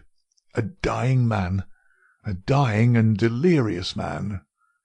Indeed, I cannot think why the whole bed of the ocean is not one solid mass of oysters. So prolific the creatures seem. I'm wondering. Strange how the brain controls the brain. What was I saying, Watson?" "My directions for Mr. Culverton Smith." Yes, I remember. My life depends upon it. Plead with him, Watson. There is no good feeling between us. His nephew, Watson, I had suspicions of foul play, and I allowed him to see it. The boy died horribly. He has a grudge against me. You will soften him, Watson. Beg him, pray him, get him here by any means. He can save me. Only he." "I will bring him in a cab if I have to carry him down to it." "You will do nothing of the sort. You will persuade him to come, and then you will return in front of him. Make any excuse so as not to come with him. Don't forget, Watson, you won't fail me. You never did fail me. No doubt there are natural enemies which limit the increase of the creatures. You and I, Watson, we have done our part. Shall the world then be overrun by oysters? No, no, horrible. You will convey all that is in your mind." I left him full of the image of this magnificent intellect, babbling like a foolish child. He had handed me the key, and with a happy thought I took it with me, lest he should lock himself in. Mrs. Hudson was waiting, trembling and weeping, in the passage. Behind me, as I passed from the flat, I heard Holmes's high, thin voice in some delirious chant. Below, as I stood whistling for a cab, a man came on me through the fog. "How is Mr. Holmes, sir?" he asked. It was an old acquaintance, Inspector Morton of Scotland Yard, dressed in unofficial tweeds. "He's very ill," I answered. He looked at me in a most singular fashion. Had it not been too fiendish, I could have imagined that the gleam of the fanlight showed exultation in his face. "I heard some rumour of it," said he. The cab had driven up, and I left him. Lower Burke Street proved to be a line of fine houses lying in the vague borderland between Notting Hill and Kensington. The particular one at which my cabman pulled up had an air of smug and demure respectability in its old-fashioned iron railings, its massive folding door, and its shining brasswork. All was in keeping with a solemn butler who appeared framed in the pink radiance of a tinted electrical light behind him. "Yes, Mr. Culverton-Smith is in, Dr. Watson. Very good, sir. I'll take up your card." My humble name and title did not appear to impress Mr. Culverton-Smith. Through the half-open door I heard a high, petulant, penetrating voice. "Who is this person? What does he want?" "Dear me, Staples, how often have I said that I'm not to be disturbed in my hours of study?" There came a gentle flow of soothing explanations from the butler. "Well, I won't see him, Staples. I can't have my work interrupted like this. I am not at home. Say so. Tell him to come in the morning, if he really must see me." Again the gentle murmur. "Well, well, give him that message. He can come in the morning, or he can stay away. My work must not be hindered." I thought of Holmes tossing upon his bed of sickness and counting the minutes, perhaps until I could bring help to him. It was not a time to stand upon ceremony. His life depended upon my promptness. Before the apologetic butler had delivered his message, I had pushed past him and was in the room. With a shrill cry of anger, a man rose from a reclining chair beside the fire. I saw a great yellow face, coarse-grained and greasy, with heavy double chin and two sullen, menacing grey eyes which glared at me from under tufted and sandy brows.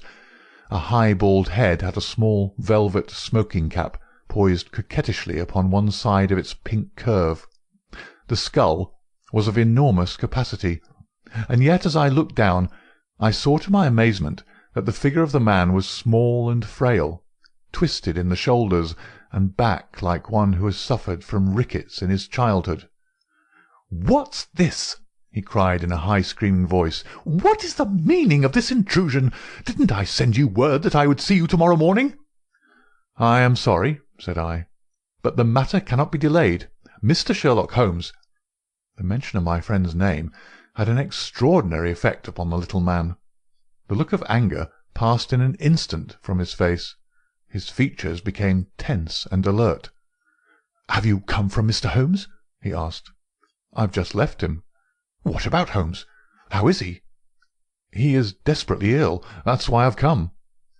The man motioned me to a chair and turned to resume his own.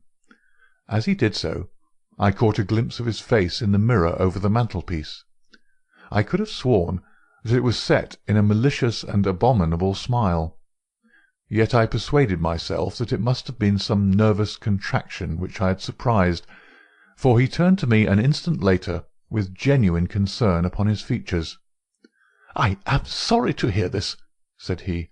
"I only know Mr. Holmes through some business dealings which we've had. But I have every respect for his talents and his character. He's an amateur of crime, as I am of disease. For him, the villain; for me, the microbe. There are my prisons," he continued, pointing to a row of bottles and jars which stood upon a side table.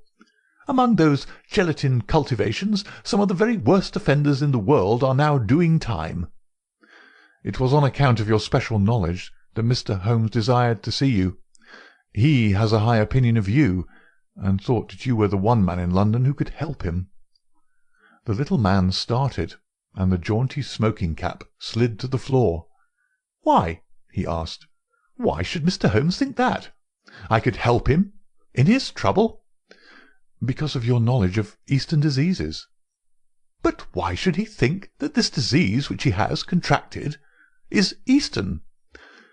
"Because in some professional inquiry he's been working among Chinese sailors down in the docks." Mr. Culverton-Smith smiled pleasantly and picked up his smoking-cap. "Oh, that's it, is it?" said he. "I trust the matter is not so grave as you suppose. How long has he been ill?" "About 3 days." "Is he delirious?" "Occasionally." "Tut, tut! This sounds serious. It would be inhuman not to answer his call. I very much resent any interruption to my work, Dr. Watson, but this case is certainly exceptional. I will come with you at once." I remembered Holmes's injunction. "I have another appointment," said I. "Very good. I'll go alone. I have a note of Mr. Holmes's address. You can rely upon my being there within half an hour at most." It was with a sinking heart that I re-entered Holmes's bedroom. For all that I knew, the worst might have happened in my absence. To my enormous relief, he had improved greatly in the interval. His appearance was as ghastly as ever, but all trace of delirium had left him, and he spoke in a feeble voice, it is true, but with even more than his usual crispness and lucidity. "Well, did you see him, Watson?" "Yes, he is coming." "Admirable, Watson, admirable. You are the best of messengers." "He wished to return with me." "That would never do, Watson. That would be obviously impossible. And did he ask what ailed me?" "I told him about the Chinese in the East End." "Exactly. Well, Watson, you've done all that a good friend could. You can now disappear from the scene." "I must wait and hear his opinion, Holmes." "Of course you must.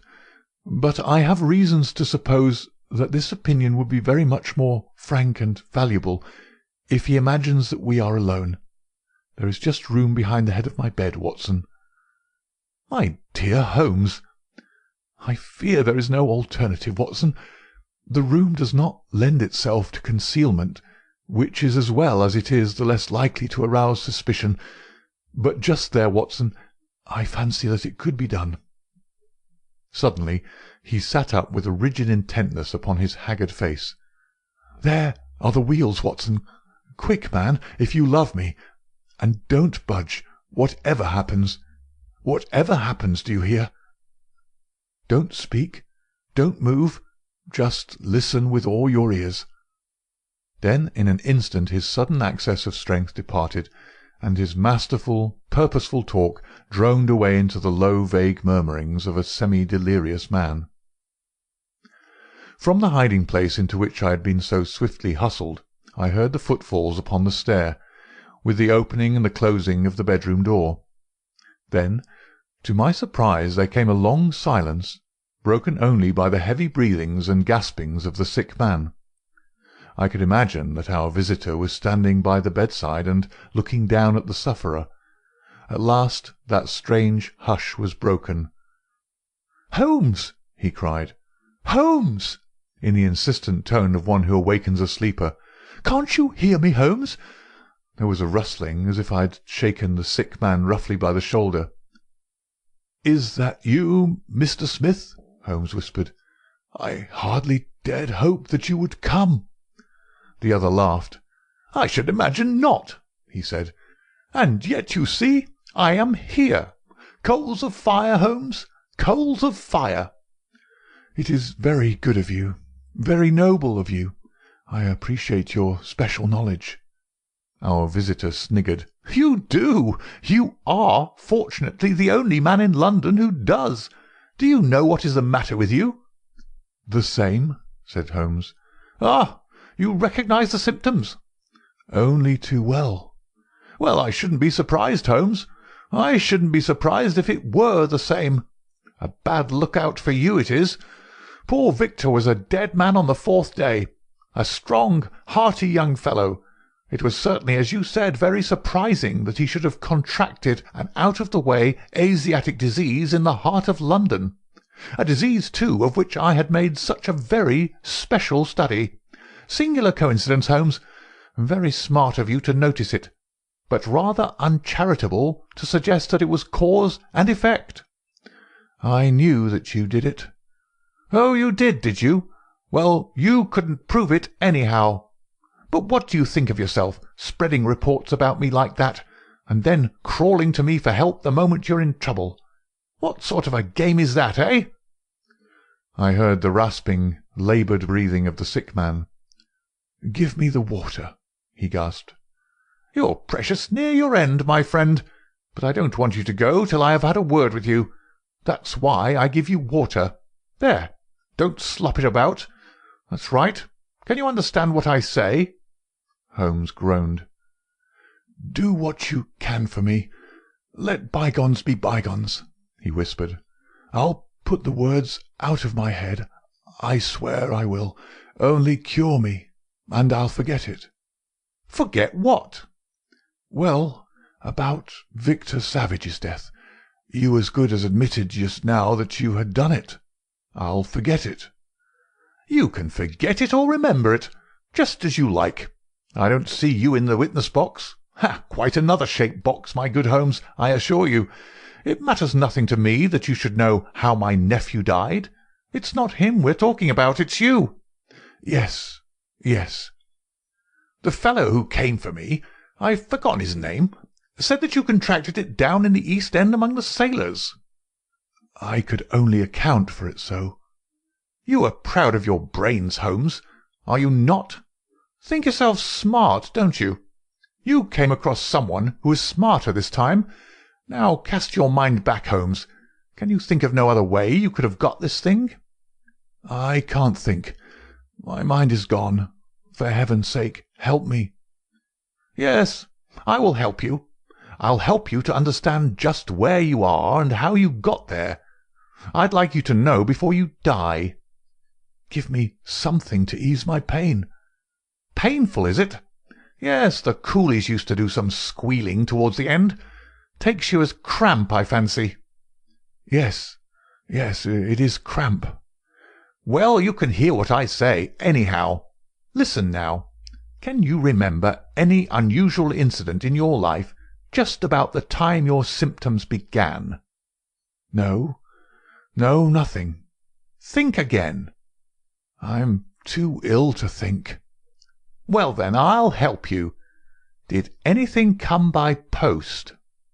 By post? A box, by chance?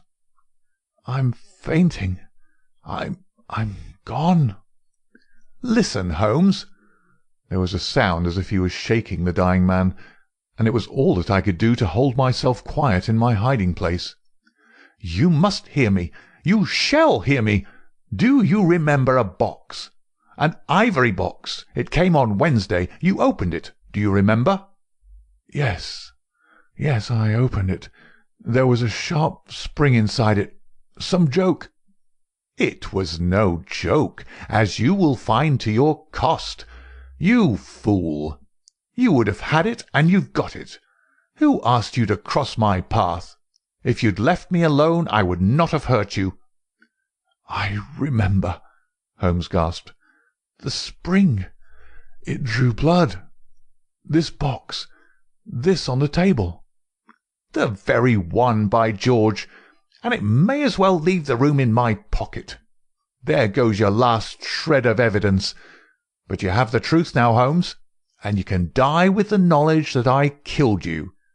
You knew too much of the fate of Victor Savage, so I've sent you to share it. You're very near your end, Holmes. I'll sit here and I'll watch you die. Holmes's voice had sunk to an almost inaudible whisper. What is that? Said Smith. Turn up the gas? Ah, the shadows begin to fall, do they? Yes, I'll turn it up, that I may see you the better. He crossed the room, and the light suddenly brightened. Is there any other little service that I can do you, my friend? A match and a cigarette. I nearly called out in my joy and my amazement. He was speaking in his natural voice, a little weak perhaps, but the very voice I knew. There was a long pause, and I felt that Culverton Smith was standing in silent amazement, looking down at his companion. "What's the meaning of this?" I heard him say at last in a dry, rasping tone. "The best way of successfully acting a part is to be it," said Holmes. "I give you my word that for 3 days I have tasted neither food nor drink until you were good enough to pour me out that glass of water. But it is the tobacco which I find most irksome. Ah, here are some cigarettes." I heard the striking of a match. "That is very much better. Hello! Hello! Do I hear the step of a friend?" There were footfalls outside. The door opened, and Inspector Morton appeared. "All is in order, and this is your man," said Holmes. The officer gave the usual cautions. "I arrest you on the charge of the murder of one Victor Savage," he concluded. "And you might add of the attempted murder of one Sherlock Holmes," remarked my friend with a chuckle. "To save an invalid trouble, Inspector, Mr. Culverton Smith was good enough to give our signal by turning up the gas." By the way, the prisoner has a small box in the right-hand pocket of his coat, which it would be as well to remove. Thank you. I would handle it gingerly if I were you. Put it down here. It may play a part in the trial." There was a sudden rush and a scuffle, followed by the clash of iron and a cry of pain. "You'll only get yourself hurt," said the inspector. "Stand still, with you." There was a clicking of the closing handcuffs. "A nice trap!" cried the high, snarling voice. "It'll bring you into the dock, Holmes, not me. He asked me to come here to cure him. I was sorry for him, and I came. Now he will pretend, no doubt, that I have said anything which he may invent, which will corroborate his insane suspicions.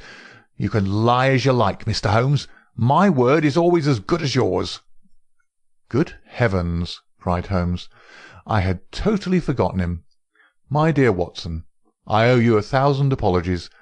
To think that I should have overlooked you.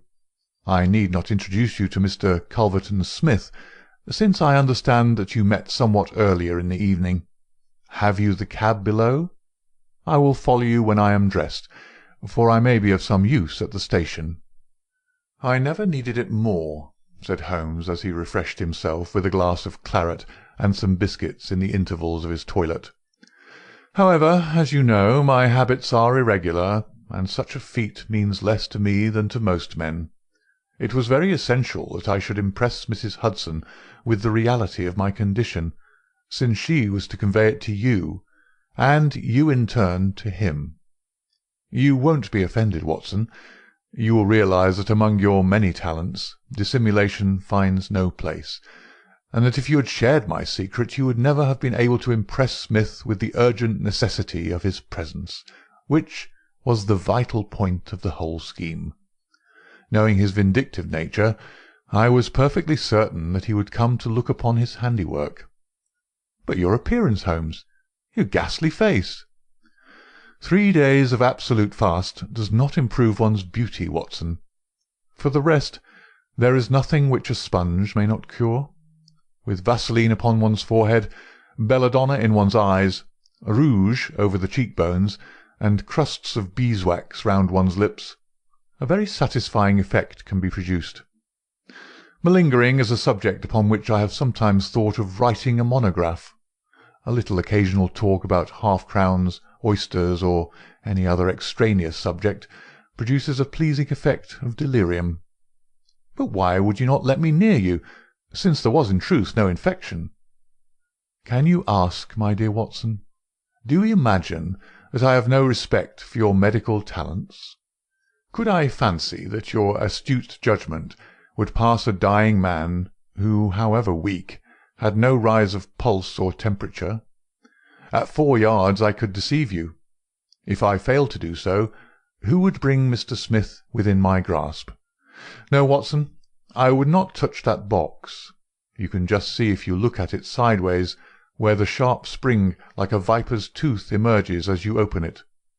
I dare say it was by some such device that poor Savage, who stood between this monster and a reversion, was done to death. My correspondence, however, is, as you know, a varied one, and I am somewhat upon my guard against any packages which reach me. It was clear to me, however, that by pretending that he had really succeeded in his design, I might surprise a confession. That pretence I have carried out with the thoroughness of the true artist. Thank you, Watson. You must help me on with my coat. When we have finished at the police station, I think that something nutritious at Simpson's would not be out of place.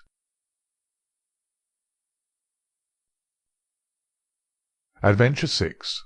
The Disappearance of Lady Frances Carfax. "But why Turkish?" asked Mr. Sherlock Holmes, gazing fixedly at my boots. I was reclining in a cane-backed chair at the moment, and my protruded feet had attracted his ever-active attention. "English," I answered in some surprise. "I got them at Latimer's in Oxford Street." Holmes smiled with an expression of weary patience. "The bath," he said. "The bath! Why the relaxing and expensive Turkish rather than the invigorating home-made article?" "Because for the last few days I've been feeling rheumatic and old. A Turkish bath is what we call an alterative in medicine, a fresh starting point, a cleanser of the system. By the way, Holmes," I added, "I've no doubt the connection between my boots and a Turkish bath is a perfectly self-evident one to a logical mind, and yet I should be obliged to you if you would indicate it." "The train of reasoning is not very obscure, Watson," said Holmes with a mischievous twinkle. "It belongs to the same elementary class of deduction which I should illustrate if I were to ask you who shared your cab in your drive this morning." "I don't admit that a fresh illustration is an explanation," said I with some asperity. "Bravo, Watson! A very dignified and logical remonstrance. Let me see. What were the points? Take the last one first. The cab. You observe that you have some splashes on the left sleeve and shoulder of your coat. Had you sat in the centre of a hansom, you would probably have had no splashes, and if you had they would certainly have been symmetrical. Therefore it is clear that you sat at the side. Therefore it is equally clear that you had a companion." "That is very evident." "Absurdly commonplace, is it not?" "But the boots and the bath?" "Equally childish. You are in the habit of doing up your boots in a certain way. I see them on this occasion fastened with an elaborate double bow, which is not your usual method of tying them.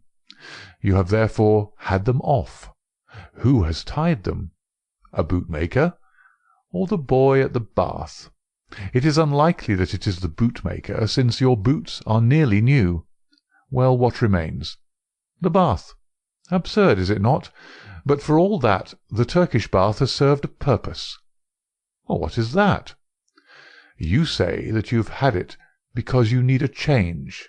Let me suggest that you take one. How would Lausanne do, my dear Watson? First-class tickets and all expenses paid on a princely scale." "Splendid, but why?" Holmes leaned back in his arm-chair and took his note-book from his pocket. "One of the most dangerous classes in the world," said he, "is the drifting and friendless woman. She is the most harmless, and often the most useful of mortals. But she is the inevitable inciter of crime in others. She is helpless, she is migratory. She has sufficient means to take her from country to country, and from hotel to hotel. She is lost, as often as not, in a maze of obscure pensions and boarding-houses. She is a stray chicken in a world of foxes. Where she is gobbled up, she is hardly missed. I much fear that some evil has come to the Lady Frances Carfax." I was relieved at this sudden descent from the general to the particular. Holmes consulted his notes. "Lady Frances," he continued, "is the sole survivor of the direct family of the late Earl of Rufton. The estates went, as you may remember, in the male line. She was left with limited means, but with some very remarkable old Spanish jewellery of silver and curiously cut diamonds, to which she was fondly attached. Too attached, for she refused to leave them with her banker, and always carried them about with her. A rather pathetic figure, the Lady Frances. A beautiful woman, still in fresh middle age, and yet, by a strange change, the last derelict of what only 20 years ago was a goodly fleet." "What has happened to her, then?" "Ah, what has happened to the Lady Frances?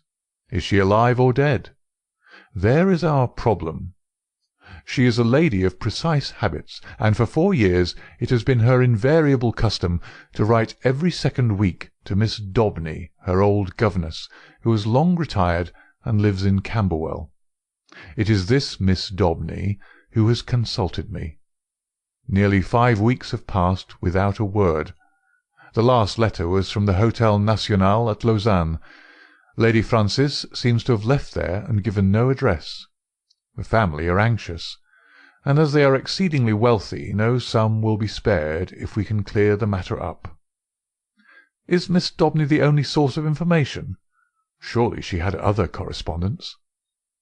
"There is one correspondent who is a sure draw, Watson. That is the bank. Single ladies must live, and their passbooks are compressed diaries. She banks at Sylvester's. I have glanced over her account. The last cheque but one paid her bill at Lausanne, but it was a large one, and probably left her with cash in hand. Only one cheque has been drawn since. To whom and where? To Miss Marie Devine. There is nothing to show where the cheque was drawn. It was cashed at the Crédit Lyonnais at Montpellier less than 3 weeks ago. The sum was £50. And who is Miss Marie Devine? That also I have been able to discover. Miss Marie Devine was the maid of Lady Frances Carfax. Why she should have paid her this cheque we have not yet determined. I have no doubt, however, that your researches will soon clear the matter up. My researches? Hence the health-giving expedition to Lausanne. You know that I cannot possibly leave London while old Abrahams is in such mortal terror of his life. Besides, on general principles it is best that I should not leave the country. Scotland Yard feels lonely without me, and it causes an unhealthy excitement among the criminal classes.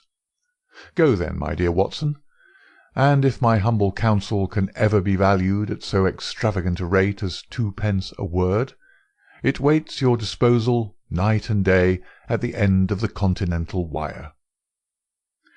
2 days later found me at the Hôtel National at Lausanne, where I received every courtesy at the hands of Monsieur Mose, the well-known manager.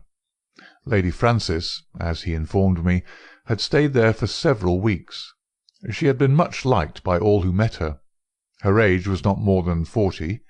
She was still handsome, and bore every sign of having in her youth been a very lovely woman. Monsieur Mose knew nothing of any valuable jewellery, but it had been remarked by the servants that the heavy trunk in the lady's bedroom was always scrupulously locked. Marie Devine, the maid, was as popular as her mistress. She was actually engaged to one of the head waiters in the hotel, and there was no difficulty in getting her address. It was 11 Rue de Trajan, Montpellier. All this I jotted down, and felt that Holmes himself could not have been more adroit in collecting his facts. Only one corner still remained in the shadow.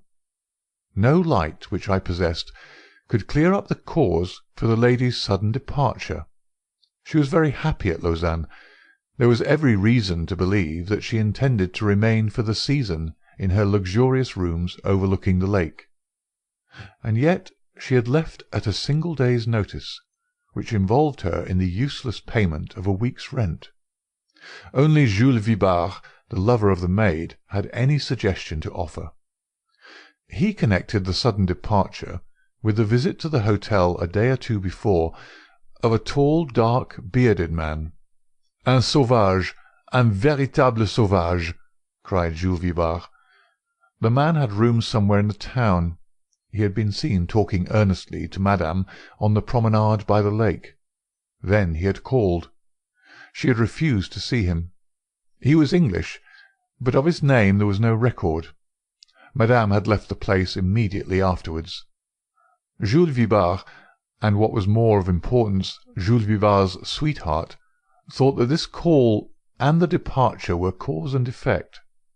Only one thing Jules would not discuss. That was the reason why Marie had left her mistress. Of that he could or would say nothing. If I wished to know, I must go to Montpellier and ask her. So ended the first chapter of my inquiry. The second was devoted to the place which Lady Frances Carfax had sought when she left Lausanne. Concerning this there had been some secrecy, which confirmed the idea that she had gone with the intention of throwing someone off her track. Otherwise, why should not her luggage have been openly labelled for Baden? Both she and it reached the Rhenish Spa by some circuitous route. This much I gathered from the manager of Cook's local office. So to Baden I went, after dispatching to Holmes an account of all my proceedings, and receiving in reply a telegram of half-humorous commendation. At Baden the track was not difficult to follow. Lady Frances had stayed at the Englischer Hof for a fortnight. While there she had made the acquaintance of a Dr. Schlesinger and his wife, a missionary from South America. Like most lonely ladies, Lady Frances found her comfort and occupation in religion. Dr. Schlesinger's remarkable personality, his whole-hearted devotion, and the fact that he was recovering from a disease contracted in the exercise of his apostolic duties affected her deeply. She had helped Mrs. Schlesinger in the nursing of the convalescent saint. He spent his day, as the manager described it to me, upon a lounge chair on the veranda, with an attendant lady upon either side of him. He was preparing a map of the Holy Land, with special reference to the kingdom of the Midianites, upon which he is writing a monograph. Finally, having improved much in health, he and his wife had returned to London, and Lady Frances had started thither in their company. This was just 3 weeks before, and the manager had heard nothing since. As to the maid, Marie, she had gone off some days beforehand in floods of tears, after informing the other maids that she was leaving service forever. Dr. Schlesinger had paid the bill of the whole party before his departure. "By the way," said the landlord in conclusion, "you are not the only friend of Lady Frances Carfax who is inquiring after her just now. Only a week or so ago we had a man here upon the same errand." "Did he give a name?" I asked. "None, but he was an Englishman, though of an unusual type." "A savage?" said I, linking my facts after the fashion of my illustrious friend. "Exactly. That describes him very well.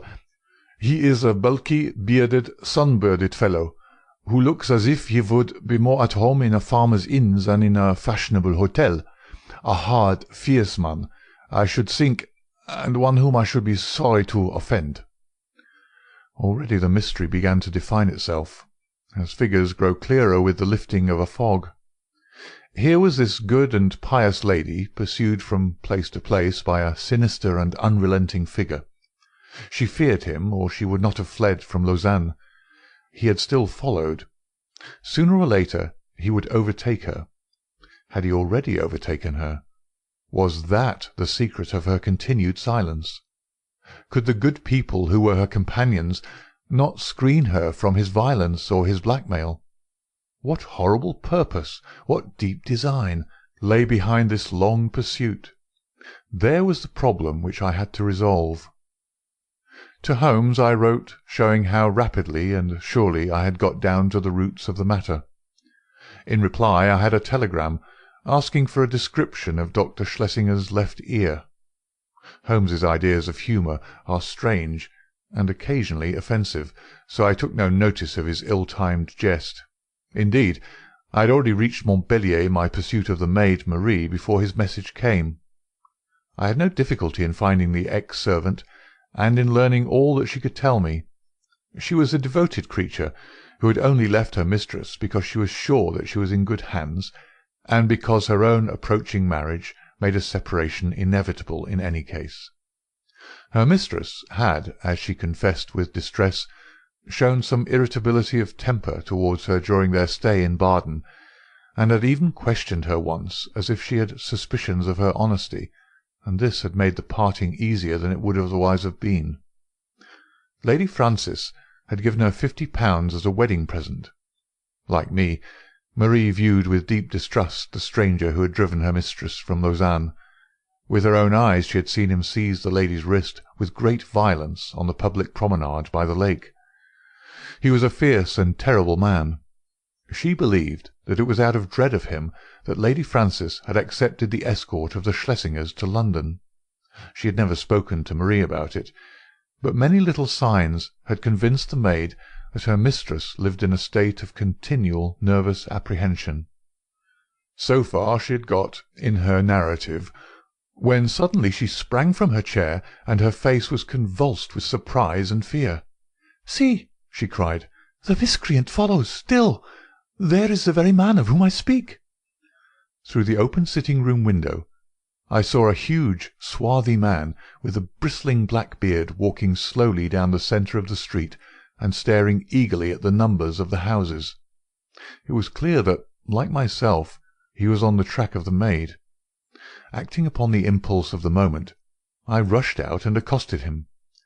"You're an Englishman," I said. "What if I am?" he asked with a most villainous scowl. "May I ask what your name is?" "No, you may not," said he with decision. The situation was awkward, but the most direct way is often the best. "Where is the Lady Frances Carfax?" I asked. He stared at me with amazement. "What have you done with her? Why have you pursued her? I insist upon an answer," said I. The fellow gave a bellow of anger and sprang upon me like a tiger. I've held my own in many a struggle, but the man had a grip of iron and the fury of a fiend. His hand was on my throat, and my senses were nearly gone before an unshaven French ouvrier in a blue blouse darted out from a cabaret opposite with a cudgel in his hand and struck my assailant a sharp crack over the forearm, which made him leave go his hold. He stood for an instant fuming with rage, and uncertain whether he should not renew his attack. Then, with a snarl of anger, he left me and entered the cottage from which I had just come. I turned to thank my preserver, who stood beside me in the roadway. "Well, Watson," said he, "a very pretty hash you've made of it. I rather think you'd better come back with me to London by the night express." An hour afterwards, Sherlock Holmes, in his usual garb and style, was seated in my private room at the hotel. His explanation of his sudden and opportune appearance was simplicity itself, for, finding that he could get away from London, he determined to head me off at the next obvious point of my travels. In the disguise of a working man, he had sat in the cabaret waiting for my appearance. "And a singularly consistent investigation you've made, my dear Watson," said he. "I cannot at the moment recall any possible blunder which you have omitted. The total effect of your proceeding has been to give the alarm everywhere and yet to discover nothing." "Perhaps you'd have done no better," I answered bitterly. "There is no perhaps about it. I have done better. Here is the Honourable Philip Green, who is a fellow lodger with you in this hotel, and we may find him the starting point for a more successful investigation." A card had come up on a salver, and it was followed by the same bearded ruffian who had attacked me in the street. He started when he saw me. "What is this, Mr. Holmes?" he asked. "I had your note, and I've come. But what has this man to do with the matter?" "This is my old friend and associate, Dr. Watson, who's helping us in this affair." The stranger held out a huge, sunburned hand, with a few words of apology. "I hope I didn't harm you. When you accused me of hurting her, I lost my grip of myself. Indeed, I'm not responsible in these days. My nerves are like live wires. But this situation is beyond me. What I want to know in the first place, Mr. Holmes, is how in the world you came to hear of my existence at all." "I am in touch with Miss Daubeny, Lady Frances's governess." "Old Susan Daubeny with the mob cap.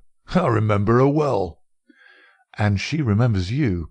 It was in the days before you found it better to go to South Africa."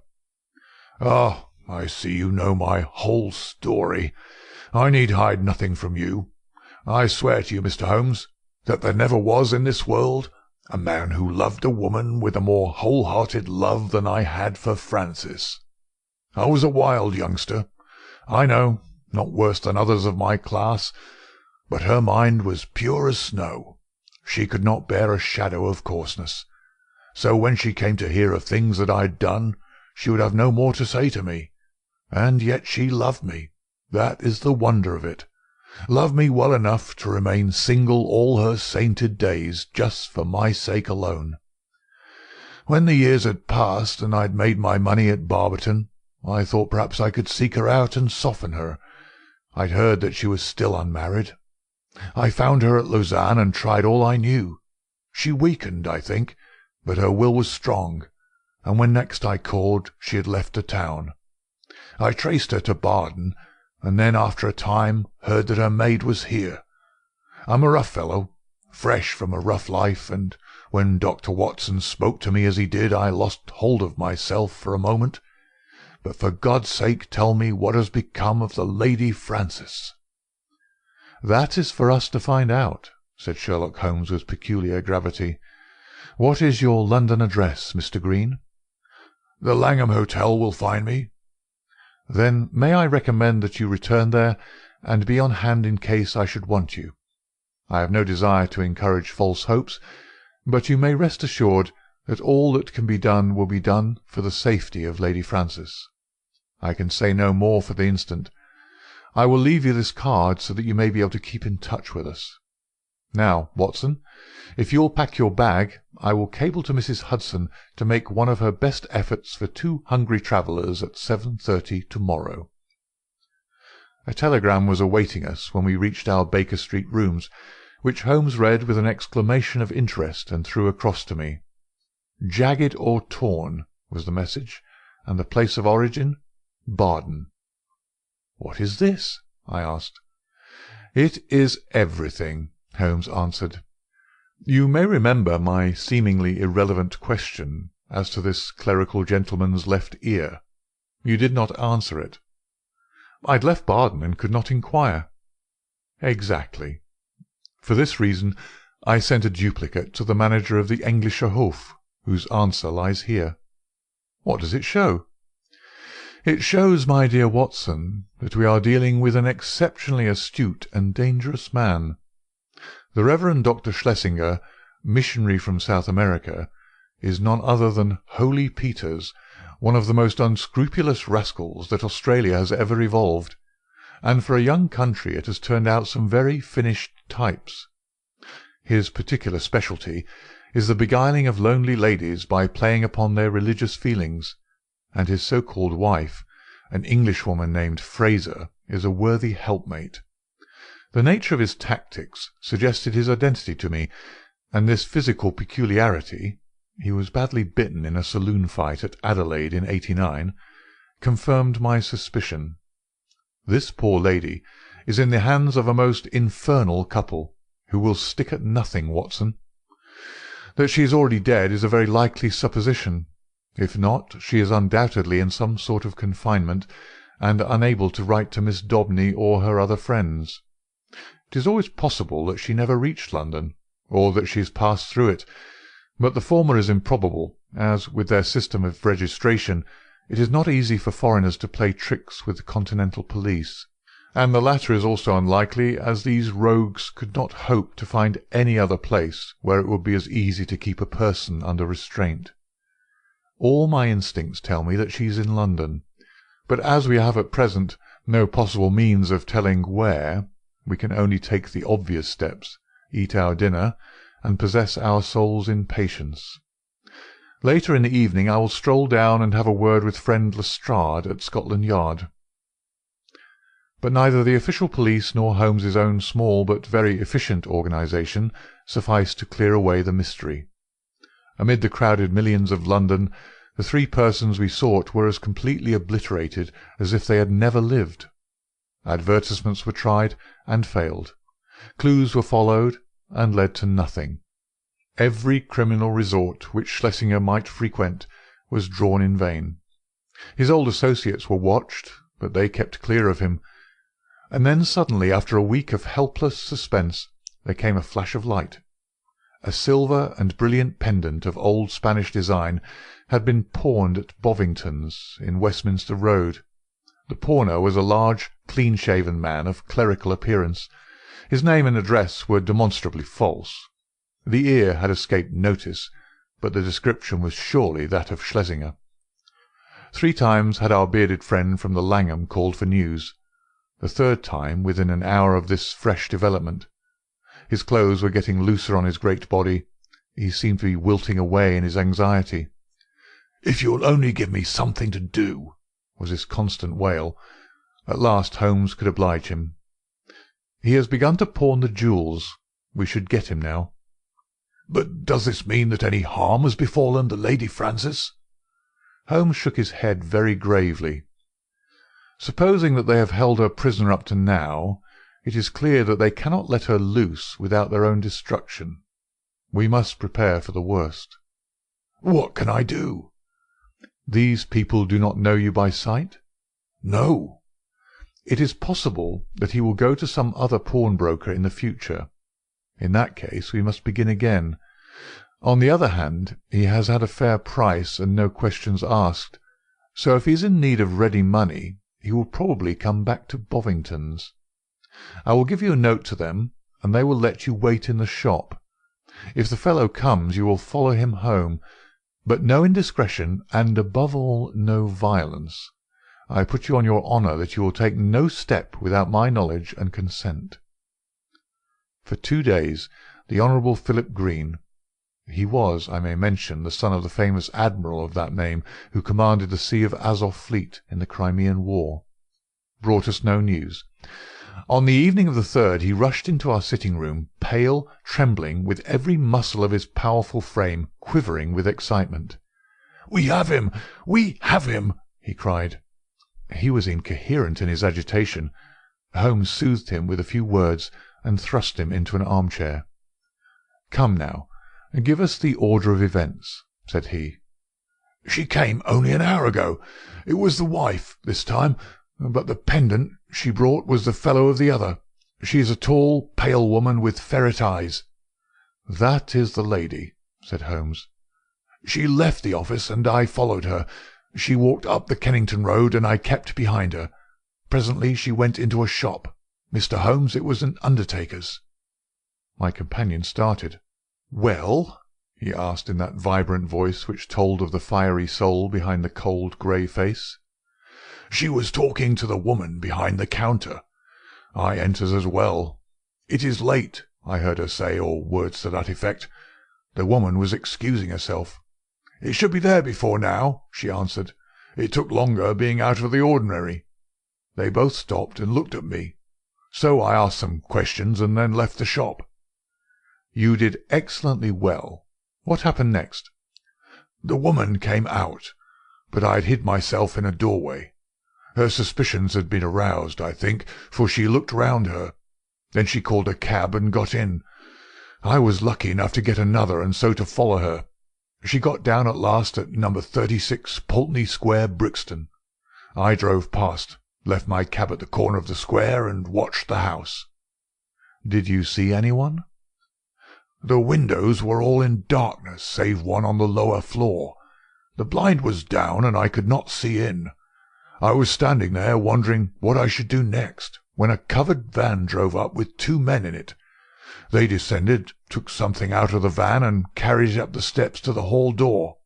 Mr. Holmes, it was a coffin." "Ah!" For an instant I was on the point of rushing in. The door had been opened to admit the men and their burden. It was the woman who'd opened it, but as I stood there she caught a glimpse of me, and I think she recognized me. I saw her start, and she hastily closed the door. I remembered my promise to you, and here I am." "You have done excellent work," said Holmes, scribbling a few words upon a half-sheet of paper. "We can do nothing legal without a warrant, and you can serve the cause best by taking this note down to the authorities and getting one. There may be some difficulty, but I should think that the sale of the jewellery should be sufficient. Lestrade will see to all details." "But they may murder her in the meanwhile. What could the coffin mean, and for whom could it be but for her?" "We will do all that we can, Mr. Green. Not a moment will be lost. Leave it in our hands. Now, Watson," he added as our client hurried away, "he will set the regular forces on the move. We are, as usual, the irregulars, and we must take our own line of action. The situation strikes me as so desperate that the most extreme measures are justified. Not a moment is to be lost in getting to Pulteney Square." "Let us try to reconstruct the situation," said he as we drove swiftly past the Houses of Parliament and over Westminster Bridge. "These villains have coaxed this unhappy lady to London, after first alienating her from her faithful maid. If she has written any letters, they have been intercepted. Through some confederate, they have engaged a furnished house. Once inside it, they have made her a prisoner, and they have become possessed of the valuable jewellery which had been their object from the first. Already they have begun to sell part of it, which seems safe enough to them, since they have no reason to think that anyone is interested in the lady's fate. When she is released, she will, of course, denounce them. Therefore she must not be released. but they cannot keep her under lock and key forever, so murder is their only solution. That seems clear. Now we will take another line of reasoning. When you follow two separate chains of thought, Watson, you will find some point of intersection which should approximate to the truth. We will start now not from the lady, but from the coffin, and argue backward. That incident proves, I fear, beyond all doubt, that the lady is dead. It points also to an orthodox burial with proper accompaniment of medical certificate and official sanction. Had the lady been obviously murdered, they would have buried her in a hole in the back garden. But here all is open and regular. What does this mean? Surely that they have done her to death in some way which has deceived the doctor and simulated a natural end, poisoning perhaps. And yet how strange that they should ever let a doctor approach her unless he were a confederate, which is hardly a credible proposition. Could they have forged a medical certificate? Dangerous, Watson, very dangerous. No, I hardly see them doing that. Pull up, cabby. This is evidently the undertaker's, for we have just passed the pawnbroker's. Would you go in, Watson? Your appearance inspires confidence. Ask what hour the Pulteney Square funeral takes place tomorrow. The woman in the shop answered me without hesitation that it was to be at 8 o'clock in the morning. You see, Watson, no mystery, everything above board. In some way the legal forms have undoubtedly been complied with, and they think that they have little to fear. Well, there's nothing for it now but a direct frontal attack. Are you armed? My stick. Well, well, we shall be strong enough. Thrice is he armed who hath his quarrel just. We simply can't afford to wait for the police or to keep within the four corners of the law. You can drive off, cabby. Now, Watson, we'll just take our luck together as we have occasionally in the past. He had rung loudly at the door of a great dark house in the centre of Pulteney Square. It was opened immediately, and the figure of a tall woman was outlined against the dim-lit hall. "Well, what do you want?" she asked sharply, peering at us through the darkness. "I want to speak to Dr. Schlesinger," said Holmes. "There's no such person here," she answered, and tried to close the door, but Holmes had jammed it with his foot. "Well, I want to see the man who lives here, whatever he may call himself," said Holmes firmly. She hesitated. Then she threw open the door. "Well, come in," she said. "My husband is not afraid to face any man in the world." She closed the door behind us and showed us into a sitting-room on the right side of the hall, turning up the gas as she left us. "Mr. Peters will be with you in an instant," she said. Her words were literally true, for we had hardly time to look round the dusty and moth-eaten apartment in which we found ourselves before the door opened and a big, clean-shaven, bald-headed man stepped lightly into the room. He had a large red face, with pendulous cheeks, and a general air of superficial benevolence, which was marred by a cruel, vicious mouth. "There is surely some mistake here, gentlemen," he said in an unctuous, made-everything-easy voice. "I fancy that you have been misdirected. Possibly if you tried farther down the street." "That will do. We have no time to waste," said my companion firmly.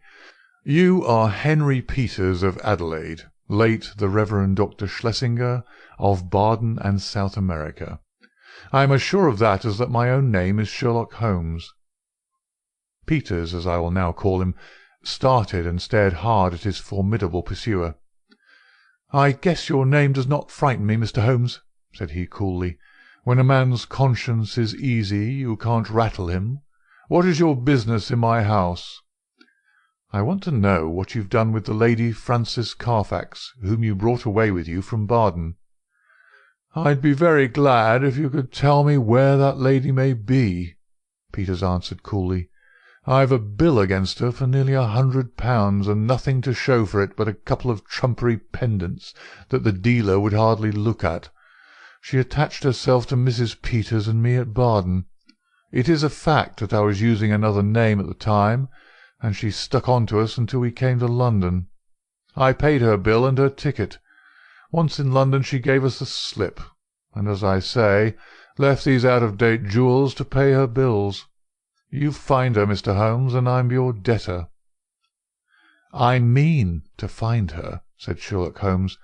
"I'm going through this house till I do find her. Where is your warrant?" Holmes half drew a revolver from his pocket. "This will have to serve till a better one comes." "Why, you're a common burglar." "So you might describe me," said Holmes cheerfully.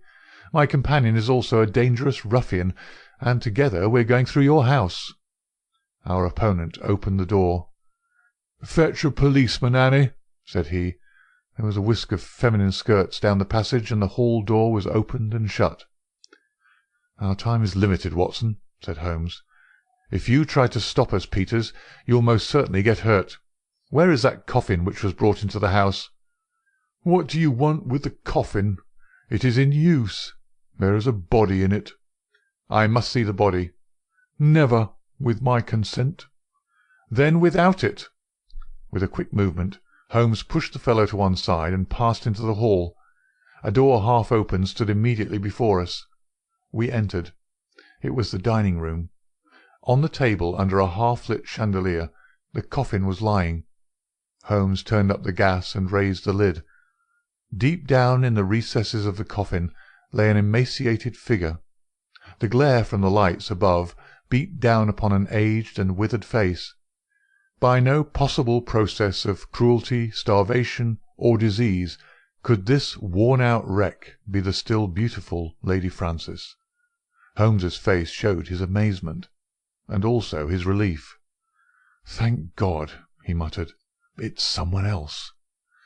"Ah, you've blundered badly for once, Mr. Sherlock Holmes," said Peters, who had followed us into the room. "Who is the dead woman?" "Well, if you really must know, she is an old nurse of my wife's, Rose Spender by name, whom we found in the Brixton Workhouse Infirmary. We brought her round here, called in Dr. Horsam of 13 Furbank Villas, mind you take the address, Mr. Holmes, and had her carefully tended, as Christian folk should. On the third day she died. Certificate says senile decay, but that's only the doctor's opinion, and of course you know better. We ordered her funeral to be carried out by Stimson and Co. of the Kennington Road, who will bury her at 8 o'clock tomorrow morning. Can you pick any hole in that, Mr. Holmes? You've made a silly blunder, and you may as well own up to it. I'd give something for a photograph of your gaping, staring face when you pulled aside that lid expecting to see the Lady Frances Carfax, and only found a poor old woman of 90. Holmes's expression was as impassive as ever under the jeers of his antagonist, but his clenched hands betrayed his acute annoyance. "I am going through your house," said he. "Are you, though?" cried Peters, as a woman's voice and heavy steps sounded in the passage. "We'll soon see about that. This way, officers, if you please. These men have forced their way into my house, and I cannot get rid of them. Help me to put them out." A sergeant and a constable stood in the doorway. Holmes drew his card from his case. "This is my name and address. This is my friend, Dr. Watson." "Bless you, sir, we know you very well," said the sergeant. "But you can't stay here without a warrant." "Of course not. I quite understand that." "Arrest him!" cried Peters. "We know where to lay our hands on this gentleman if he's wanted," said the sergeant majestically. "But you'll have to go, Mr. Holmes." "Yes, Watson, we shall have to go." A minute later we were in the street once more. Holmes was as cool as ever, but I was hot with anger and humiliation. The sergeant had followed us. "Sorry, Mr. Holmes, but that's the law." "Exactly, Sergeant, you could not do otherwise." "I expect there was good reason for your presence there. If there's anything I can do—" "It's a missing lady, Sergeant, and we think she is in that house. I expect a warrant presently." "Then I'll keep my eye on the parties, Mr. Holmes. If anything comes along, I'll surely let you know." It was only 9 o'clock, and we were off full cry upon the trail at once. First we drove to Brixton Workhouse Infirmary, where we found that it was indeed the truth that a charitable couple had called some days before, that they had claimed an imbecile old woman as a former servant, and that they had obtained permission to take her away with them. No surprise was expressed at the news that she had since died. The doctor was our next goal. He'd been called in, had found the woman dying of pure senility, had actually seen her pass away, and had signed the certificate in due form. "I assure you that everything was perfectly normal, and that there was no room for foul play in the matter," said he. Nothing in the house had struck him as suspicious, save that for people of their class it was remarkable that they should have no servant. So far and no further went the doctor. Finally we found our way to Scotland Yard. There had been difficulties of procedure in regard to the warrant. Some delay was inevitable. The magistrate's signature might not be obtained until next morning. If Holmes would call about 9, he could go down with Lestrade and see it acted upon. So ended the day, save that near midnight our friend the sergeant called to say that he had seen flickering lights here and there in the windows of the great dark house, but that no one had left it and none had entered. We could but pray for patience and wait for the morrow. Sherlock Holmes was too irritable for conversation and too restless for sleep. I left him smoking hard, with his heavy dark brows knotted together and his long nervous fingers tapping upon the arms of his chair, as he turned over in his mind every possible solution of the mystery. Several times in the course of the night I heard him prowling about the house. Finally, just after I had been called in the morning, he rushed into my room. He was in his dressing-gown, but his pale, hollow-eyed face told me that his night had been a sleepless one. "What time was the funeral? 8, was it not?" he asked eagerly. "Well, it is 7:20 now. Good heavens, Watson, what has become of any brains that God has given me? Quick, man, quick! It's life or death. 100 chances on death to 1 on life. I'll never forgive myself, never, if we're too late." 5 minutes had not passed before we were flying in a hansom down Baker Street. But even so it was 25 to 8 as we passed Big Ben, and 8 struck as we tore down the Brixton Road. But others were late as well as we.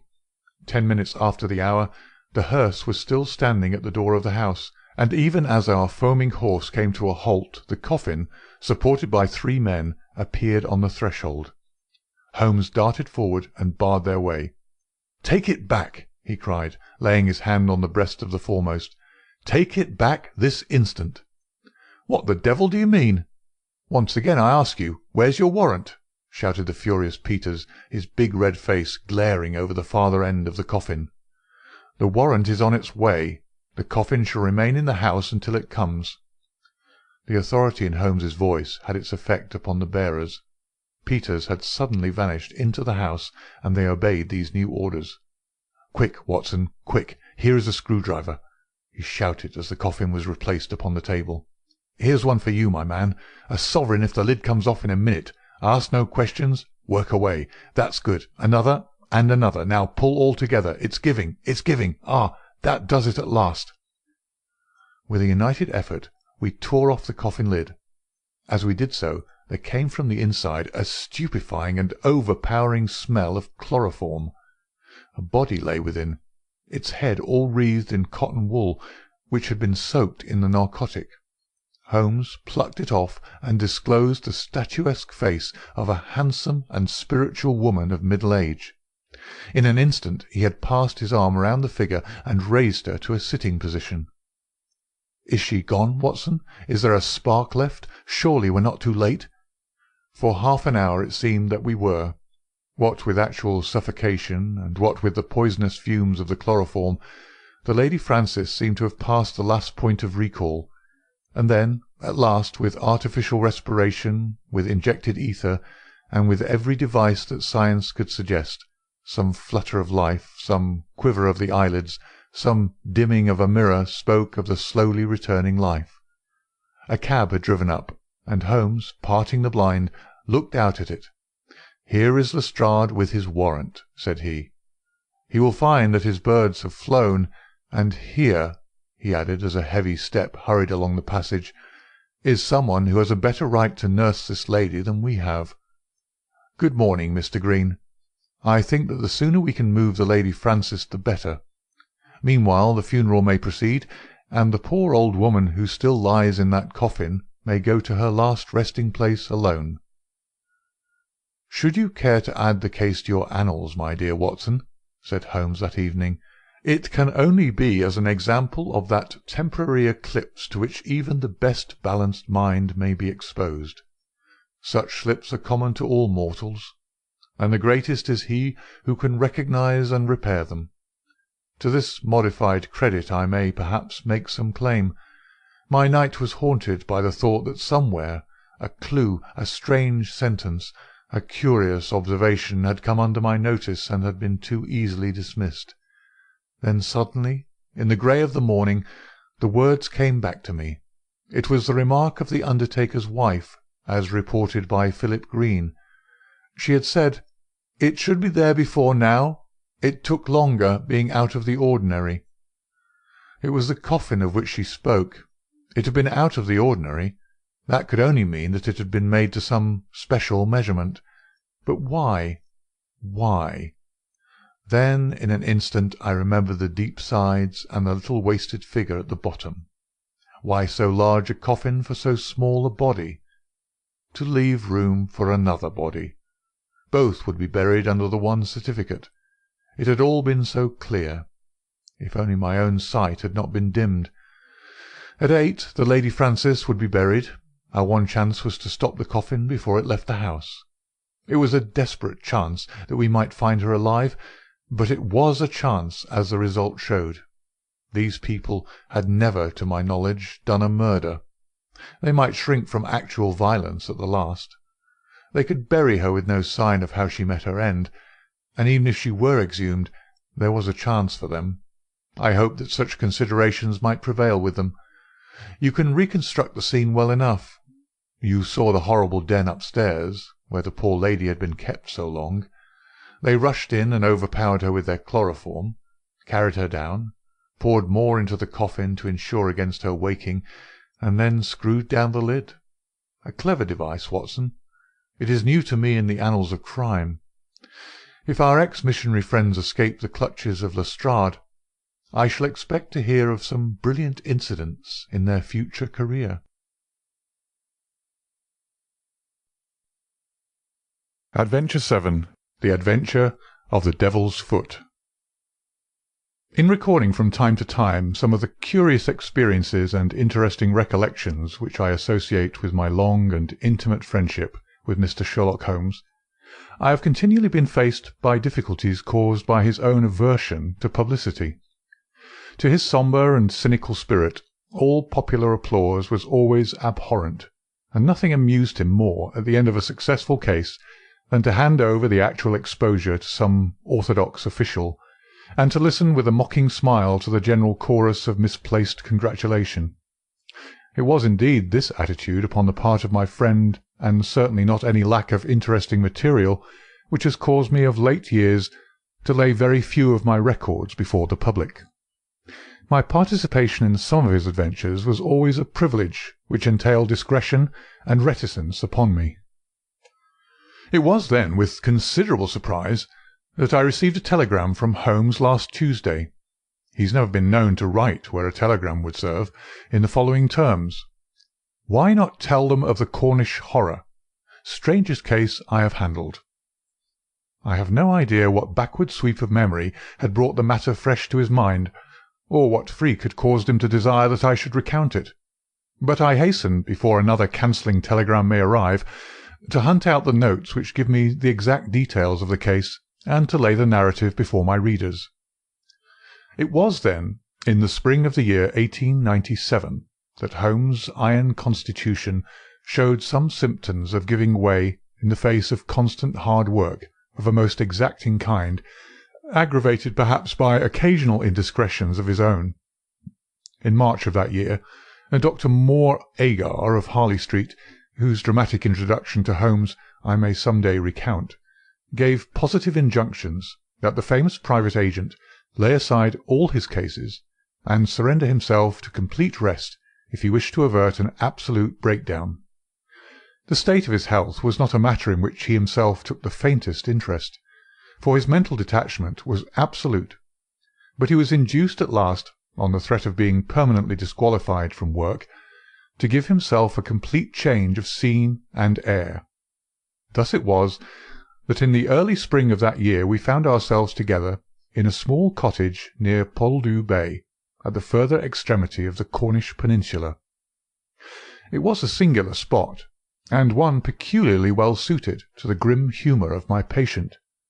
From the windows of our little whitewashed house, which stood high upon a grassy headland, we looked down upon the whole sinister semicircle of Mount's Bay, that old death-trap of sailing vessels, with its fringe of black cliffs and surge-swept reefs, on which innumerable seamen have met their end. With a northerly breeze, it lies placid and sheltered, inviting the storm-tossed craft to tack into it for rest and protection. Then come the sudden swirl-round of the wind, the blistering gale from the south-west, the dragging anchor, the lee shore, and the last battle in the creaming breakers. The wise mariner stands far out from that evil place. On the land side our surroundings were as sombre as on the sea. It was a country of rolling moors, lonely and dun-coloured, with an occasional church tower to mark the site of some old-world village. In every direction, upon these moors, there were traces of some vanished race which had passed utterly away, and left as its sole record strange monuments of stone, irregular mounds which contained the burned ashes of the dead, and curious earthworks which hinted at prehistoric strife. The glamour and mystery of the place, with its sinister atmosphere of forgotten nations, appealed to the imagination of my friend, and he spent much of his time in long walks and solitary meditations upon the moor. The ancient Cornish language had also arrested his attention, and he had, I remember, conceived the idea that it was akin to the Chaldean, and had been largely derived from the Phoenician traders in tin. He had received a consignment of books upon philology, and was settling down to develop this thesis, when suddenly, to my sorrow and to his unfeigned delight, we found ourselves, even in that land of dreams, plunged into a problem at our very doors, which was more intense, more engrossing, and infinitely more mysterious than any of those which had driven us from London. Our simple life and peaceful, healthy routine were violently interrupted, and we were precipitated into the midst of a series of events which caused the utmost excitement, not only in Cornwall, but throughout the whole west of England. Many of my readers may retain some recollection of what was called at the time the Cornish horror, though a most imperfect account of the matter reached the London press. Now, after 13 years, I will give the true details of this inconceivable affair to the public. I have said that scattered towers marked the villages which dotted this part of Cornwall. The nearest of these was the hamlet of Tredannick Wallace, where the cottages of a couple of hundred inhabitants clustered round an ancient moss-grown church. The vicar of the parish, Mr. Roundhay, was something of an archaeologist, and as such Holmes had made his acquaintance. He was a middle-aged man, portly and affable, with a considerable fund of local lore. At his invitation we had taken tea at the vicarage, and had come to know also Mr. Mortimer Tregennis, an independent gentleman who increased the clergyman's scanty resources by taking rooms in his large, straggling house. The vicar, being a bachelor, was glad to come to such an arrangement, though he had little in common with his lodger, who was a thin, dark, spectacled man, with a stoop which gave the impression of actual physical deformity. I remember that during our short visit we found the vicar garrulous, but his lodger strangely reticent, a sad-faced, introspective man, sitting with averted eyes, brooding apparently upon his own affairs. These were the two men who entered abruptly into our little sitting-room on Tuesday, March the 16th, shortly after our breakfast hour, as we were smoking together, preparatory to our daily excursion upon the moors. "Mr. Holmes," said the vicar in an agitated voice, "a most extraordinary and tragic affair has occurred during the night. It is the most unheard-of business. We can only regard it as a special providence that you should chance to be here at the time, for in all England you are the one man we need." I glared at the intrusive vicar with no very friendly eyes, but Holmes took his pipe from his lips, and sat up in his chair like an old hound who hears the view hallo. He waved his hand to the sofa, and our palpitating visitor with his agitated companion sat side by side upon it. Mr. Mortimer Tregennis was more self-contained than the clergyman, but the twitching of his thin hands and the brightness of his dark eyes showed that they shared a common emotion. "Shall I speak or you?" he asked of the vicar. "Well, as you seem to have made the discovery, whatever it may be, and the vicar to have had it second-hand, perhaps you'd better do the speaking," said Holmes. I glanced at the hastily clad clergyman with the formally dressed lodger seated beside him, and was amused at the surprise which Holmes's simple deduction had brought to their faces. "Perhaps I'd best say a few words first," said the vicar, "and then you can judge if you will listen to the details from Mr. Tregennis, or whether we should not hasten at once to the scene of this mysterious affair. I may explain, then, that our friend here spent last evening in the company of his 2 brothers, Owen and George, and of his sister Brenda, at their house of Tredannick Wather, which is near the old stone across upon the moor. He left them shortly after 10 o'clock, playing cards round the dining-room table, in excellent health and spirits. This morning, being an early riser, he walked in that direction before breakfast, and was overtaken by the carriage of Dr. Richards, who explained that he had just been sent for on a most urgent call to Tredannick Wather. Mr. Mortimer Tregennis naturally went with him. When he arrived at Tredannick Wather, he found an extraordinary state of things. His 2 brothers and his sister were seated round the table exactly as he left them, the cards still spread in front of them, and the candles burned down to their sockets. The sister lay back stone-dead in her chair, while the 2 brothers sat on each side of her, laughing, shouting, and singing, the senses stricken clean out of them. All 3 of them, the dead woman and the 2 demented men, retained upon their faces an expression of the utmost horror, a convulsion of terror which was dreadful to look upon. There was no sign of the presence of anyone in the house, except Mrs. Porter, the old cook and housekeeper, who declared that she had slept deeply and heard no sound during the night.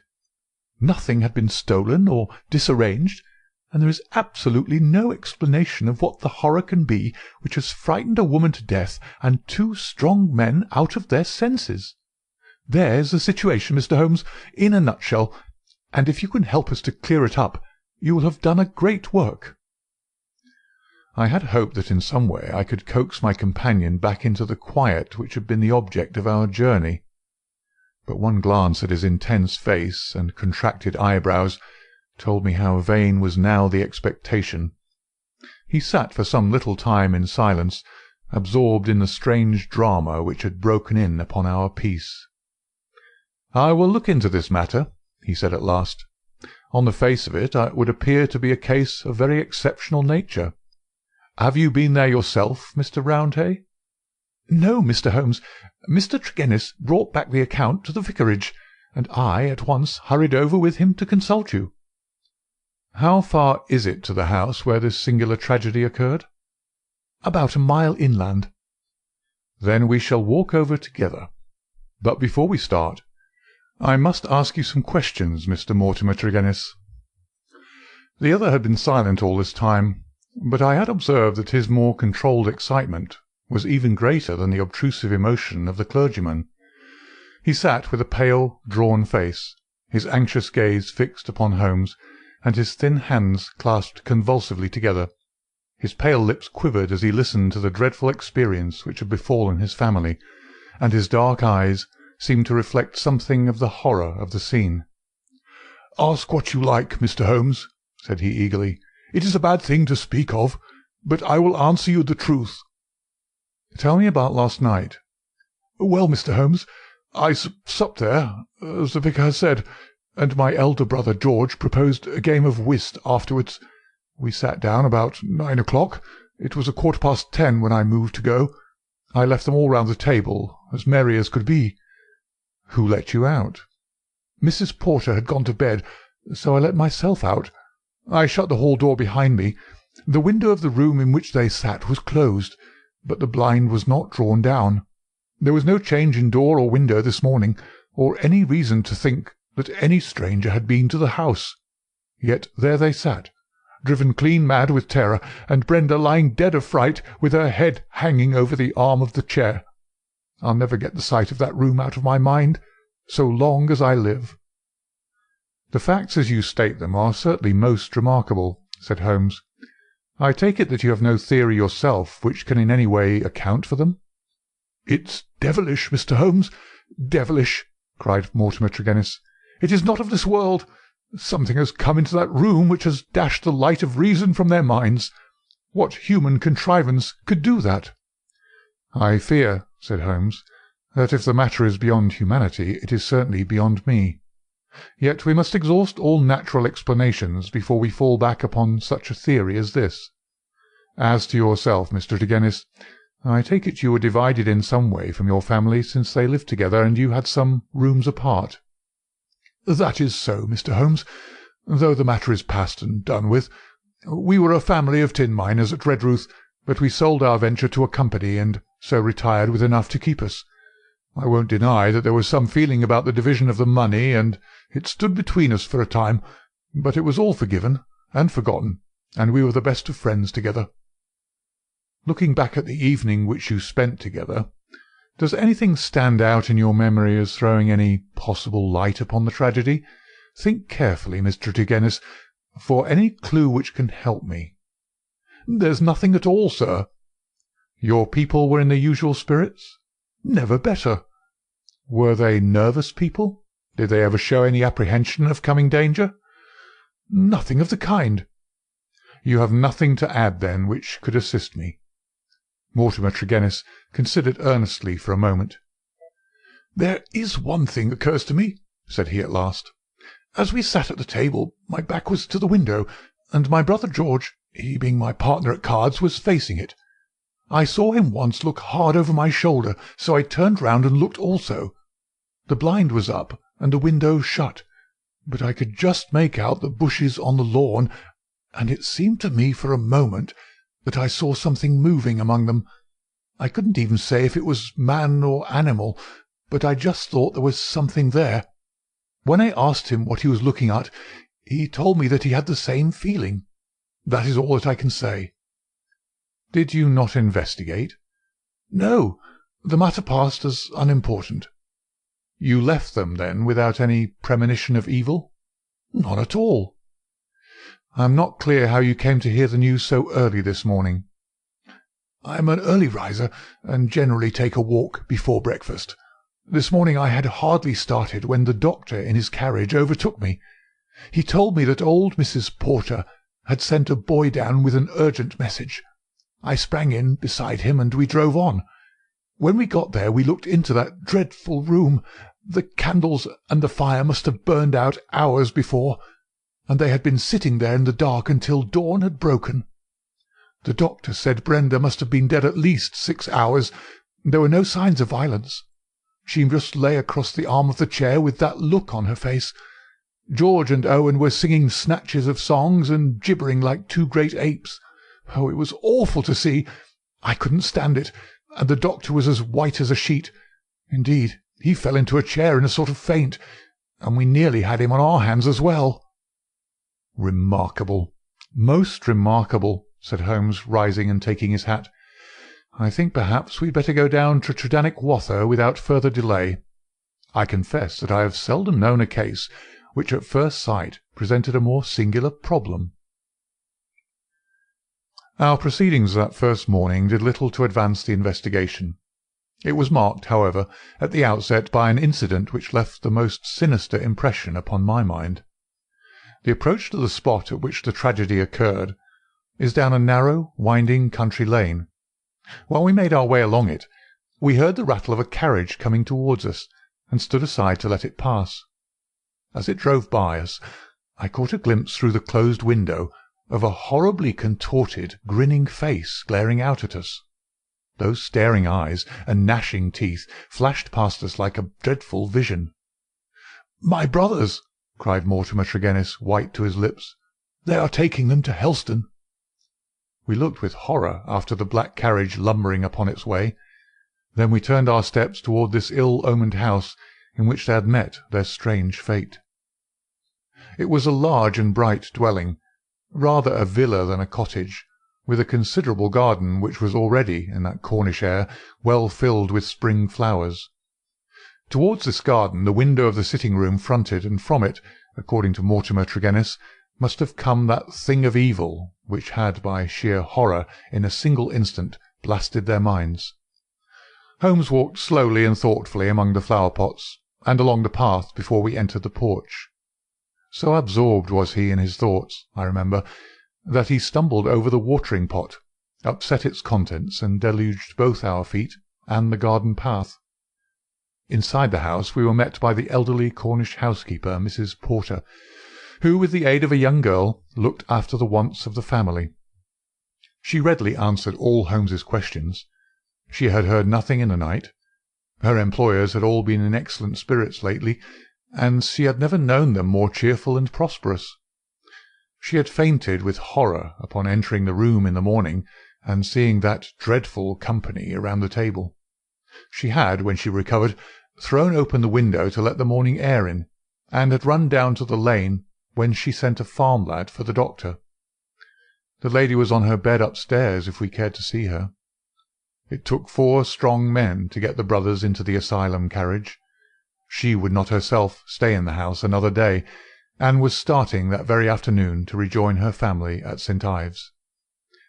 We ascended the stairs and viewed the body. Miss Brenda Tregennis had been a very beautiful girl, though now verging upon middle age. Her dark, clear-cut face was handsome even in death, but there still lingered upon it something of that convulsion of horror which had been her last human emotion. From her bedroom we descended to the sitting-room, where this strange tragedy had actually occurred. The charred ashes of the overnight fire lay in the grate. On the table were the 4 guttered and burned-out candles, with the cards scattered over its surface. The chairs had been moved back against the walls, but all else was as it had been the night before. Holmes paced with light, swift steps about the room. He sat in the various chairs, drawing them up and reconstructing their positions. He tested how much of the garden was visible. He examined the floor, the ceiling, and the fireplace, but never once did I see that sudden brightening of his eyes and tightening of his lips which would have told me that he saw some gleam of light in this utter darkness. "Why a fire?" he asked once. "Have they always a fire in this small room on a spring evening?" Mortimer Tregennis explained that the night was cold and damp. For that reason, after his arrival, the fire was lit. "What are you going to do now, Mr. Holmes?" he asked. My friend smiled and laid his hand upon my arm. "I think, Watson, that I shall resume that course of tobacco poisoning which you have so often and so justly condemned," said he. "With your permission, gentlemen, we will now return to our cottage, for I am not aware that any new factor is likely to come to our notice here. I will turn the facts over in my mind, Mr. Tregennis, and should anything occur to me, I will certainly communicate with you and the vicar. In the meantime, I wish you both good morning." It was not until long after we were back in Poldhu Cottage that Holmes broke his complete and absorbed silence. He sat coiled in his arm-chair, his haggard and ascetic face hardly visible amid the blue swirl of his tobacco smoke, his black brows drawn down, his forehead contracted, his eyes vacant and far away. Finally he laid down his pipe and sprang to his feet. "It won't do, Watson," said he with a laugh. "Let us walk along the cliffs together and search for flint arrows. We are more likely to find them than clues to this problem. To let the brain work without sufficient material is like racing an engine. It racks itself to pieces. The sea air, sunshine, and patience, Watson. All else will come. Now let us calmly define our position, Watson," he continued as we skirted the cliffs together. "Let us get a firm grip of the very little which we do know, so that when fresh facts arise we may be ready to fit them into their places. I take it, in the first place, that neither of us is prepared to admit diabolical intrusions into the affairs of men. Let us begin by ruling that entirely out of our minds. Very good. There remain 3 persons who have been grievously stricken by some conscious or unconscious human agency. That is firm ground. Now, when did this occur? Evidently, assuming his narrative to be true, it was immediately after Mr. Mortimer Tregennis had left the room. That is a very important point. The presumption is that it was within a few minutes afterwards. The cards still lay upon the table. It was already past their usual hour for bed, yet they had not changed their position or pushed back their chairs. I repeat, then, that the occurrence was immediately after his departure, and not later than 11 o'clock last night. Our next obvious step is to check, so far as we can, the movements of Mortimer Tregennis after he left the room. In this there is no difficulty, and they seem to be above suspicion. Knowing my methods as you do, you were, of course, conscious of the somewhat clumsy water-pot expedient by which I obtained a clearer impress of his foot than might otherwise have been possible. The wet, sandy path took it admirably. Last night was also wet, you will remember, and it was not difficult, having obtained a sample print, to pick out his track among others and to follow his movements. He appears to have walked away swiftly in the direction of the vicarage. If, then, Mortimer Tregennis disappeared from the scene, and yet some outside person affected the card-players, how can we reconstruct that person, and how was such an impression of horror conveyed? Mrs. Porter may be eliminated. She is evidently harmless. Is there any evidence that someone crept up to the garden window and in some manner produced so terrific an effect that he drove those who saw it out of their senses? The only suggestion in this direction comes from Mortimer Tregennis himself, who says that his brother spoke about some movement in the garden. That is certainly remarkable, as the night was rainy, cloudy, and dark. Anyone who had the design to alarm these people would be compelled to place his very face against the glass before he could be seen. There is a 3-foot flower border outside this window, but no indication of a footmark. It is difficult to imagine, then, how an outsider could have made so terrible an impression upon the company, nor have we found any possible motive for so strange and elaborate an attempt. You perceive our difficulties, Watson. They are only too clear, I answered with conviction. And yet, with a little more material, we may prove that they are not insurmountable, said Holmes. I fancy that among your extensive archives, Watson, you may find some which were nearly as obscure. Meanwhile, we shall put the case aside until more accurate data are available, and devote the rest of our morning to the pursuit of Neolithic man. I may have commented upon my friend's power of mental detachment, but never have I wondered at it more than upon that spring morning in Cornwall, when for 2 hours he discoursed upon celts, arrowheads, and shards, as lightly as if no sinister mystery were waiting for his solution. It was not until we had returned in the afternoon to our cottage that we found a visitor awaiting us, who soon brought our minds back to the matter in hand. Neither of us needed to be told who that visitor was. The huge body, the craggy and deeply seamed face with the fierce eyes and hawk-like nose, the grizzled hair which nearly brushed our cottage ceiling, the beard, golden at the fringes and white near the lips save for the nicotine stain from his perpetual cigar. All these were as well known in London as in Africa, and could only be associated with the tremendous personality of Dr. Leon Sterndale, the great lion-hunter and explorer. We had heard of his presence in the district, and had once or twice caught sight of his tall figure upon the moorland paths. He made no advances to us, however, nor would we have dreamed of doing so to him, as it was well known that it was his love of seclusion which caused him to spend the greater part of the intervals between his journeys in a small bungalow buried in the lonely wood of Beauchamp-Ariens. Here, amid his books and his maps, he lived an absolutely lonely life, attending to his own simple wants, and paying little apparent heed to the affairs of his neighbours. It was a surprise to me, therefore, to hear him asking Holmes, in an eager voice, whether he had made any advance in his reconstruction of this mysterious episode.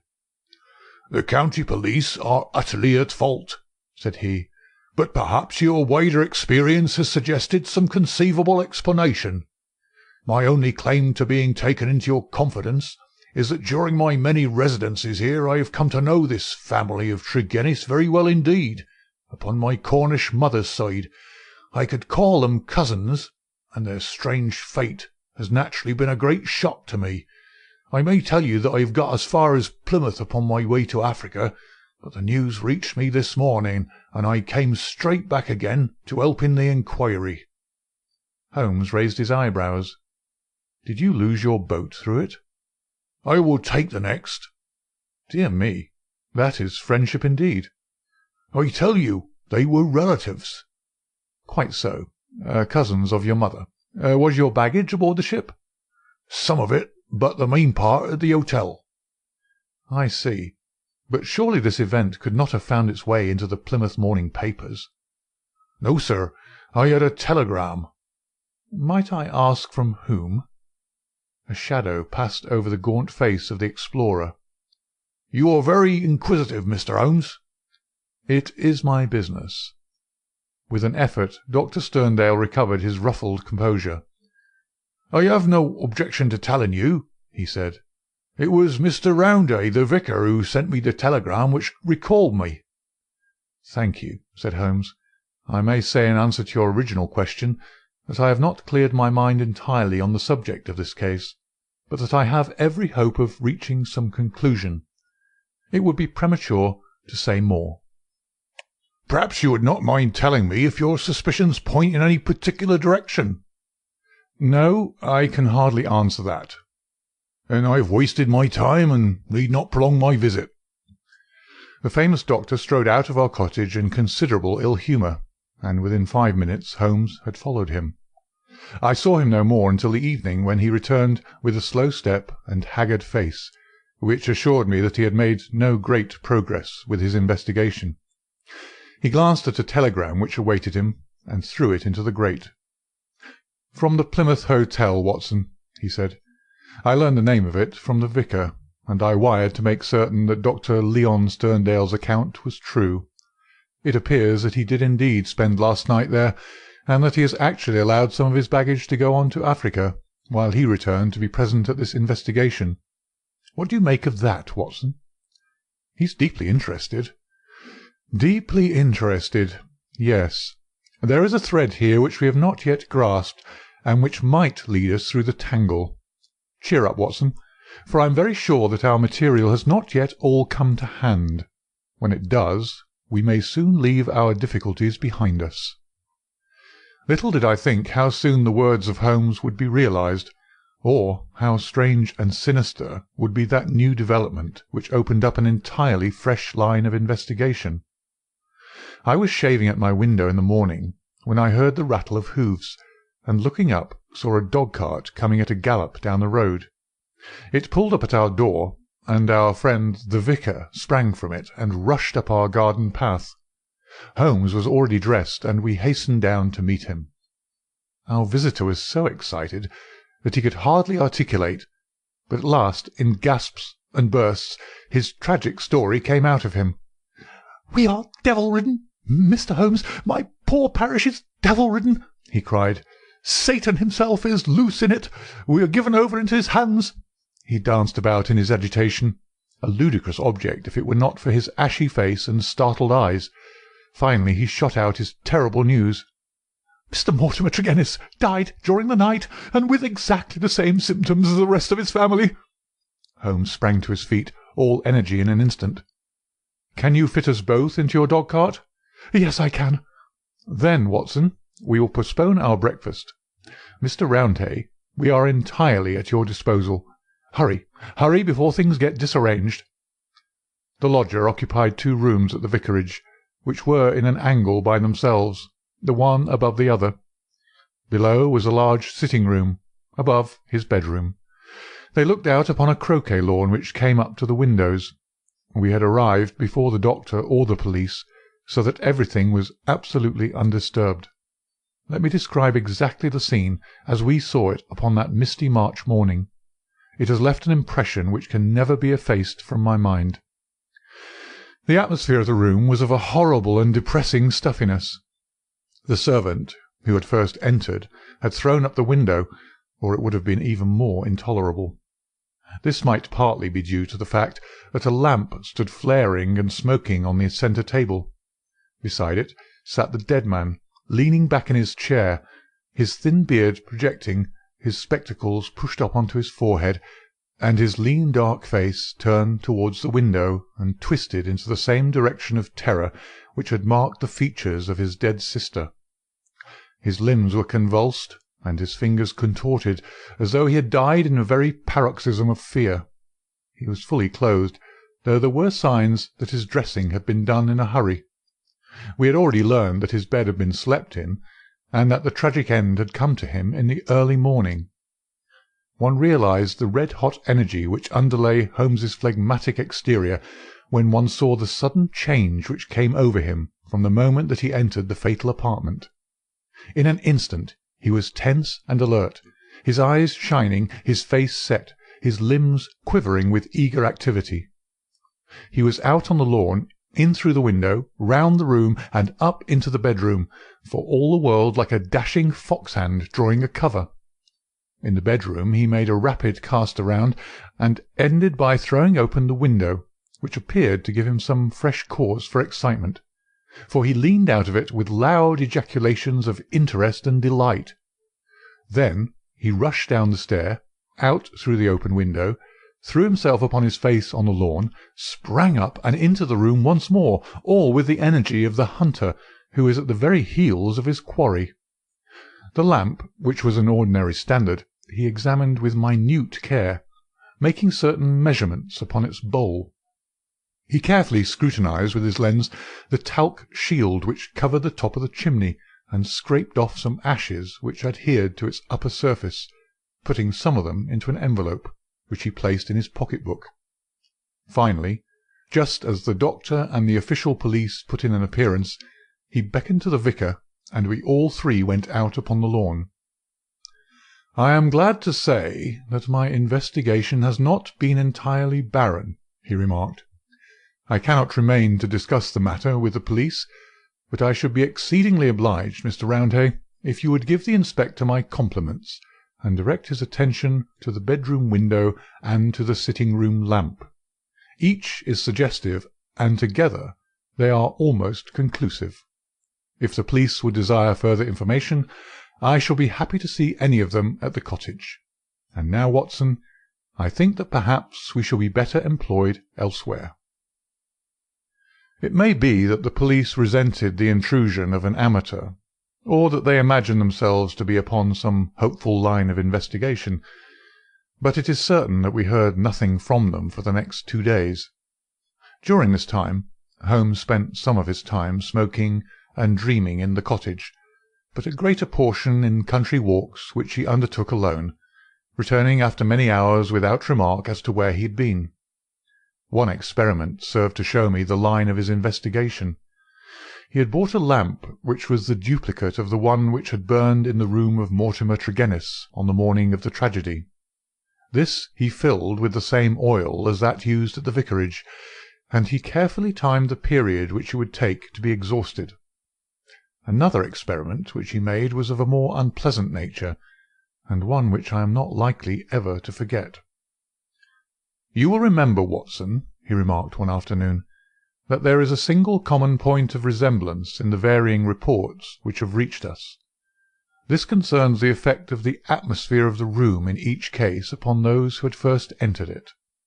You will recollect that Mortimer Tregennis, in describing the episode of his last visit to his brother's house, remarked that the doctor on entering the room fell into a chair. You had forgotten? Well, I can answer for it that it was so. Now, you will remember also that Mrs. Porter, the housekeeper, told us that she herself fainted upon entering the room, and had afterwards opened the window in the second case, that of Mortimer Tregennis himself. You cannot have forgotten the horrible stuffiness of the room when we arrived, though the servant had thrown open the window. That servant, I found upon inquiry, was so ill that she had gone to her bed. You will admit, Watson, that these facts are very suggestive. In each case there is evidence of a poisonous atmosphere. In each case, also, there is combustion going on in the room. In the one case a fire, in the other a lamp. The fire was needed, but the lamp was lit, as a comparison of the oil consumed will show, long after it was broad daylight. Why? Surely because there is some connection between three things: the burning, the stuffy atmosphere, and, finally, the madness or death of those unfortunate people. That is clear, is it not? It would appear so. At least we may accept it as a working hypothesis. We will suppose, then, that something was burned in each case which produced an atmosphere causing strange toxic effects. Very good. In the first instance, that of the Tregennis family, this substance was placed in the fire. Now the window was shut, but the fire would naturally carry fumes to some extent up the chimney. Hence one would expect the effects of the poison to be less than in the second case, where there was less escape for the vapour. The result seems to indicate that it was so, since in the first case only the woman, who had presumably the more sensitive organism, was killed, the others exhibiting that temporary or permanent lunacy which is evidently the first effect of the drug. In the second case the result was complete. The facts, therefore, seem to bear out the theory of a poison which worked by combustion. With this train of reasoning in my head, I naturally looked about in Mortimer Tregennis's room to find some remains of this substance. The obvious place to look was the talc shelf, or smoke guard of the lamp. There, sure enough, I perceived a number of flaky ashes, and round the edges a fringe of brownish powder, which had not yet been consumed. Half of this I took as you saw, and I placed it in an envelope. Why half, Holmes? It is not for me, my dear Watson, to stand in the way of the official police force. I leave them all the evidence which I found. The poison still remained upon the talc, had they the wit to find it. Now, Watson, we will light our lamp. We will, however, take the precaution to open our window to avoid the premature decease of two deserving members of society, and you will seat yourself near that open window in an armchair, unless, like a sensible man, you determine to have nothing to do with the affair. Oh, you will see it out, will you?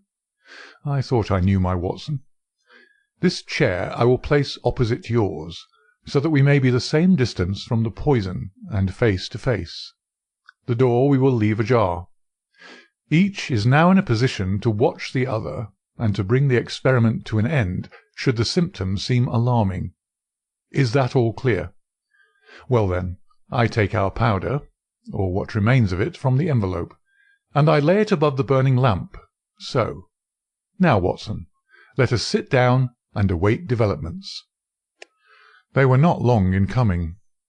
I had hardly settled in my chair before I was conscious of a thick, musky odour, subtle and nauseous.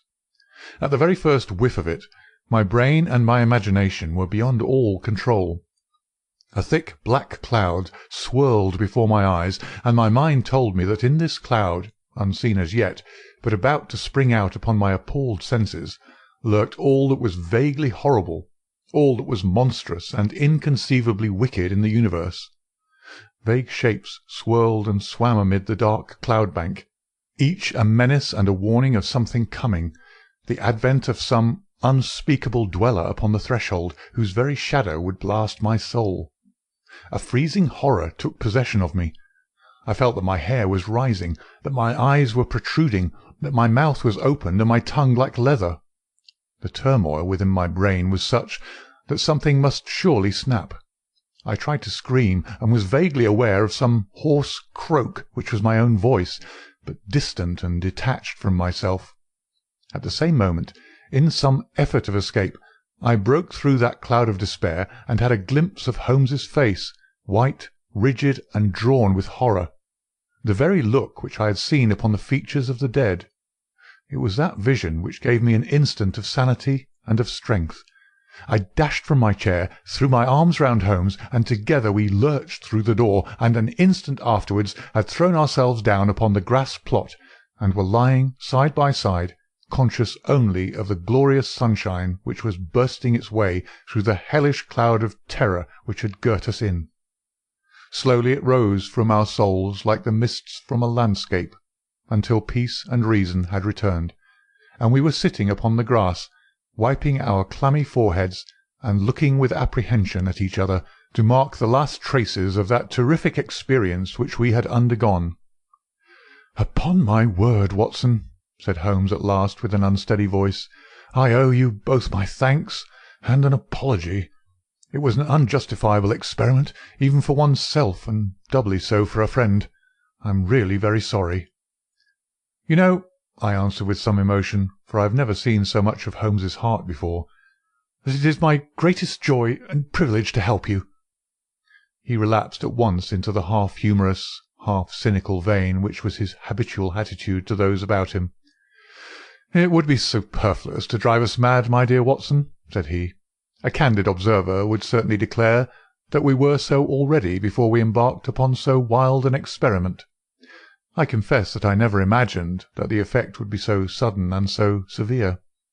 He dashed into the cottage, and, reappearing with the burning lamp held at full arm's length, he threw it among a bank of brambles.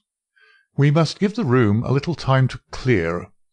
I take it, Watson, that you have no longer a shadow of a doubt as to how these tragedies were produced?" "None whatever." "But the cause remains as obscure as before. Come into the arbour here, and let us discuss it together. That villainous stuff seems still to linger round my throat. I think we must admit that all the evidence points to this man Mortimer Tregennis having been the criminal in the first tragedy, though he was the victim in the second one. We must remember, in the first place, that there is some story of a family quarrel, followed by a reconciliation. How bitter that quarrel may have been, or how hollow the reconciliation, we cannot tell. When I think of Mortimer Tregennis, with the foxy face and the small, shrewd, beady eyes behind the spectacles, he is not a man whom I should judge to be of a particularly forgiving disposition. Well, in the next place, you will remember that this idea of someone moving in the garden, which took our attention for a moment from the real cause of the tragedy, emanated from him. He had a motive in misleading us.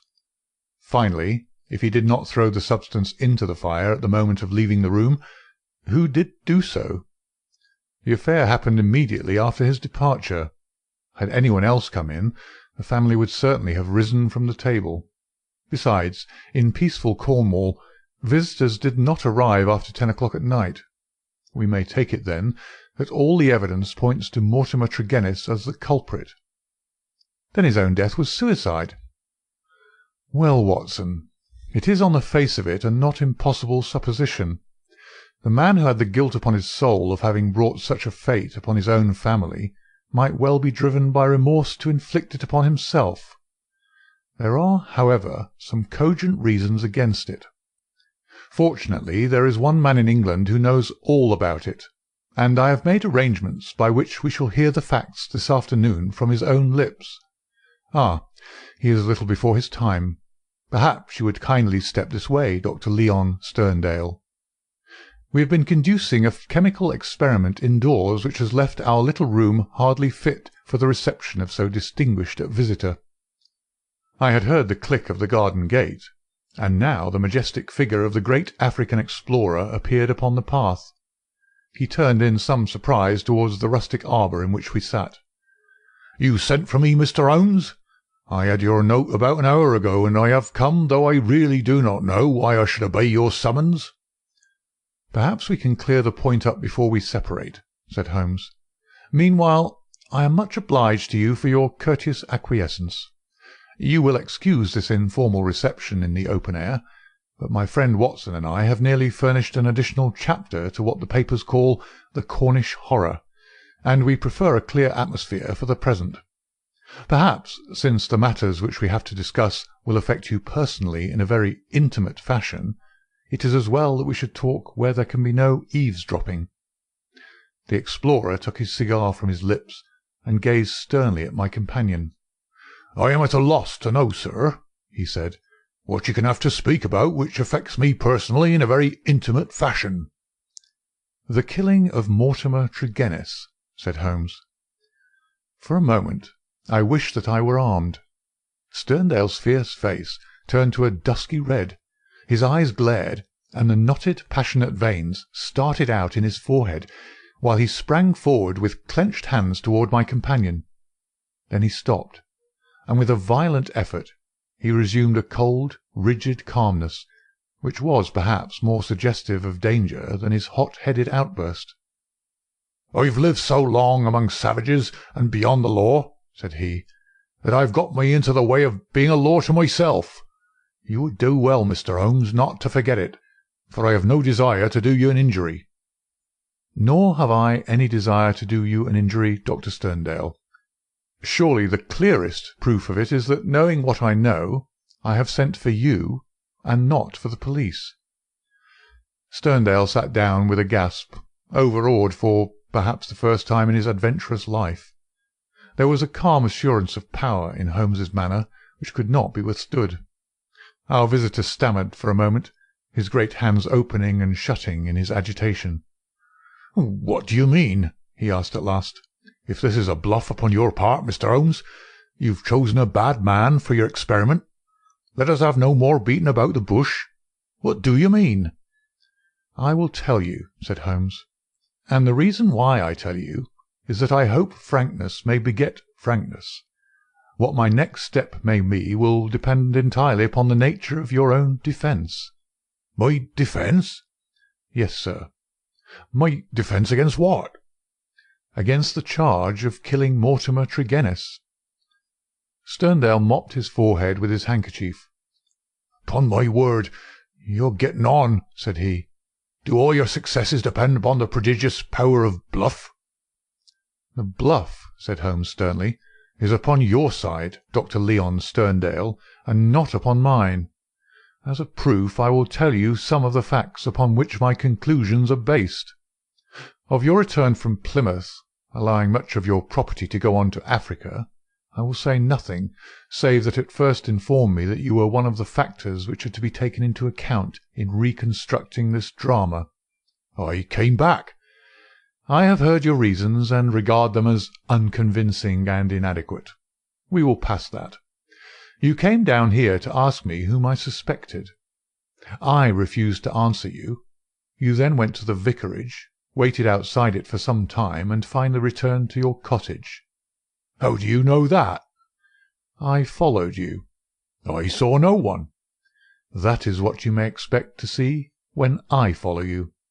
You spent a restless night at your cottage, and you formed certain plans, which in the early morning you proceeded to put into execution. Leaving your door just as day was breaking, you filled your pocket with some reddish gravel that was lying heaped beside your gate." Sterndale gave a violent start, and looked at Holmes in amazement. "You then walked swiftly for the mile which separated you from the vicarage. You were wearing, I may remark, the same pair of ribbed tennis shoes which are at the present moment upon your feet. At the vicarage you passed through the orchard and the side hedge, coming out under the window of the lodger Tregennis.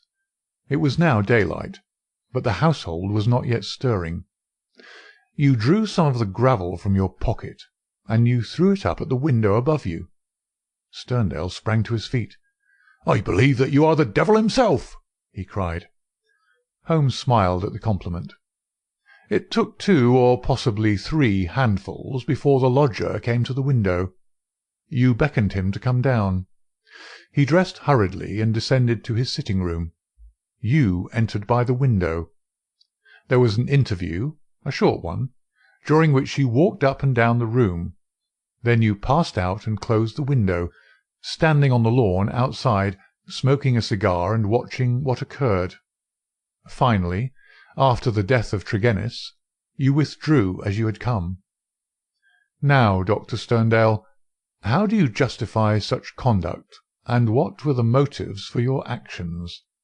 If you prevaricate or trifle with me, I give you my assurance that the matter will pass out of my hands forever." Our visitor's face had turned ashen grey as he listened to the words of his accuser. Now he sat for some time in thought, with his face sunk in his hands. Then, with a sudden impulsive gesture, he plucked a photograph from his breast pocket and threw it on the rustic table before us. "That is why I've done it," said he. It showed the bust and face of a very beautiful woman.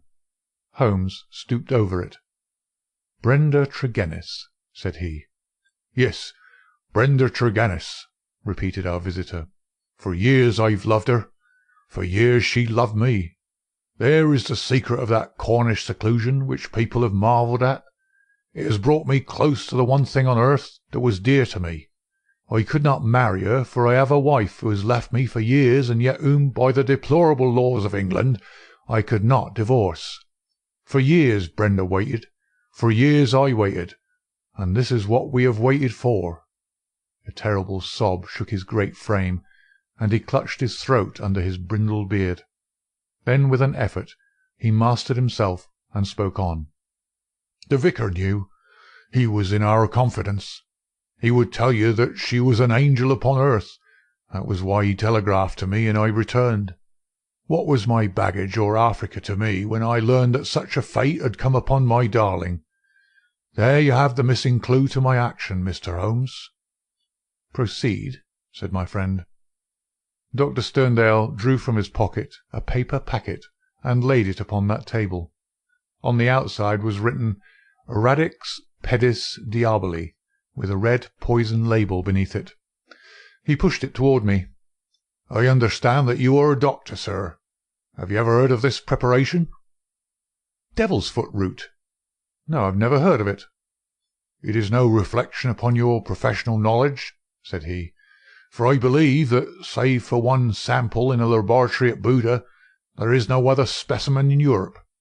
It has not yet found its way either into the pharmacopoeia or into the literature of toxicology. The root is shaped like a foot, half human, half goat-like, hence the fanciful name given by a botanical missionary.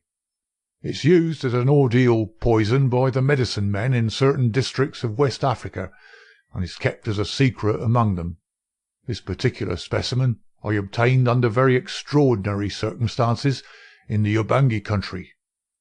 He opened the paper as he spoke, and disclosed a heap of reddish-brown snuff-like powder. "Well, sir?" asked Holmes sternly. "I am about to tell you, Mr. Holmes, all that actually occurred, for you already know so much that it's clearly to my interest that you should know all. I've already explained the relationship in which I stood to the Tregennis family. For the sake of the sister I was friendly with the brothers.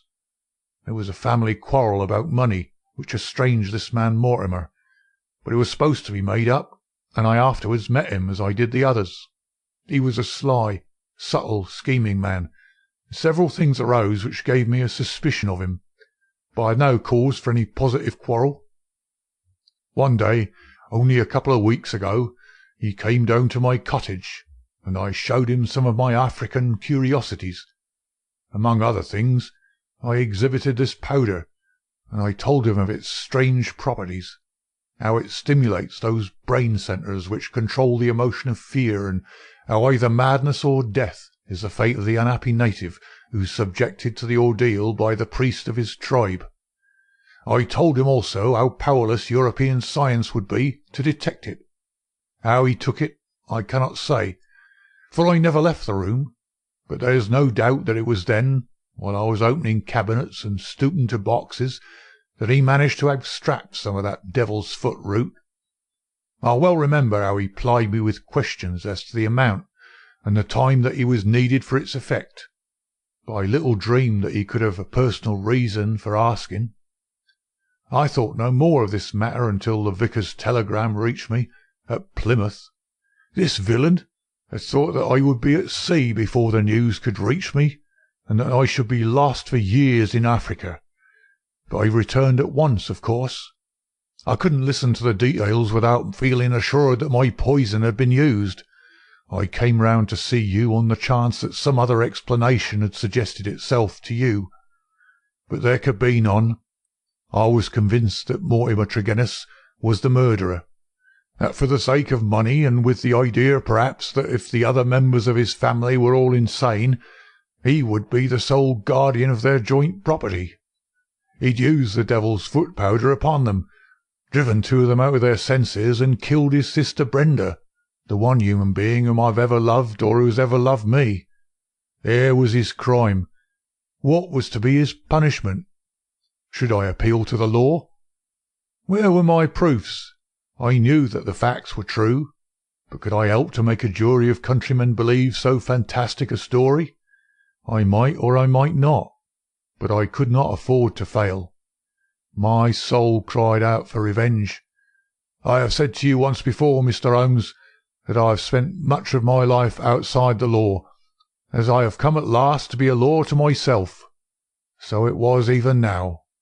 I determined that the fate which he had given to others should be shared by himself. Either that, or I would do justice upon him with my own hand. In all England there can be no man who sets less value upon his own life than I do at the present moment. Now, I've told you all. You have yourself supplied the rest. I did as you say after a restless night, set off early from my cottage. I foresaw the difficulty of arousing him, so I gathered some gravel from the pile which you have mentioned, and I used it to throw up to his window. He came down and admitted me through the window of the sitting-room. I laid his offence before him. I told him that I had come both as judge and executioner. The wretch sank into a chair, paralysed at the sight of my revolver. I lit the lamp, put the powder above it, and stood outside the window, ready to carry out my threat to shoot him should he try to leave the room. In 5 minutes he died. My God, how he died! But my heart was flint, for he endured nothing which my innocent darling had not felt before him. There's my story, Mr. Holmes. Perhaps if you loved a woman, you'd have done as much yourself. At any rate, I'm in your hands. You can take what steps you like. As I've already said, there's no man living who can fear death less than I do." Holmes sat for some little time in silence. "What were your plans?" he asked at last. "I had intended to bury myself in Central Africa. My work there is but half finished." "Go and do the other half," said Holmes. "I, at least, am not prepared to prevent you." Dr. Sterndale raised his giant figure, bowed gravely, and walked from the arbour. Holmes lit his pipe and handed me his pouch. "Some fumes which are not poisonous would be a welcome change," said he. "I think you must agree, Watson, that it is not a case in which we are called upon to interfere. Our investigation has been independent, and our action shall be so also. You would not denounce the man?" "Certainly not," I answered. "I have never loved, Watson, but if I did, and if the woman I loved had met such an end, I might act even as our lawless lion-hunter has done. Who knows? Well, Watson, I will not offend your intelligence by explaining what is obvious. The gravel upon the window-sill was, of course, the starting point of my research. It was unlike anything in the vicarage garden. Only when my attention had been drawn to Dr. Sterndale and his cottage did I find its counterpart. The lamp, shining in broad daylight, and the remains of powder upon the shield were successive links in a fairly obvious chain. And now, my dear Watson, I think we may dismiss the matter from our mind, and go back with a clear conscience to the study of those Chaldean roots which are surely to be traced in the Cornish branch of the great Celtic speech.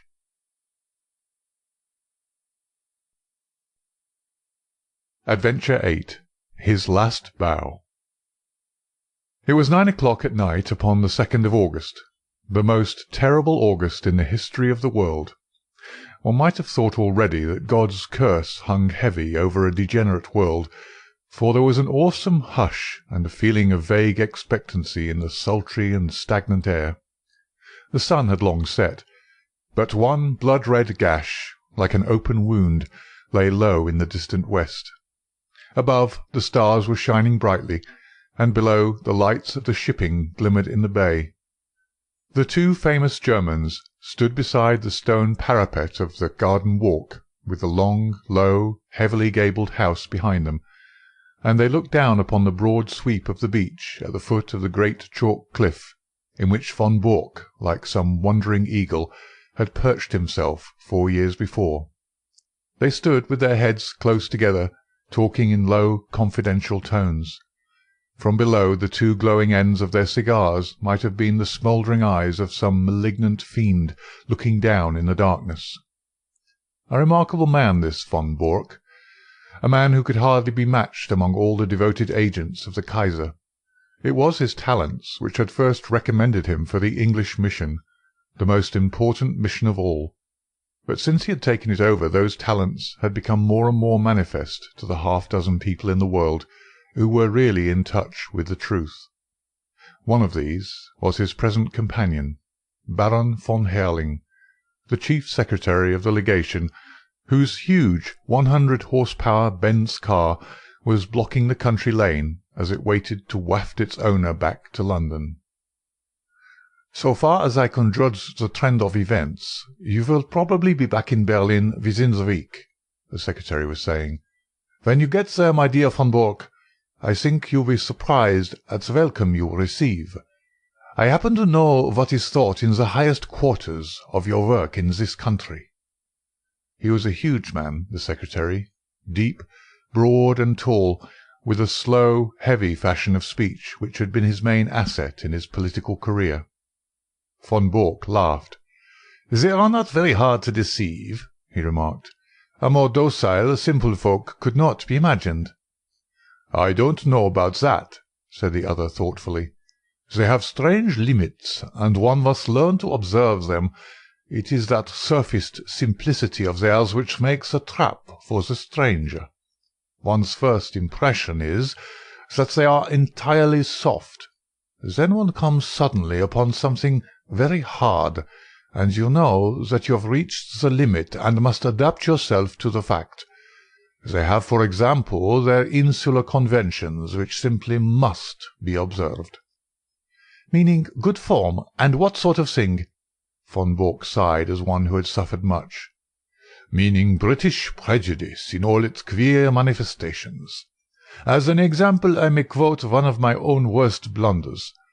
I can afford to talk of my blunders, for you know my work very well, to be aware of my successes.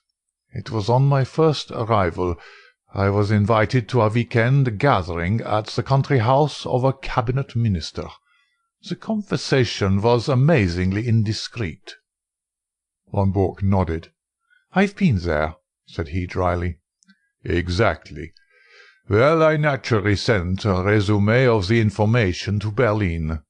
Unfortunately, our good Chancellor is a little heavy-handed in these matters, and he transmitted a remark which showed that he was aware of what had been said. This, of course, took the trail straight up to me. You've no idea the harm that it did me. There was nothing soft about our British hosts on that occasion, I can assure you. I was 2 years living it down. Now you, with this sporting pose of yours—" No, don't call it a pose. A pose is an artificial thing. This is quite natural. I am a born sportsman. I enjoy it." "Well, that makes it more effective. You yacht against them, you hunt with them, you play polo. You match them in every game. Your four-in-hand takes the prize at Olympia. I've even heard that you go the length of boxing with the young officers. What is the result? Nobody takes you seriously. You are a good old sport, quite a decent fellow for a German, a hard-drinking, night-club, knockabout town, devil-may-care young fellow. And all the time this quiet country house of yours is the centre of half the mischief in England, and the sporting squire the most astute secret service man in Europe. Genius, my dear von Bork, genius." "You flatter me, Baron, but certainly I may claim for 4 years in this country they have not been unproductive. I've never shown you my little store. Would you mind stepping in for a moment?" The door of the study opened straight onto the terrace. Von Bork pushed it back, and, leading the way, he clicked the switch of the electric light. He then closed the door behind the bulky form which followed him, and carefully adjusted the heavy curtain over the latticed window. Only when all these precautions had been taken and tested did he turn his sunburned aquiline face to his guest. "Some of my papers have gone," said he. "When my wife and the household left yesterday for Flushing, they took the less important with them. I must of course claim the protection of the embassy for the others." "Your name has already been filed as one of the personal suite. There will be no difficulties for you or your baggage. Of course, it is just possible that we may not have to go. England may leave France to her fate. We are sure that there is no binding treaty between them." "And Belgium?" "Yes, and Belgium too." Von Bork shook his head. "I don't see how that could be. There is a definite treaty there. She could never recover from such a humiliation." "She would at least have peace for the moment." "But her honour—" "Tut, my dear sir. We live in a utilitarian age. Honour is a medieval conception. Besides, England is not ready. It is an inconceivable thing, but even our special war tax of 15 million, which one would think made our purpose as clear as if we had advertised it on the front page of the Times, has not roused these people from their slumbers. Here and there one hears a question. It is my business to find an answer. Here and there also there is an irritation. It is my business to soothe it. But I can assure you that so far as the essentials go, the storage of munitions, the preparation for submarine attack, the arrangements for making high explosives, nothing is prepared. How then can England come in, especially when we have stirred her up such a devil's brew of Irish civil war, window-breaking furies, and God knows what, to keep her thoughts at home? She must think of her future." "Ah, that is another matter.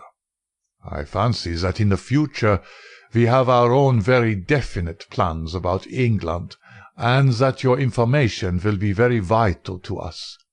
It is today or tomorrow with Mr. John Bull. If he prefers today, we are perfectly ready. If it is tomorrow, we shall be more ready still. I should think they would be wiser to fight with allies than without them, but that is their own affair. This week is their week of destiny. But you were speaking of your papers." He sat in the armchair with the light shining upon his broad, bald head, while he puffed sedately at his cigar. The large, oak-panelled, book-lined room had a curtain hung in the further corner. When this was drawn, it disclosed a large, brass-bound safe. Von Bork detached a small key from his watch-chain, and after some considerable manipulation of the lock, he swung open the heavy door. "Look," said he, standing clear with a wave of his hand. The light shone vividly into the open safe, and the secretary of the embassy gazed with an absorbed interest at the rows of stuffed pigeon-holes with which it was furnished. Each pigeon-hole had its label, and his eyes, as he glanced along them, read a long series of such titles as Fords, Harbour Defences, Aeroplanes, Ireland, Egypt, Portsmouth Forts, the Channel, Rosyth, and a score of others. Each compartment was bristling with papers and plans.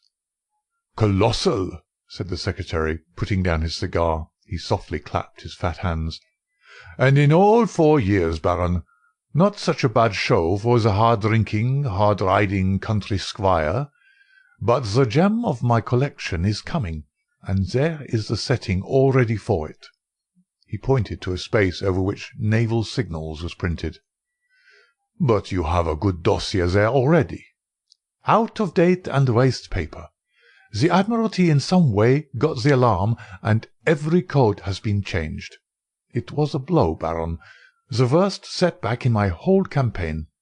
But thanks to my cheque-book and the good Altamont, all will be well tonight." The Baron looked at his watch and gave a guttural exclamation of disappointment. "Well, I can really wait no longer.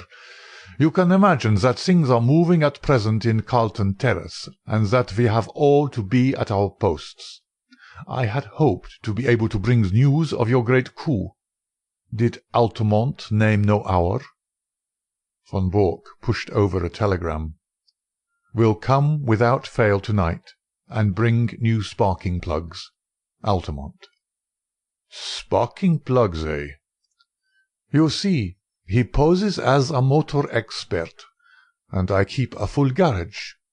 In our code everything likely to come up is named after some spare part. If he talks of a radiator, it is a battleship, of an oil pump a cruiser, and so on. Sparking plugs are naval signals." "From Portsmouth at midday," said the secretary, examining the superscription. "By the way, what do you give him?" £500 for this particular job. Of course, he has a salary as well." "The greedy rogue. They are useful, these traitors, but I grudge them their blood money." "I grudge Altamont nothing. He is a wonderful worker. If I pay him well, at least he delivers the goods, to use his own phrase. Besides, he is not a traitor. I assure you that our most pan-Germanic Junker is a sucking dove in his feelings towards England as compared with a real bitter Irish-American." "Oh, an Irish-American!" "If you heard him talk, you would not doubt it. Sometimes, I assure you, I can hardly understand him. He seems to have declared war on the King's English as well as on the English King. Must you really go? He may be here any moment." "No, I'm sorry, but I have already overstayed my time. We shall expect you early tomorrow, and when you get that signal book through the little door on the Duke of York's steps, you can put a triumphant fine to your record in England." "What? Tokay?" He indicated a heavily sealed dust-covered bottle which stood with 2 high glasses upon a salver. "May I offer you a glass before your journey?" "No, thanks, but it looks like revelry." "Altamont has a nice taste in wines, and he took a fancy to my Tokay. He is a touchy fellow and needs humouring in small things. I have to study him, I assure you." They had strolled out onto the terrace again, and along it to the further end, where, at a touch from the Baron's chauffeur, the great car shivered and chuckled. "Those are the lights of Harwich, I suppose?" said the secretary, pulling on his dust-coat. "How still and peaceful it all seems. There may be other lights within the week, and the English coast a less tranquil place. The heavens, too, may not be quite so peaceful, if all that the good Zeppelin promises us comes true. By the way, who is that?" Only one window showed a light behind them. In it there stood a lamp, and beside it, seated at a table, was a dear old ruddy-faced woman in a country cap. She was bending over her knitting, and stopping occasionally to stroke a large black cat upon a stool beside her. "That is Martha, the only servant I have left." The secretary chuckled. "She might almost personify Britannia," said he, "with her complete self-absorption and general air of comfortable somnolence. Well, au revoir, von Bork." With a final wave of his hand he sprang into the car, and a moment later the 2 golden cones from the headlights shot through the darkness.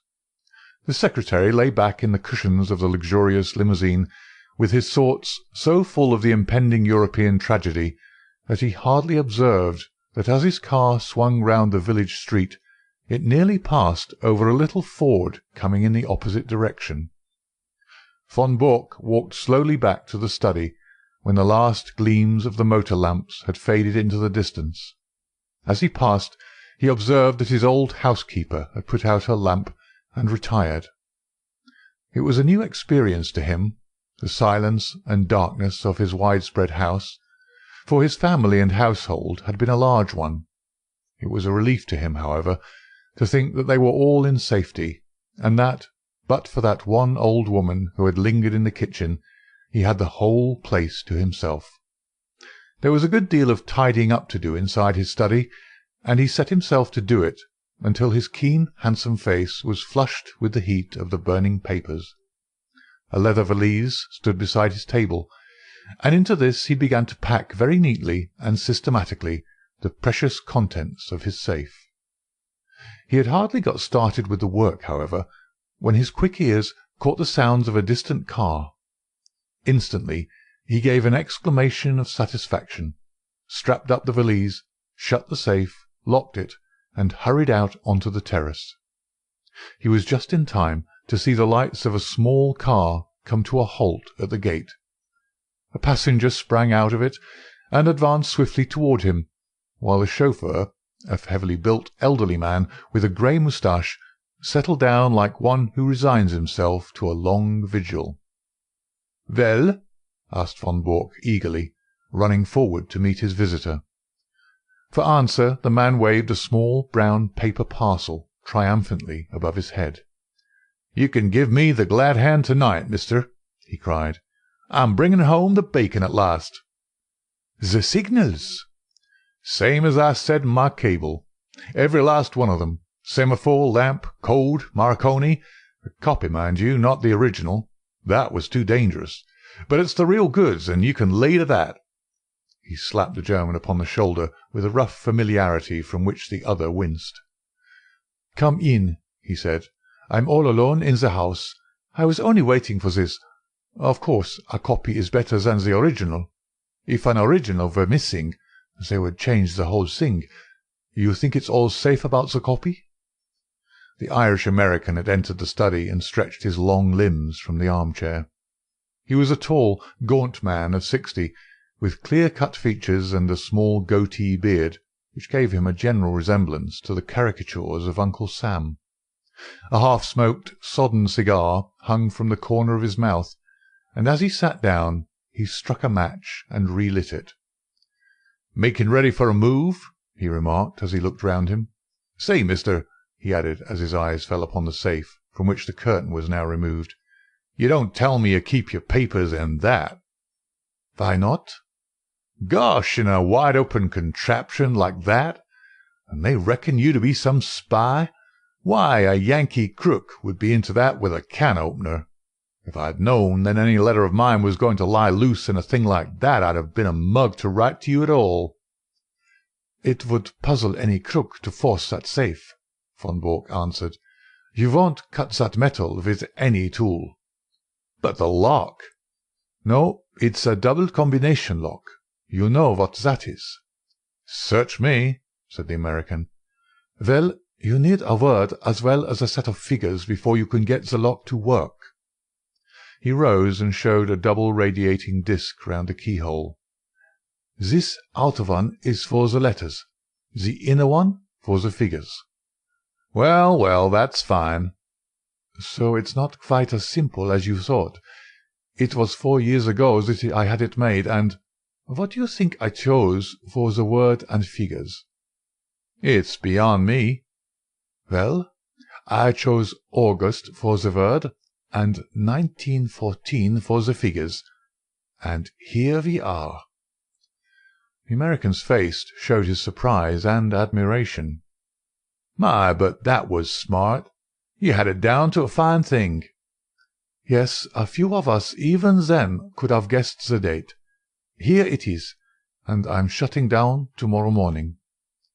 "Well, I guess you'll have to fix me up also. I'm not staying in this goddam country all on my lonesome. In a week or less, from what I see, John Bull will be on his hind legs and fair ramping. I'd rather watch him from over the water." "But you're an American citizen." "Well, so is Jack James an American citizen. But he's doing time in Portland all the same. It cuts no ice with a British copper to tell him you're an American citizen. It's British law and order over here, says he. By the way, mister, talking of Jack James, it seems to me you don't do much to cover your men."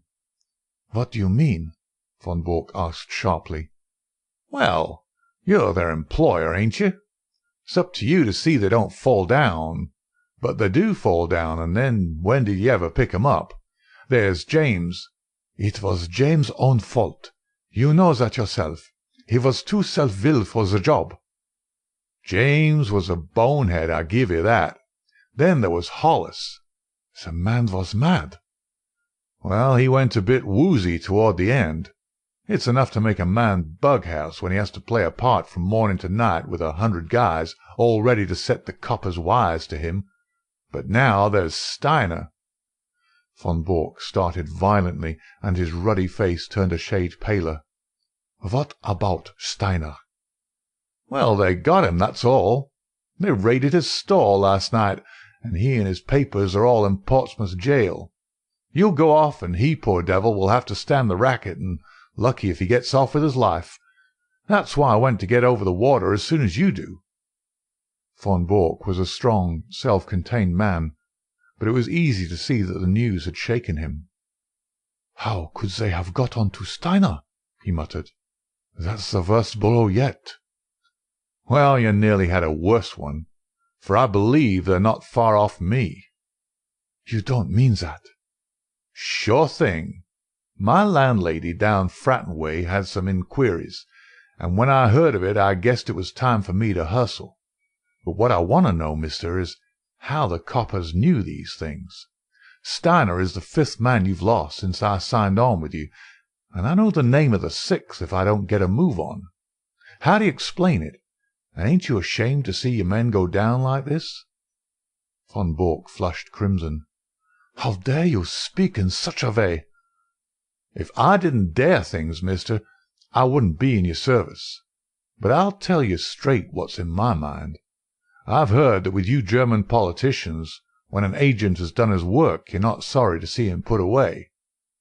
Von Bork sprang to his feet.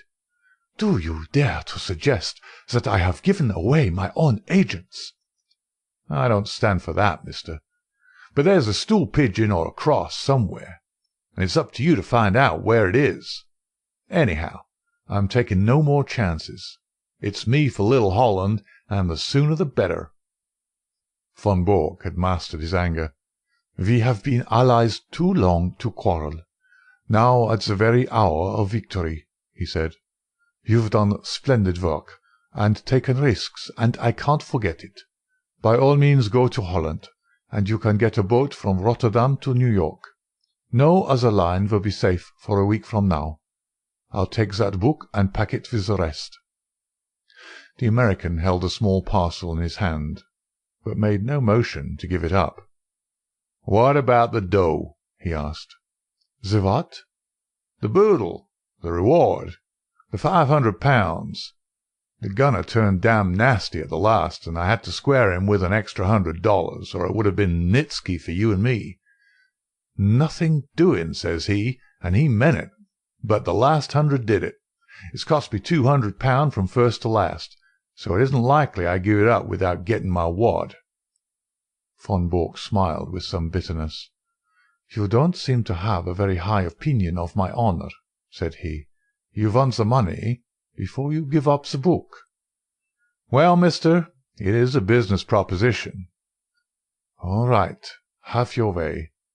He sat down at the table and scribbled a cheque, which he tore from the book, but he refrained from handing it to his companion. "After all, since we are to be on such terms, Mr. Altamont," said he, "I don't see why I should trust you any more than you trust me. Do you understand?" he added, looking back over his shoulder at the American.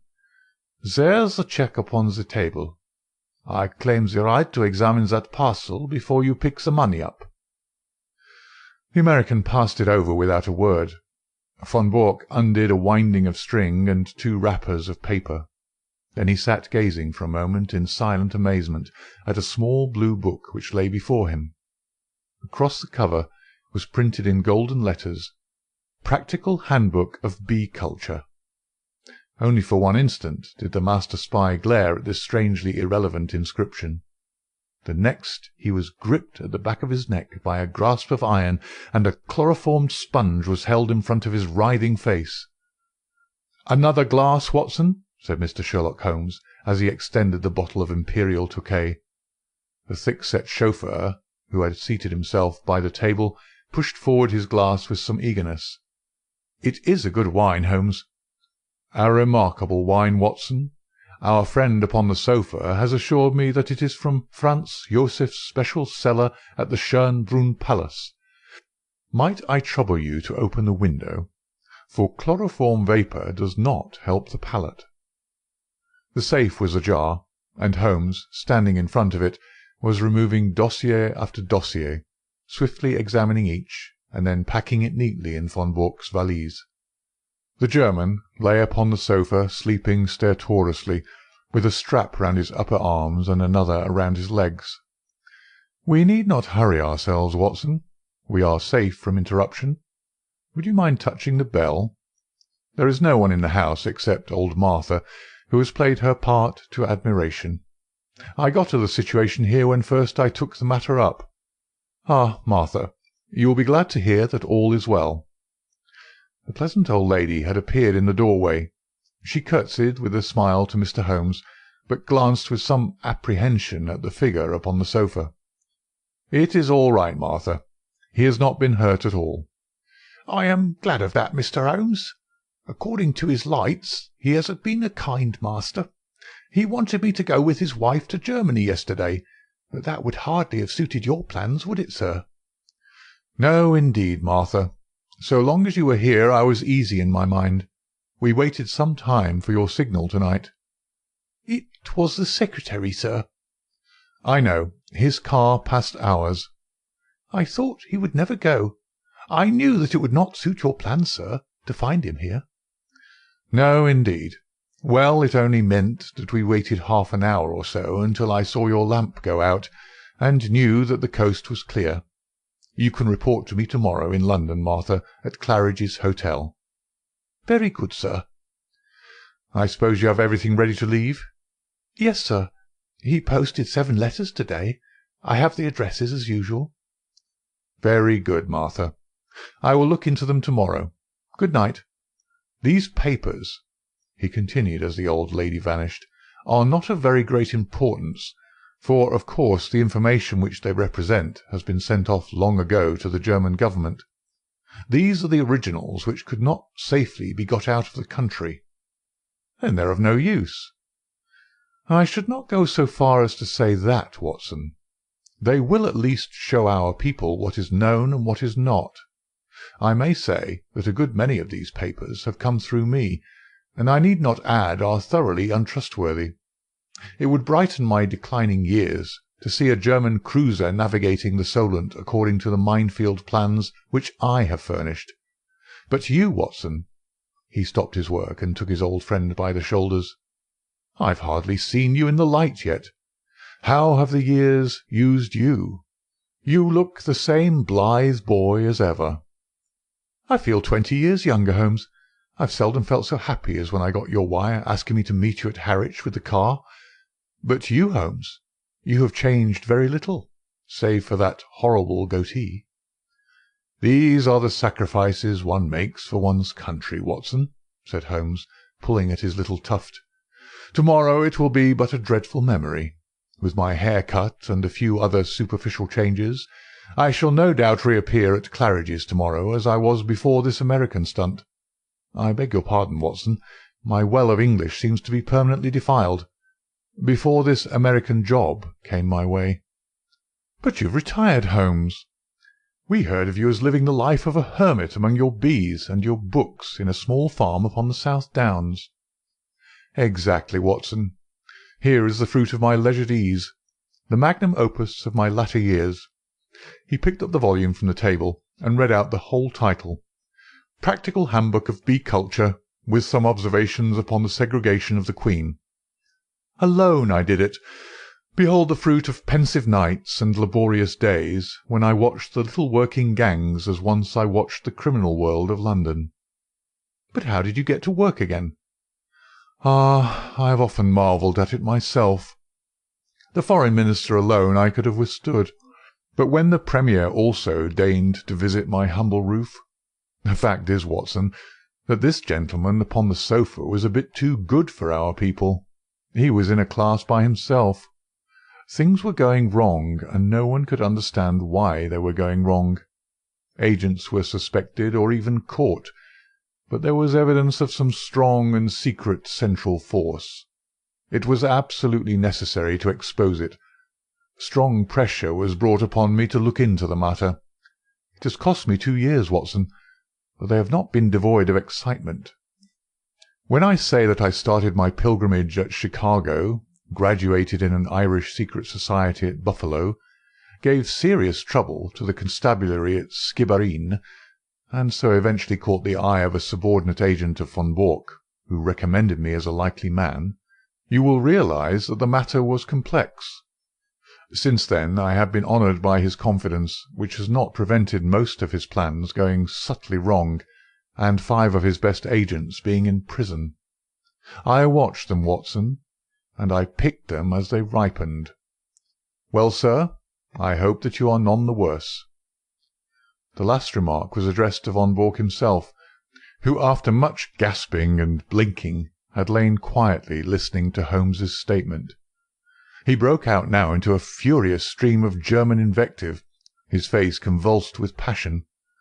Holmes continued his swift investigation of documents, while his prisoner cursed and swore. "Though unmusical, German is the most expressive of all languages," he observed when von Bork had stopped from pure exhaustion. "Hullo! Hullo!" he added as he looked hard at the corner of a tracing before putting it in the box. "This should put another bird in the cage. I had no idea that the paymaster was such a rascal, though I have long had an eye upon him. Mr. von Bork, you have a great deal to answer for." The prisoner had raised himself with some difficulty upon the sofa, and was staring with a strange mixture of amazement and hatred at his captor. "I shall get level with you, Altamont," he said, speaking with slow deliberation. "If it takes me all my life, I shall get level with you." "The old sweet song," said Holmes. "How often have I heard it in days gone by! It was a favourite ditty of the late lamented Professor Moriarty. Colonel Sebastian Moran has also been known to warble it. And yet I live and keep bees upon the South Downs." "Curse you, you double traitor!"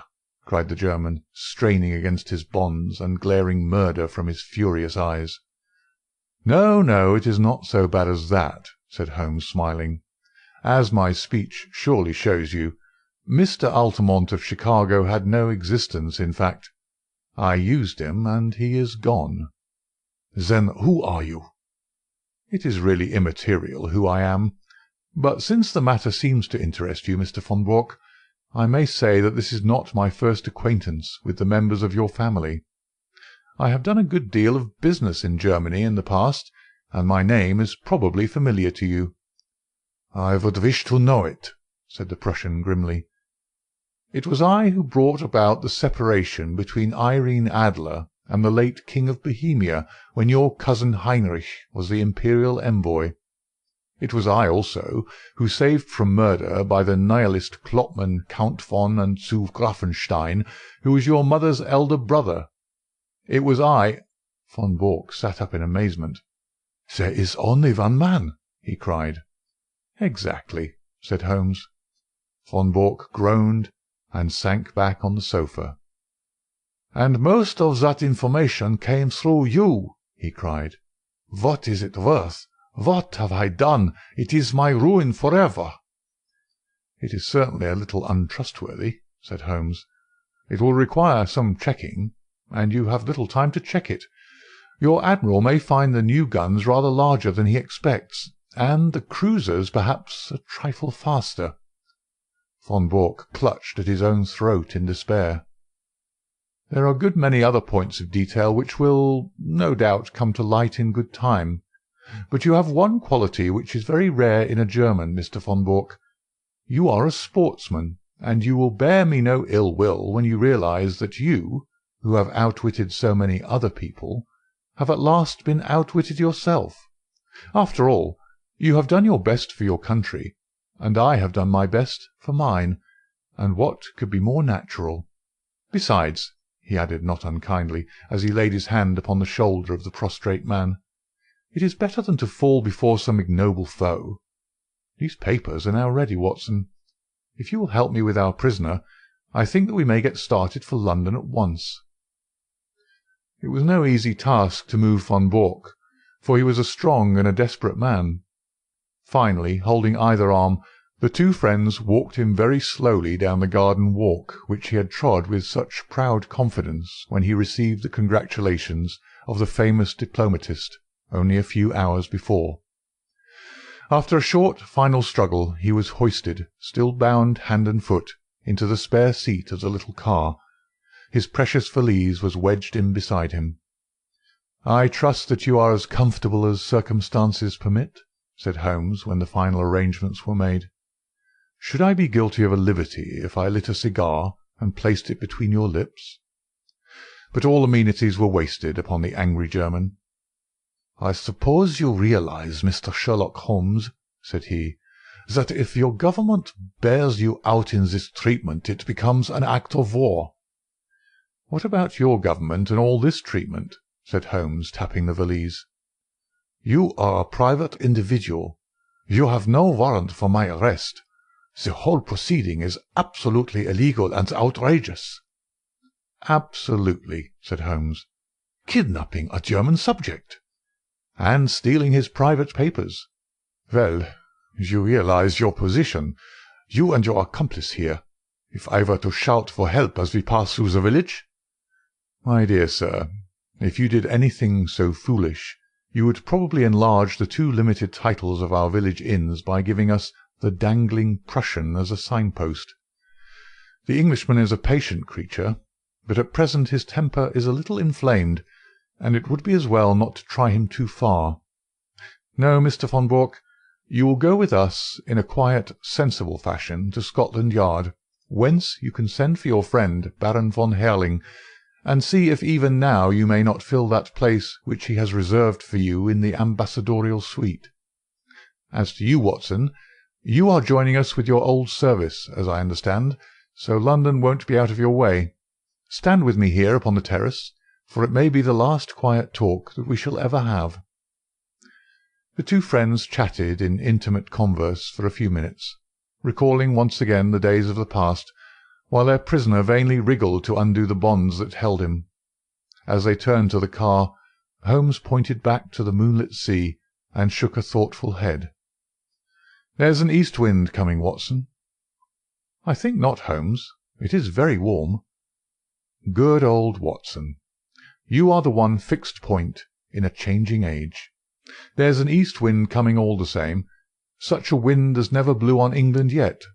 It will be cold and bitter, Watson, and a good many of us may wither before its blast. But it's God's own wind none the less, and a cleaner, better, stronger land will lie in the sunshine when the storm has cleared. Start her up, Watson, for it's time that we were on our way. I have a cheque for £500 which should be cashed early, for the drawer is quite capable of stopping it if he can."